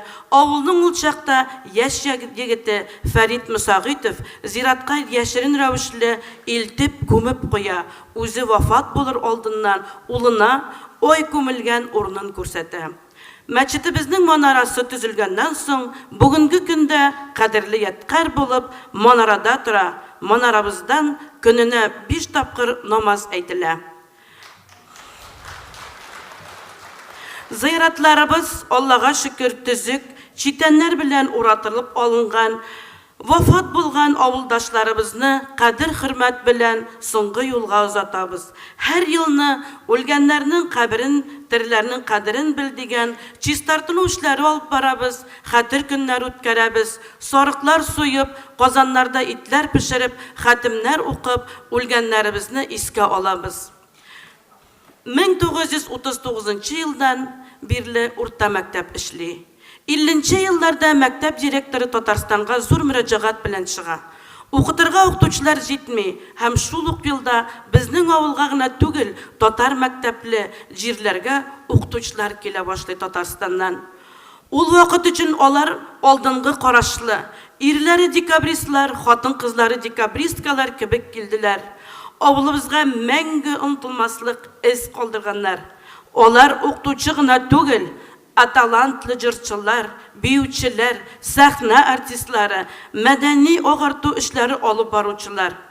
Авылыбыз үсешенә зур өлеш керткән кешеләр. Кайчандыр Акчачаклар Габдрахман Абсаламовның авылда укылса, хәзер Зифа Кадырованың 4 җыентыгын бер генә нөсхәдә булса да, кулдан кулга йөртеп укыйбыз. Берничә исемне әйтәсем килә. Аларның укытучыларның исемләре бер кайчанда яңгырамаган, гаеп итмәгез зинһар өчен. Бәлки залда утыручыларда, шул районнардан булган делегатларда кызыксыну уяныр. Иң беренче авылыбызга 51 елны Хикматуллина Фаузия Хикматулловна килә. Ул чистайдан була, Кама елгасын яратып, сагынып сөйләгән. Хатыпова Рәшидә Хатыповна Соба районы Икшермә авылы. 53 елны килә, көчле математик була. Гайнуллин Ким Хайбуллович 53 елны килеп Казаннан килгән, көчле немец теле укытучысы була. Соңгы елларда Казан дәүләт педагогия институтында укыткан дип беләбез. Фатхуллин Наил Нуриддинович физика укытучысы, Таисия Николаевна Шишканова чистай рус теле һәм әдәбият укытучысы, Кошкин Равил Алексеевич Үтәбәй теләчедән публицист, Ханафеева Фаузия Акмалевна татар теле һәм әдәбият укытучысы, Опас районы, профессор Исхакова Суфия Мунзировна, Валеев Фуат Ташмөхәммәд улы һәм башкалар. Мәктәбебез өлкәдә бердән-бер милли урта мәктәп. Бүгенге көндә 110 укучы укый. Кызганычка каршы, 2 бик яхшы, көчле укытучылы башлангыч мәктәпләребез оптимизация йогынтысына эләгеп ябылдылар. Бер башлангыч мәктәп, балалар бакчасы бар. Мәктәпләр ябылды, Тусказан, Каракүл авылларыннан кешеләр китә башлады. Һәр елны татар теле һәм әдәбияты буенча өлкә олимпиадалар узып бара. Балаларыбыз Казанда үткәрелә торган олимпиадаларда катнаша, төрле казанышларга ирешәләр. Татар кешесенә татар иленнән башка яшәү җиңел түгел. Илдә барган кризис нык сукты. Бу ябылган мәктәпләр, клублар. Мәктәптә бала әлифба укымый. Урта мәктәптә 5 сәгать татар теле һәм әдәбият укытыла. 2нче, 3нче, 4нче, 9нче, 10нче, 11нче сыйныфларда ярты сәгатьтән, димәк 5нче, 6нче, 7нче сыйныфларда татар теле һәм әдәбияты дәресләре бүгенге көндә бөтенләй укытылмый. Мин үзем укытучы булган кеше, буның өчен бик кайгырам һәм борчылам. Кайчандыр безнең укучыларыбыз имтихан тапшыра иде. 2 сәгать татар теле, 2 сәгать әдәбиятны укытып тора идек. Тел битеп бара. Татарлар гына яшәгән авылда ничек мөмкин телне бетерергә? Балалар бакчасында балаларыбыз русча сөйләшә. Әти-әниләр дә хәзер пап, мамга әйләнгәннәр. Бәлки бу сораулар өлкәбез мәгариф министрлыгына кагыла торгандыр. Шулай булгач, илемдә кирәктер, өстән әйтү кирәктер. Бер дә зарланасы килми, булган зарланган вакытлар. Юлыбыз булмаса да, газ үткәрелмәгән булса да, автобуслар сирәк йөрсә дә, бик матур яшибез. Килегез кунакка. Бирешмибез, тырышабыз. Ярдәмчеләребез дә бар. Аеруча яшь район депутаты Радик Минниханов.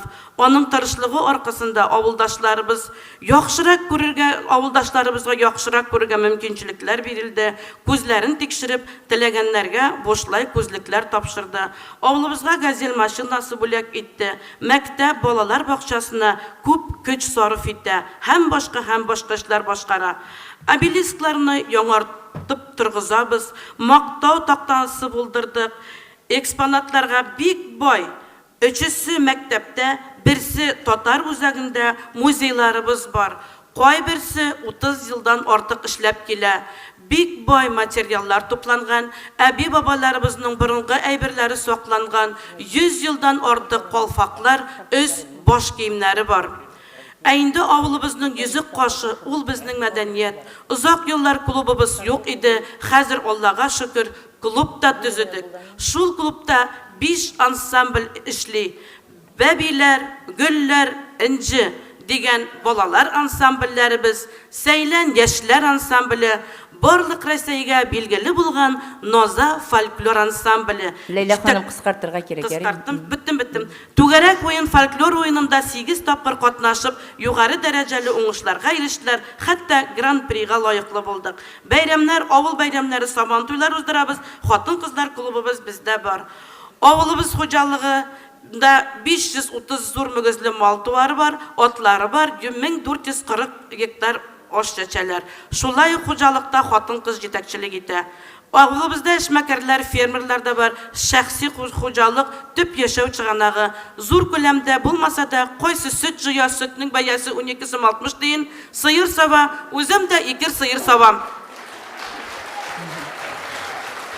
Ашыгам, казылык ясыйбыз, кәҗә мамыгыннан шәл, шарф бияләйләр, сарык юныннан оек башлар бәйләп сатабыз. Умартачылык белән шөгыльләнүчеләр дә бар. Кыскача тормышыбыз шул, төшенкелеккә бирелмибез, өметсез түгел, таянычыбыз бар. Татарстаныбыз безнең аркабызда.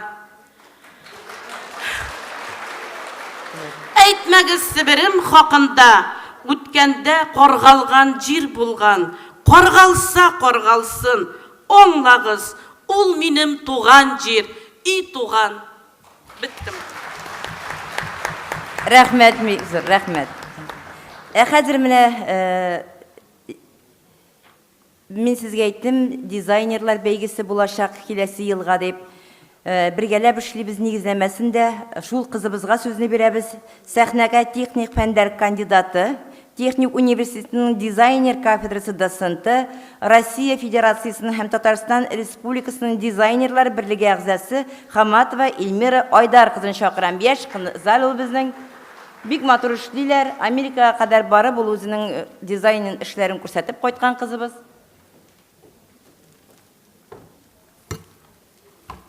Хәерле көн, кадерле президиум, хөрмәтле башкалабыз кунаклары һәм кадерле тамашачылар.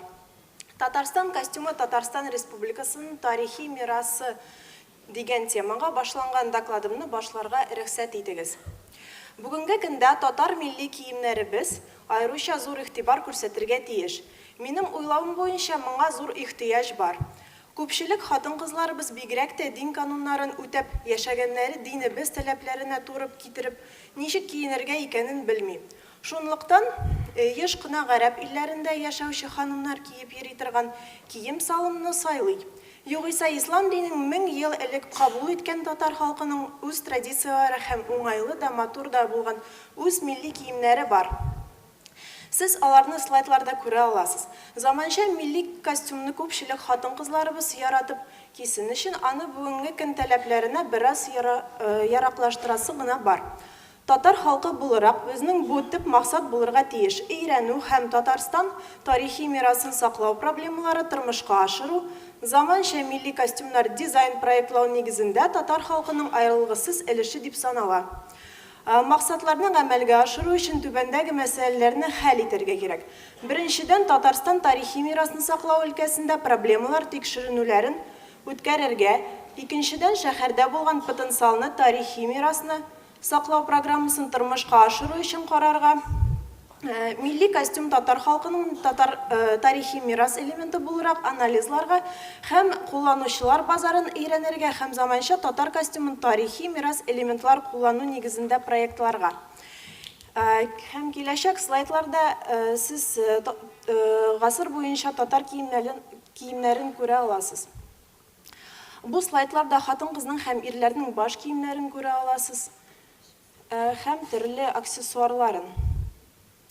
Татарстан Республикасында яшәүчеләр арасында үткәрелгән сораштыру нәтиҗәләре күрсәткәнчә, бүгенге көндә татар стилендәге заманча милли киемгә ихтыяҗ бар. Ник дисәк, Татарстаннан читкә чыккач, безнең хатын-кызларыбыз башка милләтләрдән аерылыбрак торырга тели. Безнең татар халкының милли йөзен югалтырга хакыбыз юк. Ә моның өчен милли элементлар кулланып, тегелгән заманча эс киемнәрен, аяк киемнәрен, баш киемнәре булдырырга кирәк. Милли элементлар дигәнгә шигу, аппликация, аксессуарлар һәм башкалар күздә тотыла.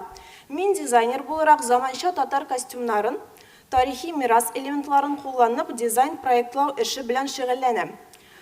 Бу слайдларда тарихи яңарыш коллекциясын күзәтә аласыз. Соңрак тагы, менә. Так, икенче слайд. Тагын икенче.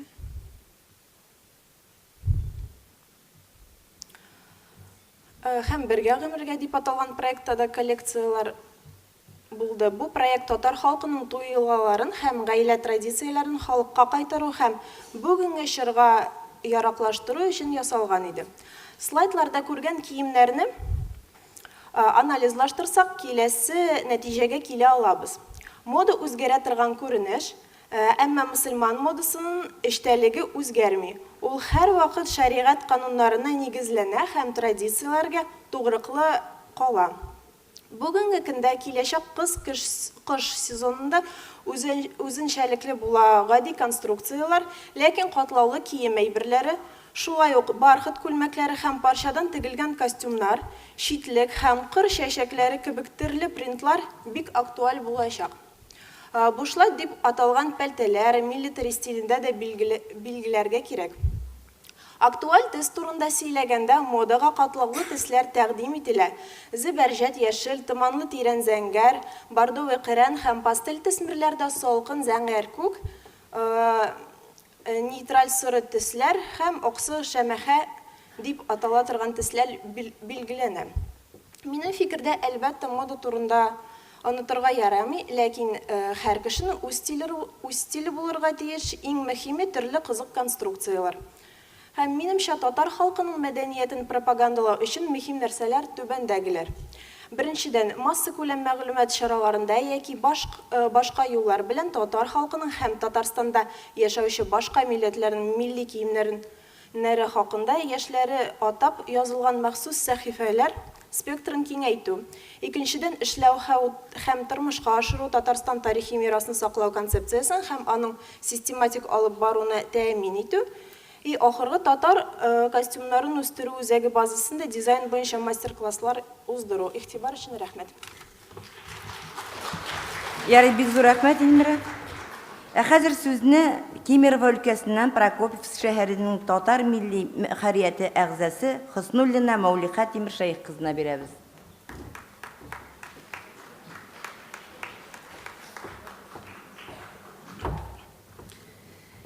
Исәмесез, хөрмәтле милләтләшләр.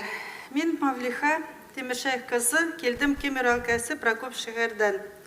Узган елда Чувашиядән татар җегетләр безгә исем бирделәр, Тулевский кызлар. Мин үзем эшмәкәр кафе Лагуна хуҗасы. Прокопьевск шәһәрендә статистика буенча бүген 10 мең татар һәм башкорт халкы яши. Татарстандан татарлар 30 елда шахтага эшләргә килделәр. Бездә әйтәләр, бер вагон күмергә вагон татар алыштырдылар. Беренче Сабантуй 1997 елда оештырдык һәм ел сайын Сабантуй бәйрәмен уздырып барабыз. Тәмле татар ризыкларны пешереп халыкны сыйлыйбыз. Татар конгрессы Сабантуйга җырчы артистларны җибәреп халыкны сыйндыралар. 2003 елда татар фольклор ансамблеләсен эшли башлады. Татарлар өчен кызык хәлләр, мәзәк хәлләр исемле клуб эшли. 2005 елда Яшлык исемле татар культура оешмасы язмага теркәлде. Ай сайын чай янында тәмле аш исемле кичә уздырыла. Апрель айында быек шагыйрыбыз Габдулла Тукайга багышлаган кичә уздырыла. Атна сайын ял иткән ветераннарга, инвалидларга концерт белән барабыз. Мин үзем беренче тапкыр иптәшем белән Казанда 2011 елда авыл эшмәкәрләренең слетында булдык. Шул кадерле Казандан канатланып кайтып, мин үзем милләт өчен файдалы эшләр башкарасы килде. Гел татарча сөйләшергә тырыштым. Гафу итегез, мин әле Конгресстан гына татарча сөйләшә башладым. Кайтып шәһәребездә татар классны ачтым.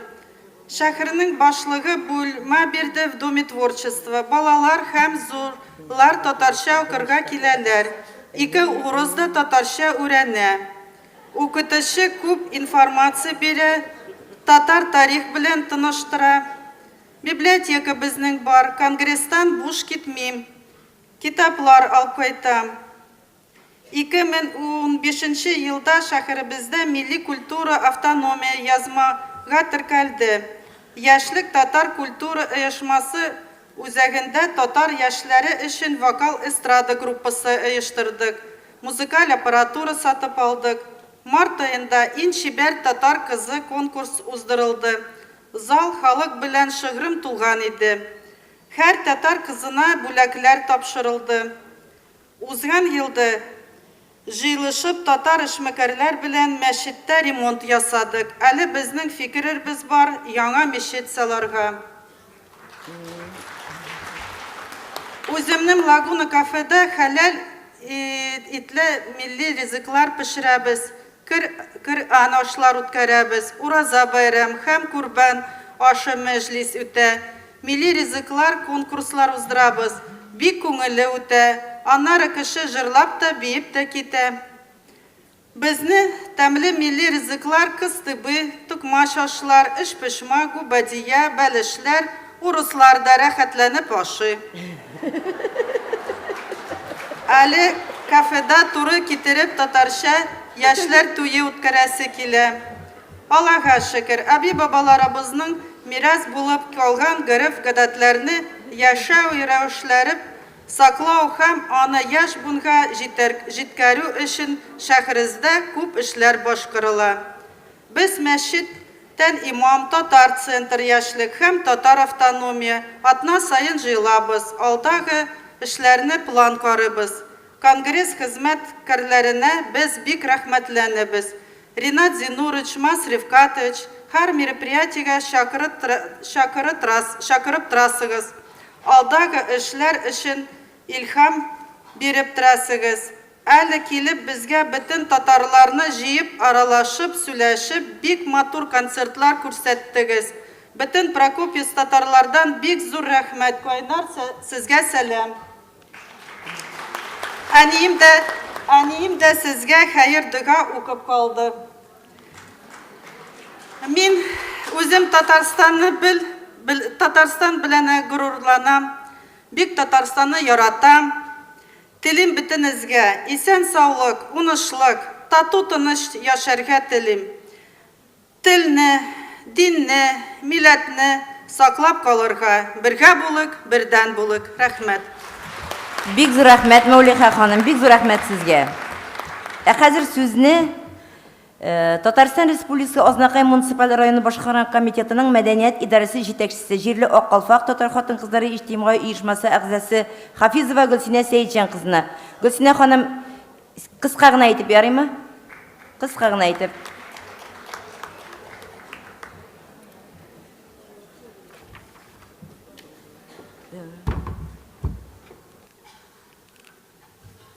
Хәерле көн, хөрмәтле президиум, хөрмәтле милләттәшләр.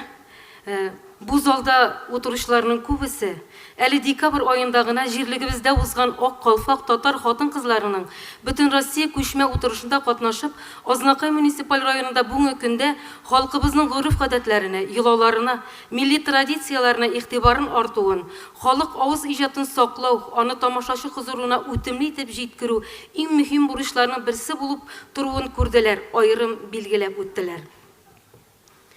Билгеле, чөнки безнең мәдәният хезмәткәрләре йола һәм гореф-гадәтләрнең алыштыргысыз тәрбияви чара булуын, халык бәйрәмнәре, халыкны милләт итеп берләштерүен яхшы аңлыйлар.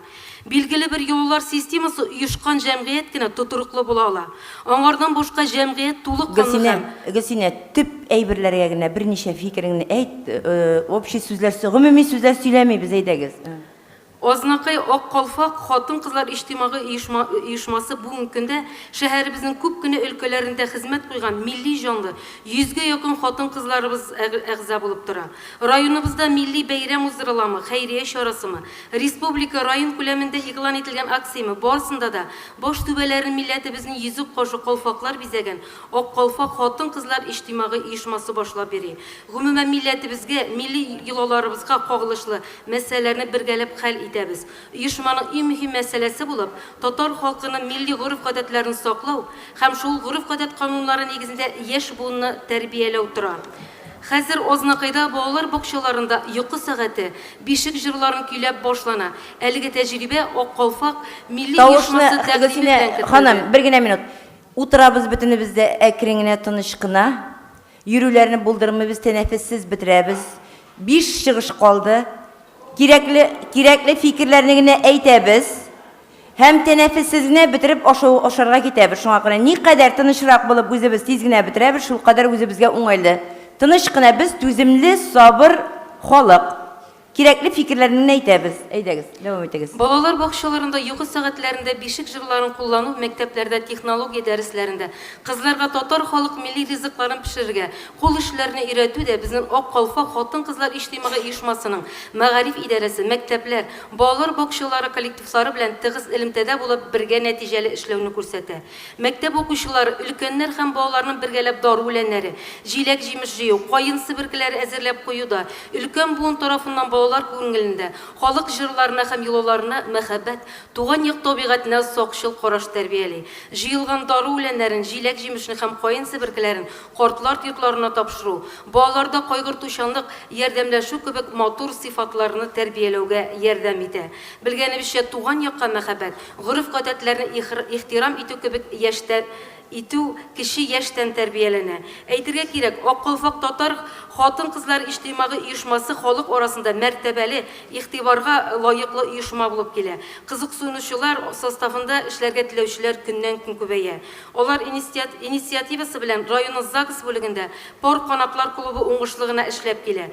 Пар канатлар клубы парсызларны кавыштыру, яшь гаиләләргә психологик, юридик ярдәм итү, бала тәрбияләү серләрен өйрәтү, районның танылган гаиләләренең тормыш тәҗрибәсен өйрәнү, район күләмендә уздырылган акцияләрдә, түгәрәк өстәлләрдә төрле темаларга карата фикер алышуларда катнашу белән шөгыльләнә. Бүгенге көндә авыл җирләрендә күп кенә ир-егетләребез парларын таба алмыйча ялгыз картаялар. Алар белән бергә авылда картая. Ә бит күп кенә авылларда ялгыз хатын-кызлар да бар. Элеккеге вакытларда яшьләр бер-берсе белән кавыша алмаса, авылның үз димчеләре булып бу эшне бөтен юласына туры китереп башкара торган булганнар. Ярәше юласын кире кайтару максатыннан безнең Ак Калфак хатын-кызлар иҗтимагый оешмасы күп кенә авылларда яучылар клубы ачып җибәрде. Бу клублар бүгенге көндә Урсай, Буралы авылларында бик актив эшләп киттеләр. Инде бу эшебезнең нәтиҗәсе буларак яучыларыбыз тарафыннан кавышкан парларыбызның балалары үсеп килә. Ел саен уздырылган Чатыртауда җыен фольклор фестивалендә милли мирасыбызны саклауда зур роль уйный. Төрле төбәкләрдән килгән коллективларның гореф-гадәт күрен халкыбызны якынайта, берләштерә, милли горурлык, милли хисләр культурасын тәрбияли. Фестивальнең географиясе елдан-ел үсә, үзгәрә бара. Ак Калфак татар хатын-кызлары иҗтимагый оешмасының тагын бер олы хезмәте турында әйтеп китмичә булмас. Бүгенге көндә Азнакай районында юкка чыккан 40тан артык авыл исәпләнә. Biz шушы авылларның тарихын төрле архивлардан, музейлардан, бүгенге көндә исән булган авыл кешеләреннән топлап, хәтер турындагы авыллар исемле китап нәшер иттек. Бу эш бүгенге көндә дә дәвам итә һәм инде һәр елны җәй айларында шушы беткән авыл урынында инде шушы Ак Калфак иҗтимагый оешмасы безнең кызлары шушы дөнья буйлап, ил буйлап таралган шушы авыл кешеләрен җыеп җыеннар үткәрә. Мөхтәрәм фикердәшләр, без хатын-кызлар күп эшләргә, яхшы эшләргә, күп сөйләргә яратабыз. Шулай булгач, сөйләр эшләребез дә, уртаклашыр фикерләребез дә күп. Безнең сезнең белән уртак бер максат, милләтебезнең якты киләчәге, яшь буынны милли рухта тәрбияләү, татар телен, мәдәниятен һәм сәнгатен бай мирасыбызны саклап калу. Игътибарыгыз өчен рәхмәт. Бик зур рәхмәт. Хәзер сүзне Курган өлкәсе Шадринский шәһәре Дуслык татар мәдәният үзәге директоры Агишева Инга Самигулла кызына бирәбез. Һәм инде бу китапны мин инде зур хөрмәт белән Ринат Зиннуровичка тапшырасы килә.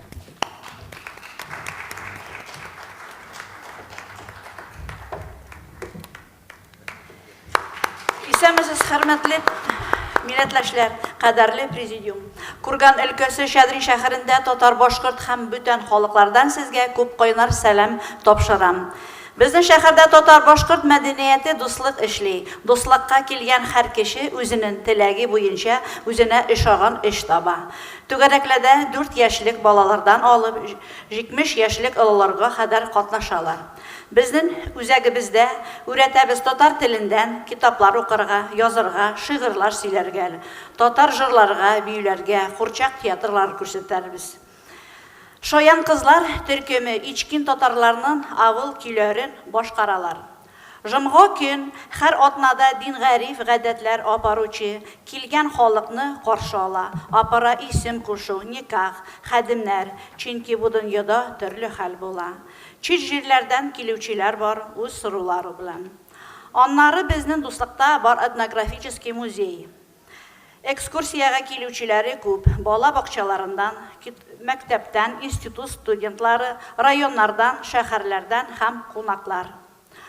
Алланың рәхмәте белән ел саен киләбез бу хатын-кызларның форумына. Сезне тереләй иттердеп дим инде, күреп әйтәсем килә сезгә зур рәхмәт. Торган җиребезгә кайтып, сезне белән танышып, үрәнеп, көч, дәрт алып, күп ярдәм алабыз. Без Казан белән бер элемтә диеп яшибез. Сезне ихлас күңелдән барыгызны да телибез зур уңышлык, ак бәхет, тозалык, саулык, гаиләләрегезгә иминлек, бергә булайык, бердән булайык. Рәхмәт. Һәм Инганың Курган өлкәсендә ул безгә җибәрде 5 төрле үзенең киемнәрен теккән, дизайнер итеп үзен танытты. Без элемтәдә яшибез алар белән. Менә безнең бер конкурста катнашучы дизайнерыбыз әзер Курган өлкәсенеке. Рәхмәт Инга. Хәзер сүзне Петербург шәһәреннән Аккалфак татар хатын-кызлар оешмасы нан Байтимирова Рената Хаким кызына бирәбез.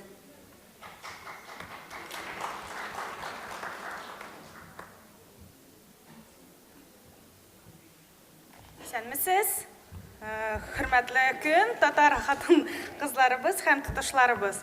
Мин татар теленә 3 ай гына өйрәнәм. Шуңа күрә яртылай русча сүзләрне кертсәм, гафу итегез инде мине. Сөйлисең Рената, әйдә матур итеп сөйләсәң. Тырышып сөйләнәм.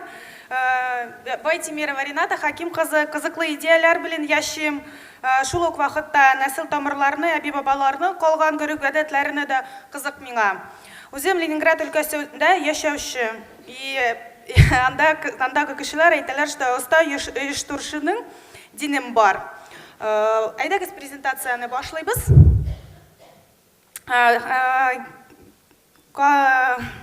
Өченче бөтен дөньяда татар халыкның делегат булдым Ленинград өлкәсенең 2015 елда. Шуңа күрә башладым Аккалфакта эшләргә. Әзрәк безнең эшләребез күренә слайдларда башлана. Шул ук мин зур вакыйгаларның уртасында кайнарга яратам. Һәр вакыт әйтәбез, мин татар кызы дип әйтергә яратабыз, мин дә яратам. Шуңа мин үзем Аккалфак оешмасының Петербургтагы җиткәчесе яшьләрнең татар яшьләре бәйгедә бергеле айдаманы, Нива фәрештәсе, хәйриячәк, җәмәгатьнең хокук һәм икътисад мәсьәләләре белән ревизор. Тагын да безнең Гатчинада, Ленинград өлкәсендә, шәһәрендә юлдаш татар-башкорт җәмәгате активисты булам.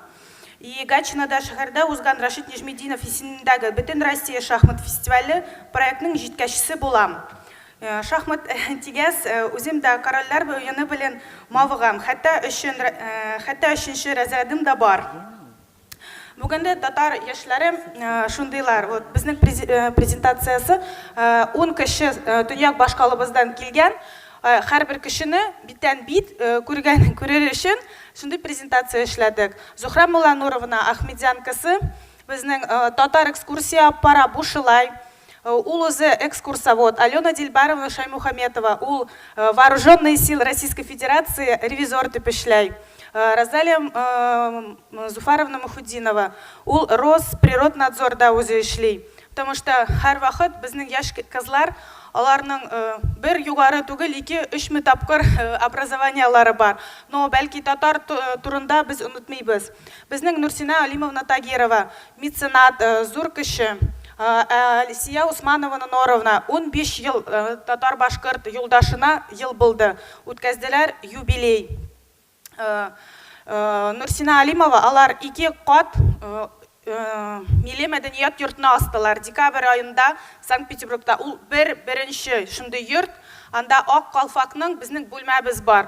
Һәр ай 3нче ял көннәрдә анда җыелып хатын кызларның көнне уздырабыз. Тегепме, шигепме, заманча милли кием уйлап чыгарып киенәбез.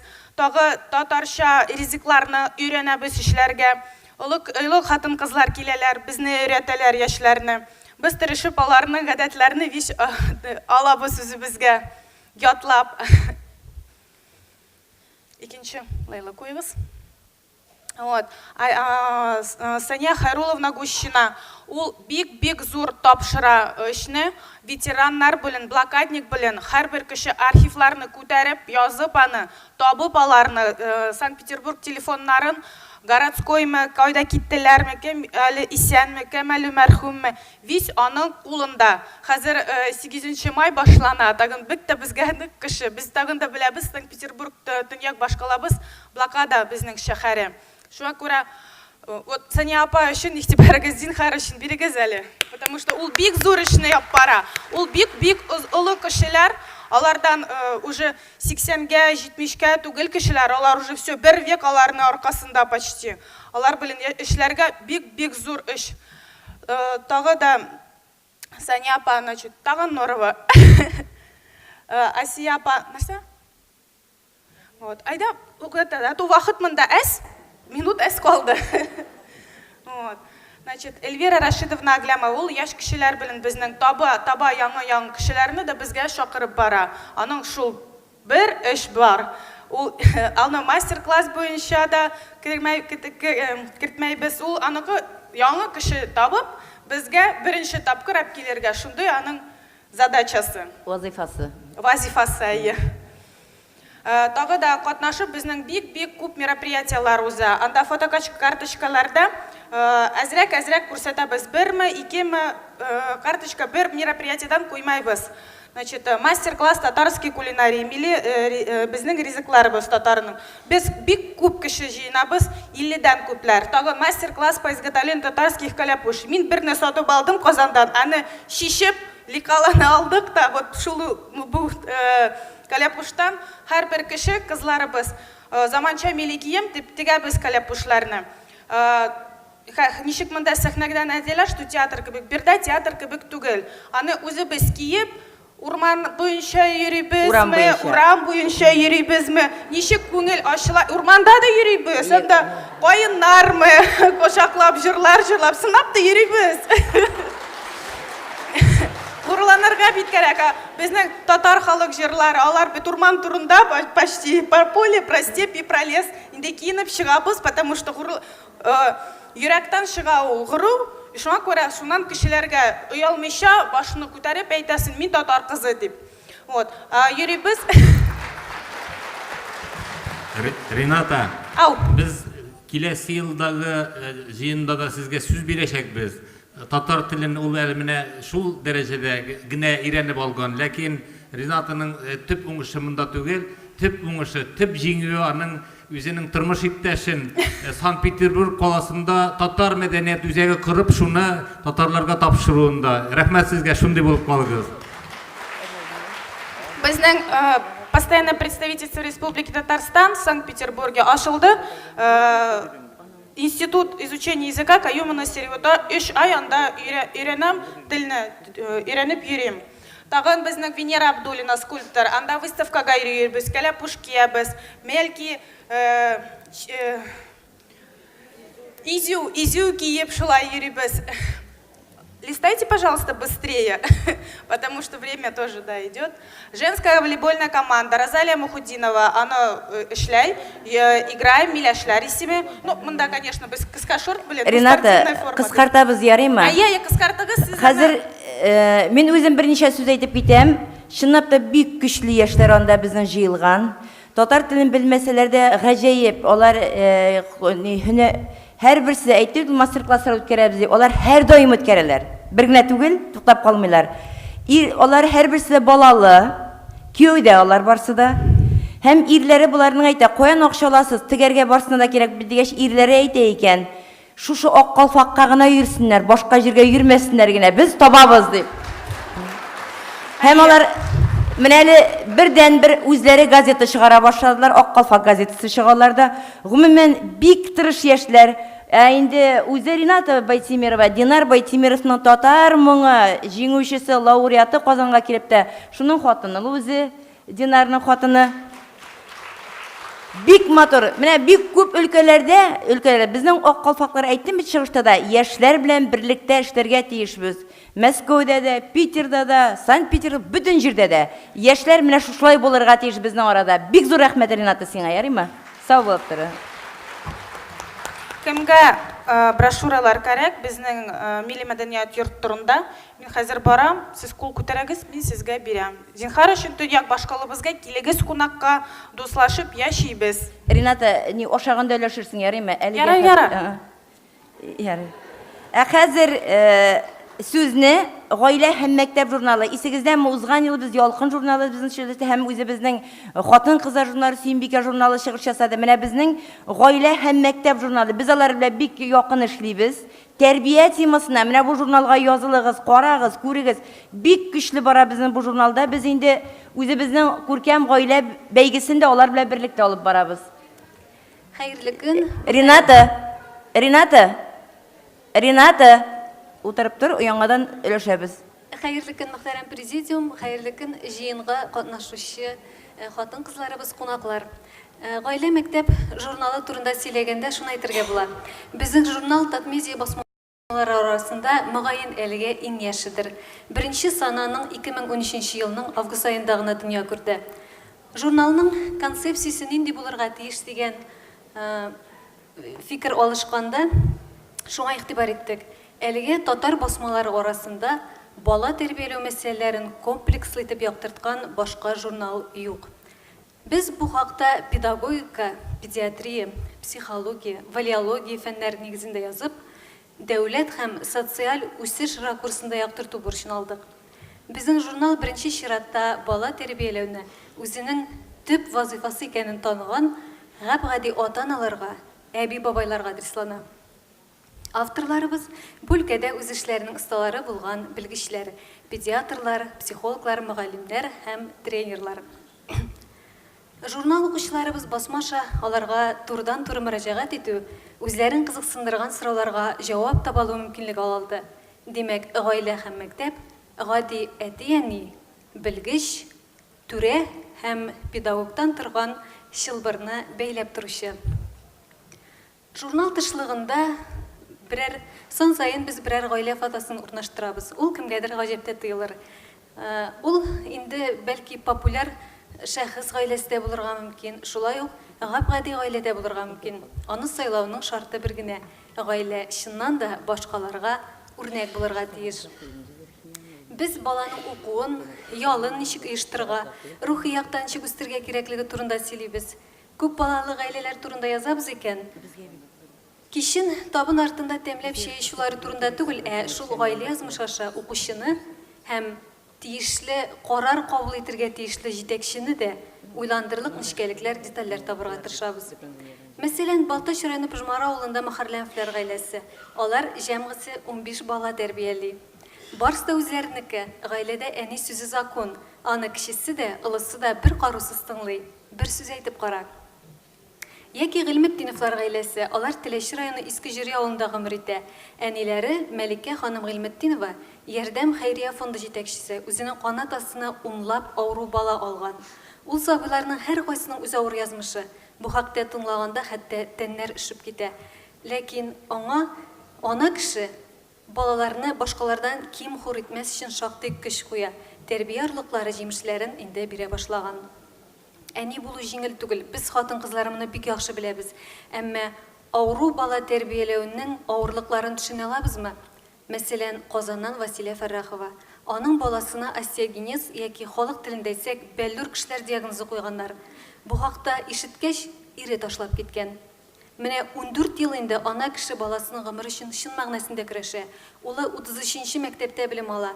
Әнисе инвалид арбасына утыртып, аны мәктәпкә алып килә. Дәресләрдә янәшә утыра, саклый. Югыйсә бер кискен адым да баласының бәллүр сөякләре өчен ахыргысы булып куюы бар.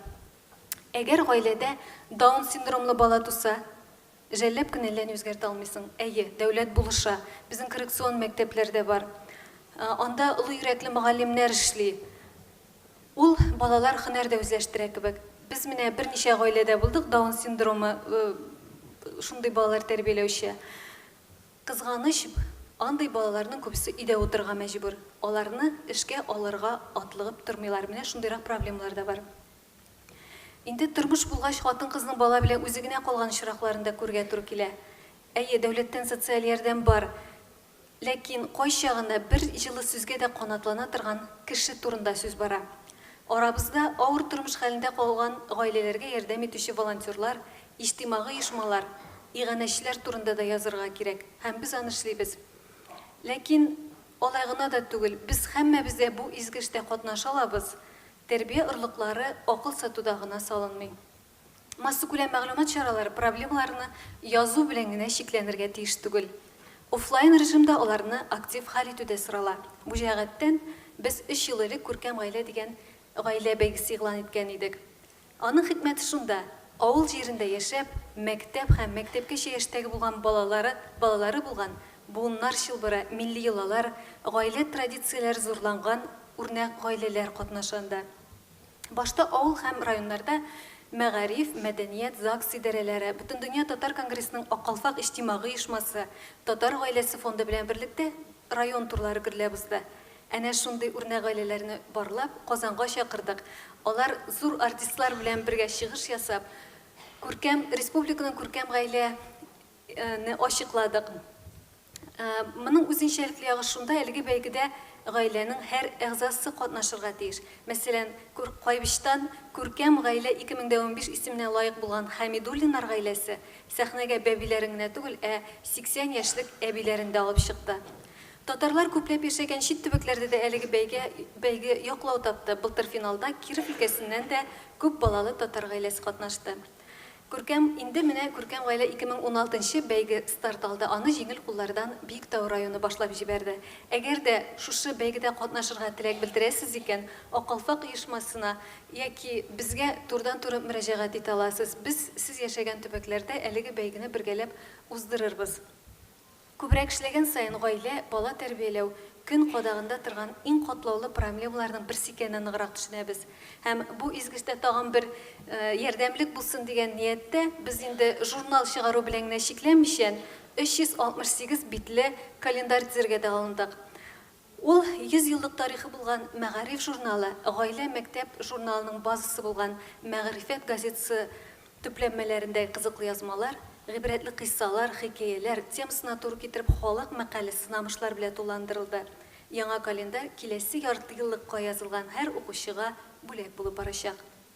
Тәрбиядә вакыт төшенчәсе, зыялы ата-ана, тәрбия мөгаллим, зыялы мөгаллим, тәрбиячеләр өчен тәрбияле бала үстерүдән дә кадерлесе юк. Бу изгештә сезгә уңышлар юлдаш булсын. Игътибарыгыз өчен рәхмәт. Бик зур рәхмәт.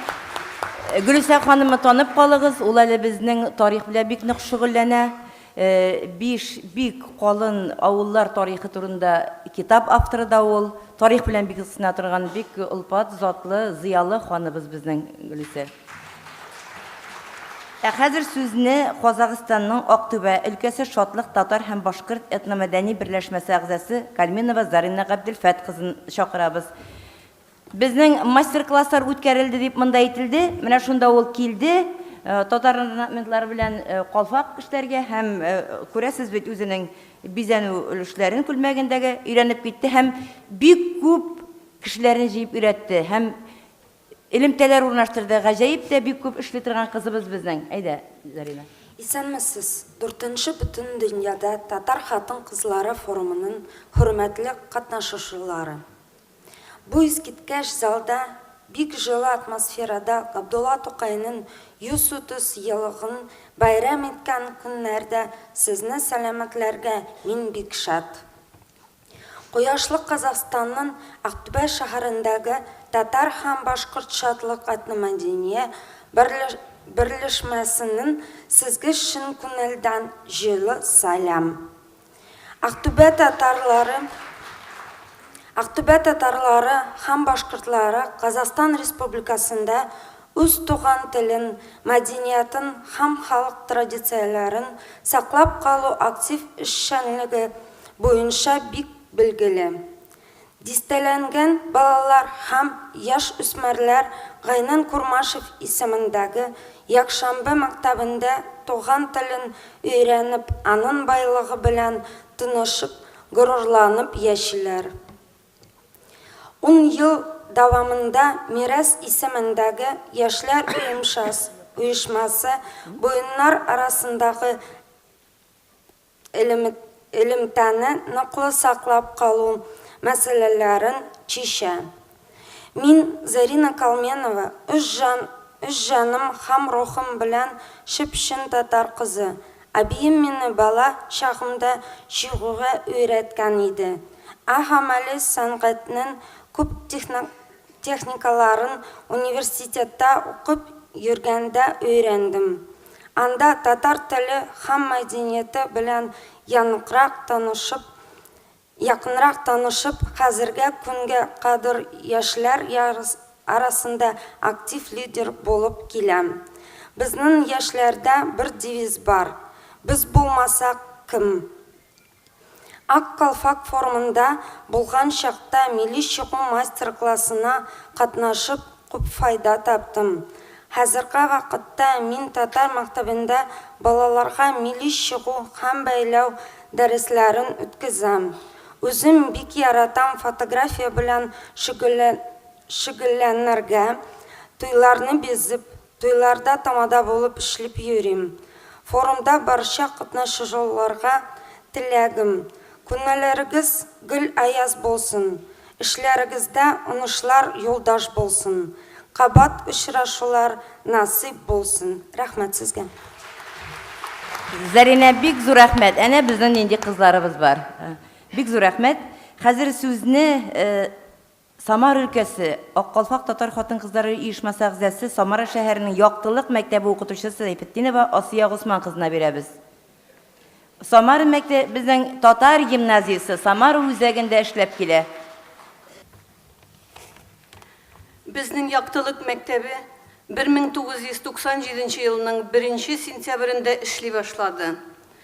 Мәктәп ачуда бик зур эшләр, бик зур тырышу күрсәтүче Харида апа Габдулзяновна булды. Хәзерге вакытта кызының кызын үстерә. Хәзерге җитәкчебез безнең Рәфкат улы Радик Газизов.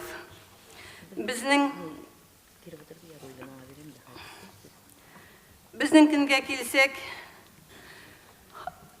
һәрбер сыйныфта, 2нче сыйныфтан 11нче сыйныфка кадәр безнең сыйныфларда 3 сәгать татар теле укытыла.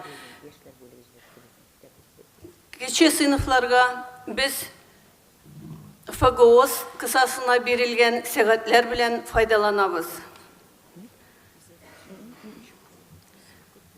Татар телен һәм әдәбиятын уңышлы өйрәнү максаты белән укучылар саны 25тән артса, сыйныфларны 2гә бүлеп укытабыз. Олимпиадаларга безнең балалар йөреп, Казанга, фәнни конференцияларга, олимпиадаларга, Саратовта булган конференцияларга барып, уңышлы гына чыгыш ясайлар. Һәм шушы уңышлы чыгыш ясаган балаларга безнең Ильяс Гумерович Шакуров акчалата бүләкли. Бу инде балаларны бөтенләй юк дөрес булмаса да балаларны телне өйрәнүгә кызыксындыру уята дип уйлыйбыз. Мәктәбебездә бию театры Йылдыз эшләп килә. Ул 2004 елдан бирле эшли. Һәм дә чит илләргә чыгып, үзебезнең Орлята Россия дигән конкурсларда үткән елны катнашып, уңышлы гына җиңү алып кайттылар. Польшага барып, гран-прига лаек булдылар безнең биючеләребез. Һәм шуларга һәрбер конкурсларда катнашыр өчен бик матур иттереп, костюмнар тегер өчен бик күп акча кирәк. Шушы яктан безнең Фәхриддин Канюкаев бик күп булыша, анарга бик зур рәхмәтлебез. Һәм дә менә бу залда утыручы Гөлнара Митхат кызы Насирова безгә күлмәкләр матур иттереп тегә. Менә минем кигән костюмым да Митхат кызы Гөлнара тиккән костюм.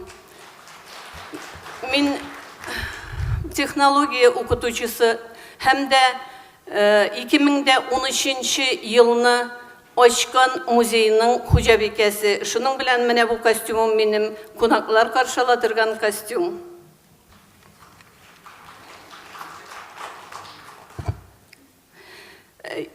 Әгәр инде балаларга ата-аналар белән эшләү эшенә килсәк, менә нәрсә әйтеп үтәсем килә.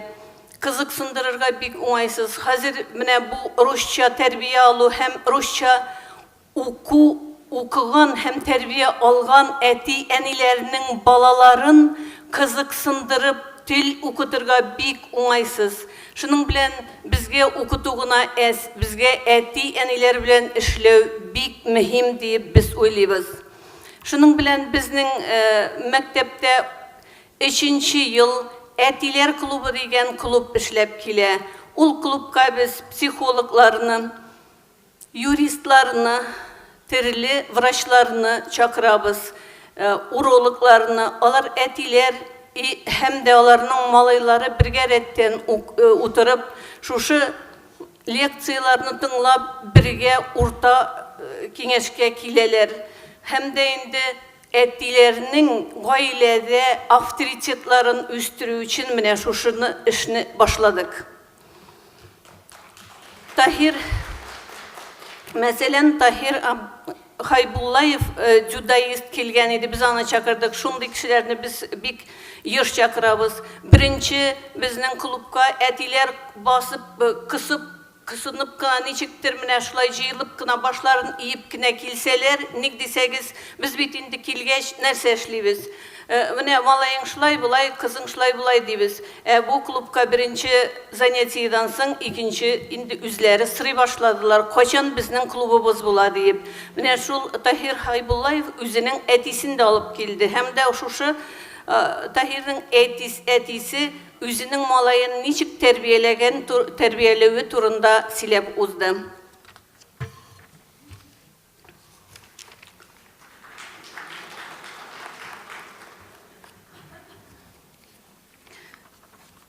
Шулай ук безнең мәктәптә көрәш секциясе эшләп килә.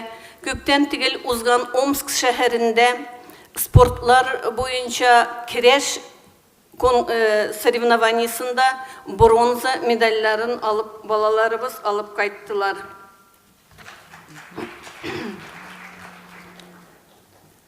Һәр ел сайын татар декадалары, төрле бәйрәмнәр, казымәләре һәм башка бәйрәмнәр уздырабыз. Ул бәйрәмнәрдә дә шигърият кичәләре, ул шигърият кичәләренә андый матур бәйрәмнәргә без инде Казаннан булдырган хәдәр кунаклар чакырырга тырышабыз. Безгә алар рәхәтләнеп киләләр.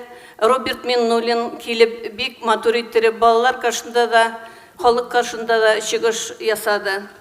Рәхмәт аларга. Һәм дә әтиләр клубы белән бергә әниләр клубы да эшләп килә. Аларга да шулай очрашулар уздырып, балагыз начар укый гына дип түгел, менә шундый чаралар эшләргә тырышабыз бергә. Кыскарта төшәбез. Безнең менә бу эшләребезгә әйтеп үткән эшләребезгә килсәк инде 40 меңлек татар булган шәһәрдә без генә аларны үз кычагыбызга алып эшләп бетерә алмыйбыз. Шуңа күрә без бик рәхмәтлебез туган тел оешмасына, дуслык, ак калфак һәм инде әти-әниләргә бик зур рәхмәт. Biz gururlanabız. Мәктәбебезне ачкан өчен түгел, мәктәбебез бүгенгә кадәр эшләп килгән өчен һәм дә беренче елны 175 бала булса, янкырма корган елдан бирле 2007 елдан безнең 461 бала укый. Хәзер инде без килгән бер баланы ала алмыйбыз. Ник дисәгез, безнең мәктәбебез кичерәк. Шуның өчен мәктәбебезне киңәйтеп һәм дә балалар бакчасы мәктәп каршында булдырырга, менә шул безнең бурычыбыз. Бик зур рәхмәт. Бик зур рәхмәт. Рәхмәт сезгә. Хәзер соңгы чыгышка сүз бирәбез. Бик вакыт хәзер кысана безнең. Кысырыклана бара. Сүзне хәзер без Бөтен дөнья татар яшьләре форумы рәисе Яруллин Тәбрис Мөдәррис улына бирәбез. Алар тәрбия мәсьәләсендә яшьләр без һәр вакыт бергә алар белән һәм инде яңа проектлар үзләре уйлап табып алар эшлиләр. Әйдә, Тәбрис. Рәхмәт. Димәк, мин соңгы булгач узакта сөйли алам, шулай бит? Юк, шаяртам инде, әлбәттә 2 минут кына. Игътибарыгызны алам. Әйбәт булыр иде, әгәр дә сездә блокнот булса һәм каләм, ручка. Аларны алыгыз, язып барыгыз. Һәр бер слайдны язып барсагыз да әйбәт була. Димәк, менә сез күрәсез фото. Кадрия апа әз генә әйтеп киткән иде. Без һәр вакытта да көндәлек тормышта эшлибез бергәләп, менә Татар яшьләре форумы һәм Ак калфак оешмасы. Һәм шушындый киселеш безнең барлыкка килгән проектларның берсе ул Акыл фабрикасы. Акыл фабрикасы ул проектлар мәктәбе. Проектлар эшләүче кешеләрне берләштереп тора һәм бер темаларның берсе булган иде бала үсеше һәм тәрбия. Һәм ул бик популяр булып чыкты. Анда без теоретик психологларны да чакырдык һәм төрле проектлар эшләүчеләрне чакырдык. Һәм яңа бала тәрбиясе һәм татар телен өйрәнүгә караган проектларны барысы да диярлек кызлар эшли икән. Һәм аның берсе генә менә Азат дигән егет бар иде, калганнары кызлар чыгыш ясады. Димәк, беренче шундый проект ул Учтеки проекты. Ярым икенче слайд. Менә Учтеки проекты, аның адресларын язып ала аласыз. Ул нәрсә дигән сүз? Менә бала тугач та әйтәбез инде аңга юаткычлар, Учтекиләр әйтәбез, шулай бит. Менә фольклордан җыеп барган, үзе авторлык үзе язган менә шушындый 4 еллыкларны бергә җыя. Айгөл дигән кыз ул, Айгөл Аюпова, һәм шушыны берләштерә Учтеки дигән проектка. Аның ире дизайнер. Менә икенче слайдны күрсәтегез. Менә алар ире дизайнер, ире аның эшли фән турындагы әлбәттә дигән проектны, менә аның тормыш иптәше Айгөл ясыйлар шушындый плакатлар, балаларга бик гади итеп аңлаталар. Аларның китапларын чыгаручы нәшриятта бар, шулай ук үз инициативасы белән ясалган нәшрият, аны Гүзәл дигән кыз ясый, ул атала Юл басма дип. Юл басмада сез таба аласыз, менә шушы бер кайда да, бер китап кибетендә дә таба алмаган балалар китапларын, алар әлбәттә күп түгел. Бәлки кемдер кирип аны карап кына чыгар. Бәлки кемнеңдер мөмкинчелеге бар. Менә монда чит илләрдән килгән делегатлар бар. Мәсәлән, бик яхшы мөмкинчелек, менә киләсе слайдны күрсәтегез әле. Менә аларның продукциясе, тагын слайд. Менә аларның әле разработкада гына булган китаплары бар. Эскизлар ясалган, һәм аларга чыгарырга кирәк аны. Һәм тиражның бер өлешен алып, менә шушы проектка ярдәм итеп була. Димәк, бу Юл басма дигән нәшрият. Киләсе слайд. Тагын бер бик яхшы шундый проект бар, ул атала Акыллым дигән проект. Дөнья күләм танылган методика бар, Глендоман методикасы, карточкалар күрсәтеп балаларга тел өйрәтү, шулай бит телен ачу. Әлбәттә бар карточкалар анда шундый авыр сүзләр белән авыр рәсемнәр белән. Монда баланы нәрсә, тирә-юньдә баланың нәрсә бар, шуның турында карточкалар. Мәсәлән, бала бүлмәсе, кухня, җәндекләр һәм башкалар. Ул бик гади, аның комплектлары бар, бала тугачта күрсәтә торганы, бар менә 5 яшьлекләр өчендә. Тулы комплект итеп чыга. Шулай ук менә аның сайтларын һәм ВКонтакте челтәрендә таба аласыз. Акыллым дип атала ул.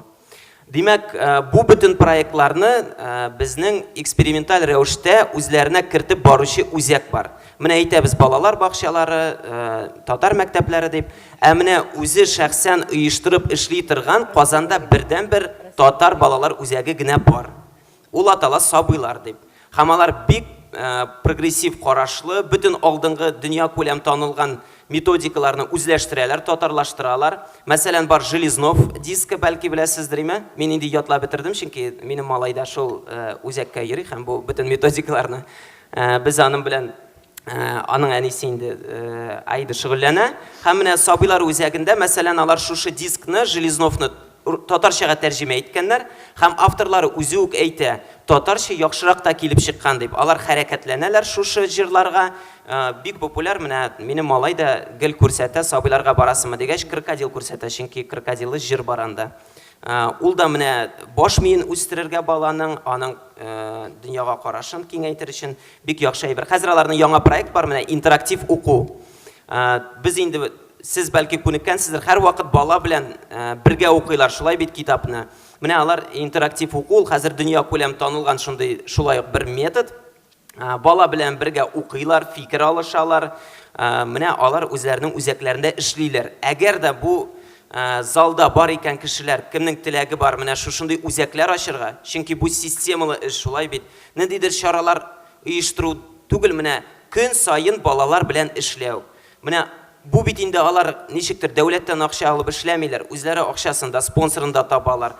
Әти-әниләр дә бирәләр аларга балаларын, чөнки бик сыйфатлы аларның тәрбиясе. Шуңа күрә элемтәгә керәсегез килсә, менә сайтлары бар, алар бик ачык кешеләр, рәхим итегез, мөрәҗәгать итегез. Һәм менә мин әйткән идем, бер егет бар иде дип проект тәкъдим иткән, ул туган тел проекты. Бар шулай ук, бәлки ишеткәнсездер, Зайцев методикасы, шакмаклар белән тел өйрәтү балаларга. Менә аның әтисе Арча районыннан, ул Арчадан аны татарлаштырган. Шулай ук Сабыйлар үзәгендә менә шөгыльләнәләр хәзер балалар эксперименталь рәвештә инде. Үзе хәзер аның улы Азат шөгыльләнә моның белән. Ул чыгарган беренче комплект, менә берничә комплект безнең акыл фабрикасына килгән иде. Бик күп кешеләр аңа заказ бирделәр.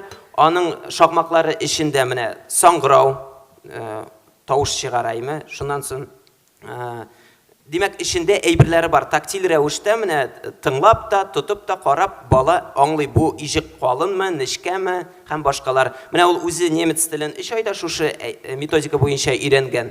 Менә хәзер безнең малай мәсәлән 3 яшькә җитә, ул үзенең исемен шушы шакмаклар белән җыя. Менә шулай ук рәхим итегез, мөрәҗәгать итә аласыз. Инде менә интернет проектларга килсәк, киләсе слайд. Интернет проектларга килсәк, менә Татар Baby дигән сайт бар. Анда Динара Зинатова җыеп бара бөтен кызыклы мәгълүматны, воспитание по-татарски, милли тәрбия дип атала инде. Тәрбия турында киңәшләр, төрле психологларның, шулай ук дөнья күләм танылган психологларның тәрҗемәләрен бирәләр татар телендә, мультфильмнар бар, кызыклы язмалар. Һәм мәсәлән, бала белән барлыкка килгән ниндидер авырлыкларны алар күрсәтәләр комикс рәвешендә. Шундый җиңел кабул ителә торган мәгълүмат. Менә соңгы слайдта, һәр киләсе слайдта күрә аласыз менә аның адресын, ВКонтакте һәм сайтын. Рәхим итеп язып алыгыз, менә бу бушлай, керәсез. Бу хәвәскәр кешеләр, алар үз проектларын эшлиләр, үзләре теләк булганга аларның теге милли хисләре көчле булганга, сезнең игътибар гына аларга кирәк. Һәм менә яшүсмергә күчсәк инде, яшүсмерләр өчен гел әйтәбез, менә фантастика юк, татарча аз, яшүсмерләр өчен әдәбият аз дибез. Менә яшүсмерләрне ничек кызыктырып була? Нинди татарча проектлар бар. Менә ясыйлар шулай гыйлем проекты, без алар белән аралаша башлаганга 1 ел узды. 1000гә якын фәнни популяр мәкалә чыгардылар алар. Алар хәзер филология институты каршында эшлиләр. Әлфия апа менә алдаларга бирмәс. Фақат волонтерлар гына җыеп тәрҗемә итәләр, физика, химияга караган һәм катлаулы терминнар белән бирмиләр, ә менә шундый фәнни популяр форматта. Хәзер алар видеоларда чыгара башладылар, мәкаләләр социаль челтәрләрдә язылсагыз һәр вакыт чыгып бара ул. Шулай яшьләрне бик каты кызыксындыра. Һәм соңгы проект мөмкинме? Әйе, менә әдәбият дигәндә әдәби кичәләр генә әлбәттә җитми.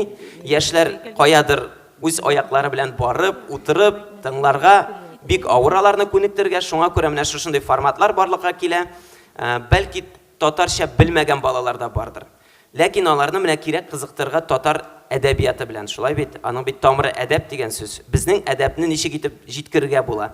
Менә әдәбият аша. Шуңа күрә менә яшьләр шулай алар филология факультетында укыйлар. Алар татар әдәбиятын тәрҗемә итәләр. Инглиз теленә, рус теленә үзекләр бирәләр. Һәм аларның да группалары менә үсеп килә. Тәбриз кыскартабыз ярый. Әй бу соңгы иде.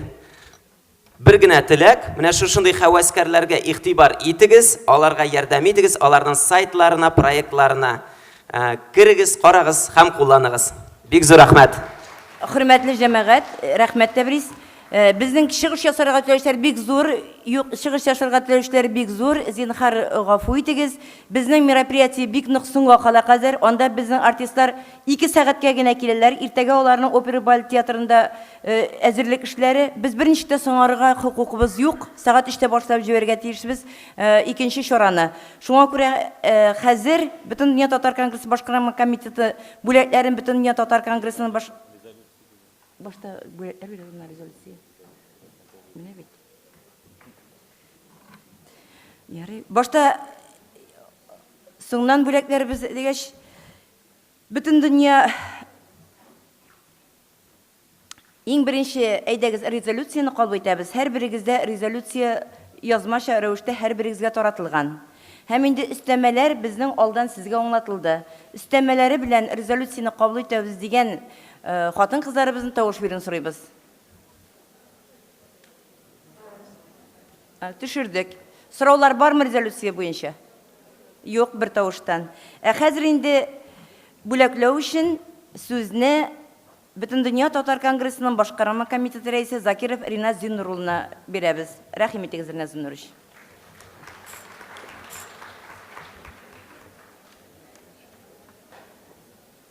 Татар милләтенә күрсәткән олы хезмәтләре өчен Литва Республикасының Вильнюс өлкәсе татар җәмгыяте рәисе Мишкинини Галина Антон кызы Бөтен дөнья татар конгрессы иҗтимагый берләшмәләренең халыкара берлеге медале белән бүләкләнә.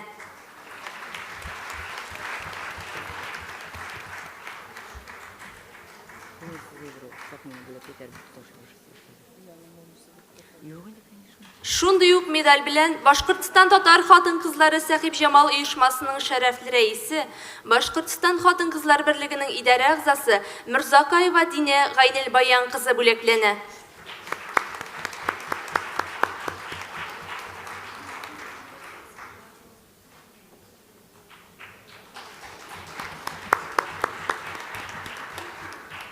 Татар милләтенә күрсәткән олы хезмәтләре өчен Бөтен дөнья татар конгрессы фонды директоры Зиннәтова Сәрия Фәйзелхак кызы Бөтен дөнья татар конгрессы иҗтимагый берләшмәләренең халыкара берлеге медале белән бүләкләнә.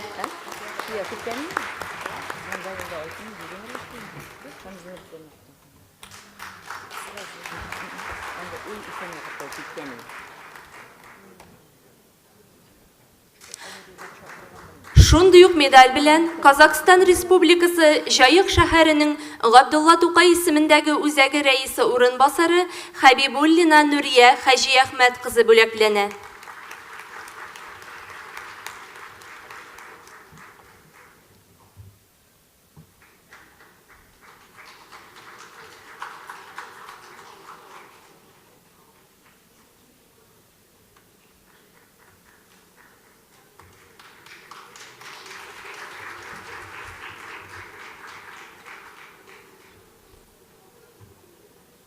татар милләтенә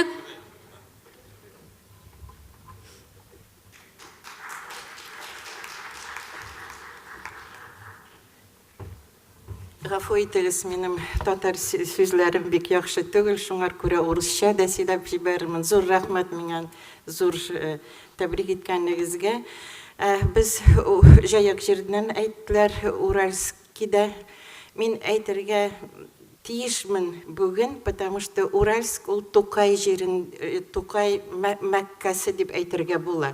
12 ел, 9 яшьтән Тукайны китерделәр ятим бала итеп Уральскига, ятим баланы.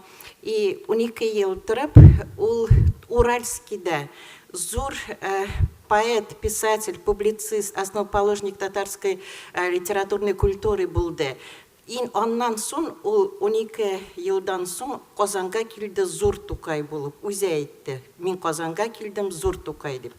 Шул урысча сөйләсәм буламы? Вот к 130-летию со дня рождения Габдуллы Тукая в Уральске проводится международная научно-практическая конференция, посвященная тематике «Уральск в жизни и творчестве Тукая». Актуальность этой темы я обосную, потому что в творчестве Тукая очень много написано заслуженно. Сегодня параллельно я сейчас пришла с конференции, международной конференции, посвященной 130-летию Тукая в Академии наук. Но, к сожалению, именно уральский период, где произошло истинное становление великого татарского поэта, освещается очень мало. Поэтому вот на фоне того большого праздника, который сегодня происходит, я очень хочу, чтобы все внемлили, что есть такой период в жизни Тукая, как Уральск, который требует особого изучения, внимания и приложения больших интеллектуальных и научных ресурсов для того, чтобы этот период был освещен в мировой литературе как можно больше. Спасибо.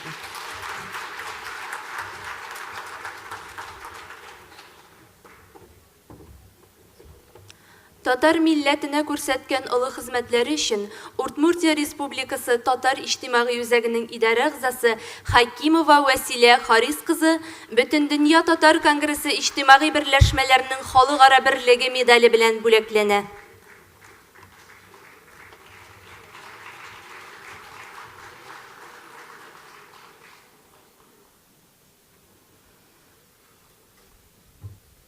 Милләтебез алдындагы олы хезмәтләрен искә алып, татар халкының телен, мәдәниятен үстерүдә, гореф-гадәтләрен саклап калуда башкарган зур эшләре өчен Пенза өлкәсе җирлеге Аккалфак оешмасы җитәкчесе Васильева Илмира Хәмзә кызы Бөтендөнья Татар конгрессы башкарма комитеты рәхмәт хаты белән бүләкләнә.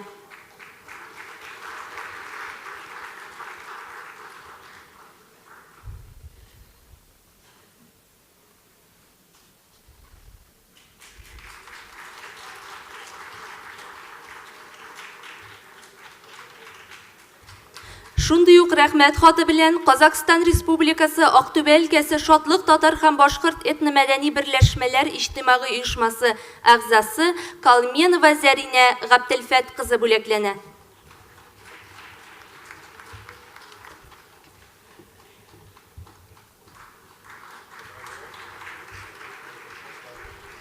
Милләтебез алдындагы олы хезмәтләрен искә алып, татар халкының телен, мәдәниятен үстерүдә, гореф-гадәтләрен саклап калуда башкарган зур эшләре өчен Татарстан Республикасы Актаныш муниципаль районы җирлеге Аккалфак оешмасы җитәкчесе Галимьянова Айгөл Рәдис кызы Бөтендөнья Татар конгрессы башкарма комитеты рәхмәт хаты белән бүләкләнә. Шундый ук рәхмәт хаты белән Кемерово өлкәсе Прокопьевск шәһәре җирле татар милли мәдәни мөхтәрияте әгъзасы, шәһәр советы депутаты Хөснуллина Мәүлиха Тимершәйх кызы бүләкләнә.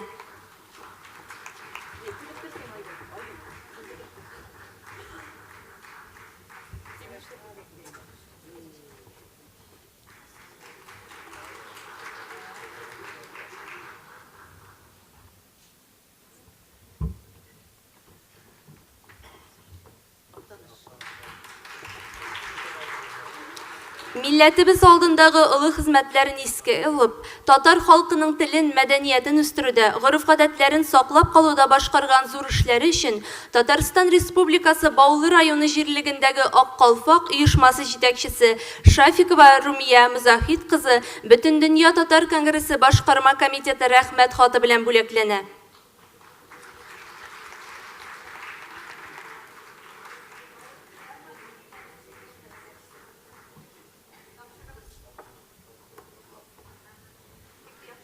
Шундый ук рәхмәт хаты белән Кытай Халык Республикасының Кулҗа шәһәре Татар мәдәният җәмгыяте әгъзасы Фәхинур Әнвәр кызы бүләкләнә.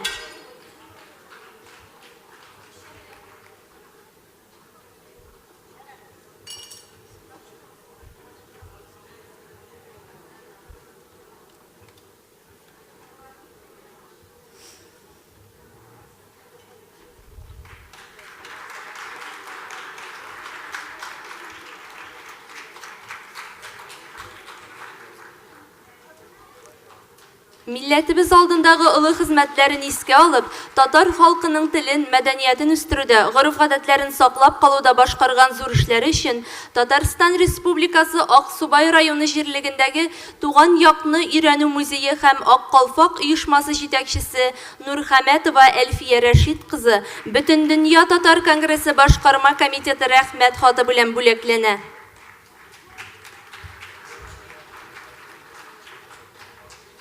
Шундый ук рәхмәт хаты белән Курган өлкәсе Шадринск шәһәренең Дуслык татар-башкорт милли мәдәни үзәге җитәкчесе Агишева Инга Самигулла кызы бүләкләнә.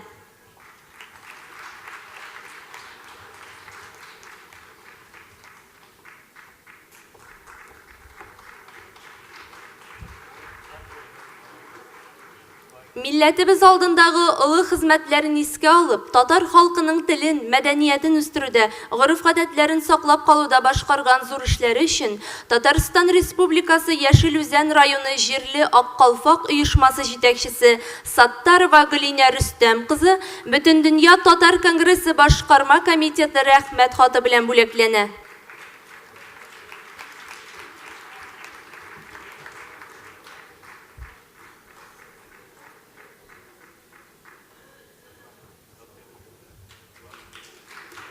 Шундый ук рәхмәт хаты белән Омск өлкәсе Большеречье районының Үләнкүл авылы җирлеге башлыгы Мөхәммәтшина Ләйлә Мәүлетдин кызы бүләкләнә.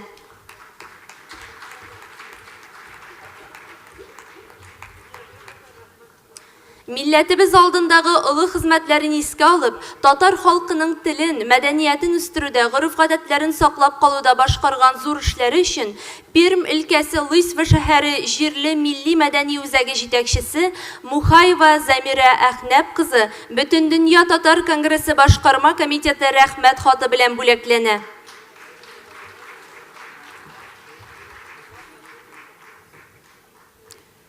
Шундый ук рәхмәт хаты белән Чүпрәле муниципаль районы җирлеге Аккалфак оешмасы җитәкчесе Яфизова Гөлфия Зарифулла кызы бүләкләнә.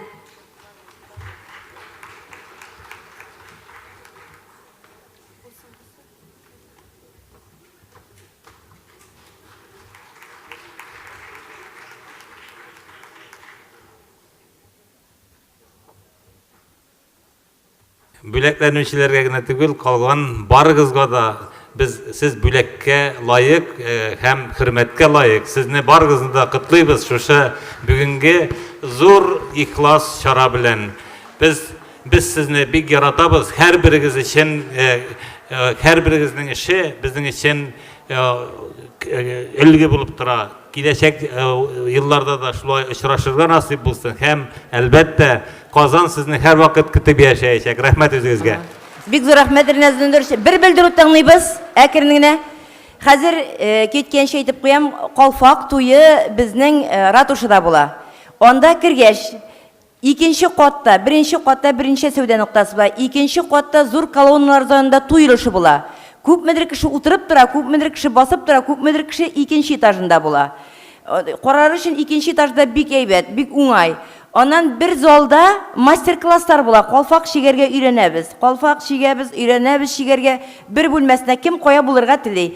Өченче бүлмәсендә татар халык ашлары белән чәй ичү урыны, ләкин түләп ичү урыны ансында аңлагыз. Кем нәрсә ашыйсы килә татар халык ашларыннан, кирип рәхәтләнеп чәй ичәргә мөмкин. Менә шушындый өлешләр була. Һәм бөтенегездә исәнлек, саулык белән имин булып сәгать 3-кә безнең килеп җитәргә кирәк Казан ратушасына. Хәерле, имин көннәр сезгә. Чыгыш ясалмаучылар, борчылмагыз, сорауларыгыз булса, иртәгә без көне буе бергә булабыз. Сөйләшәбез дә, сөйләрсез дә.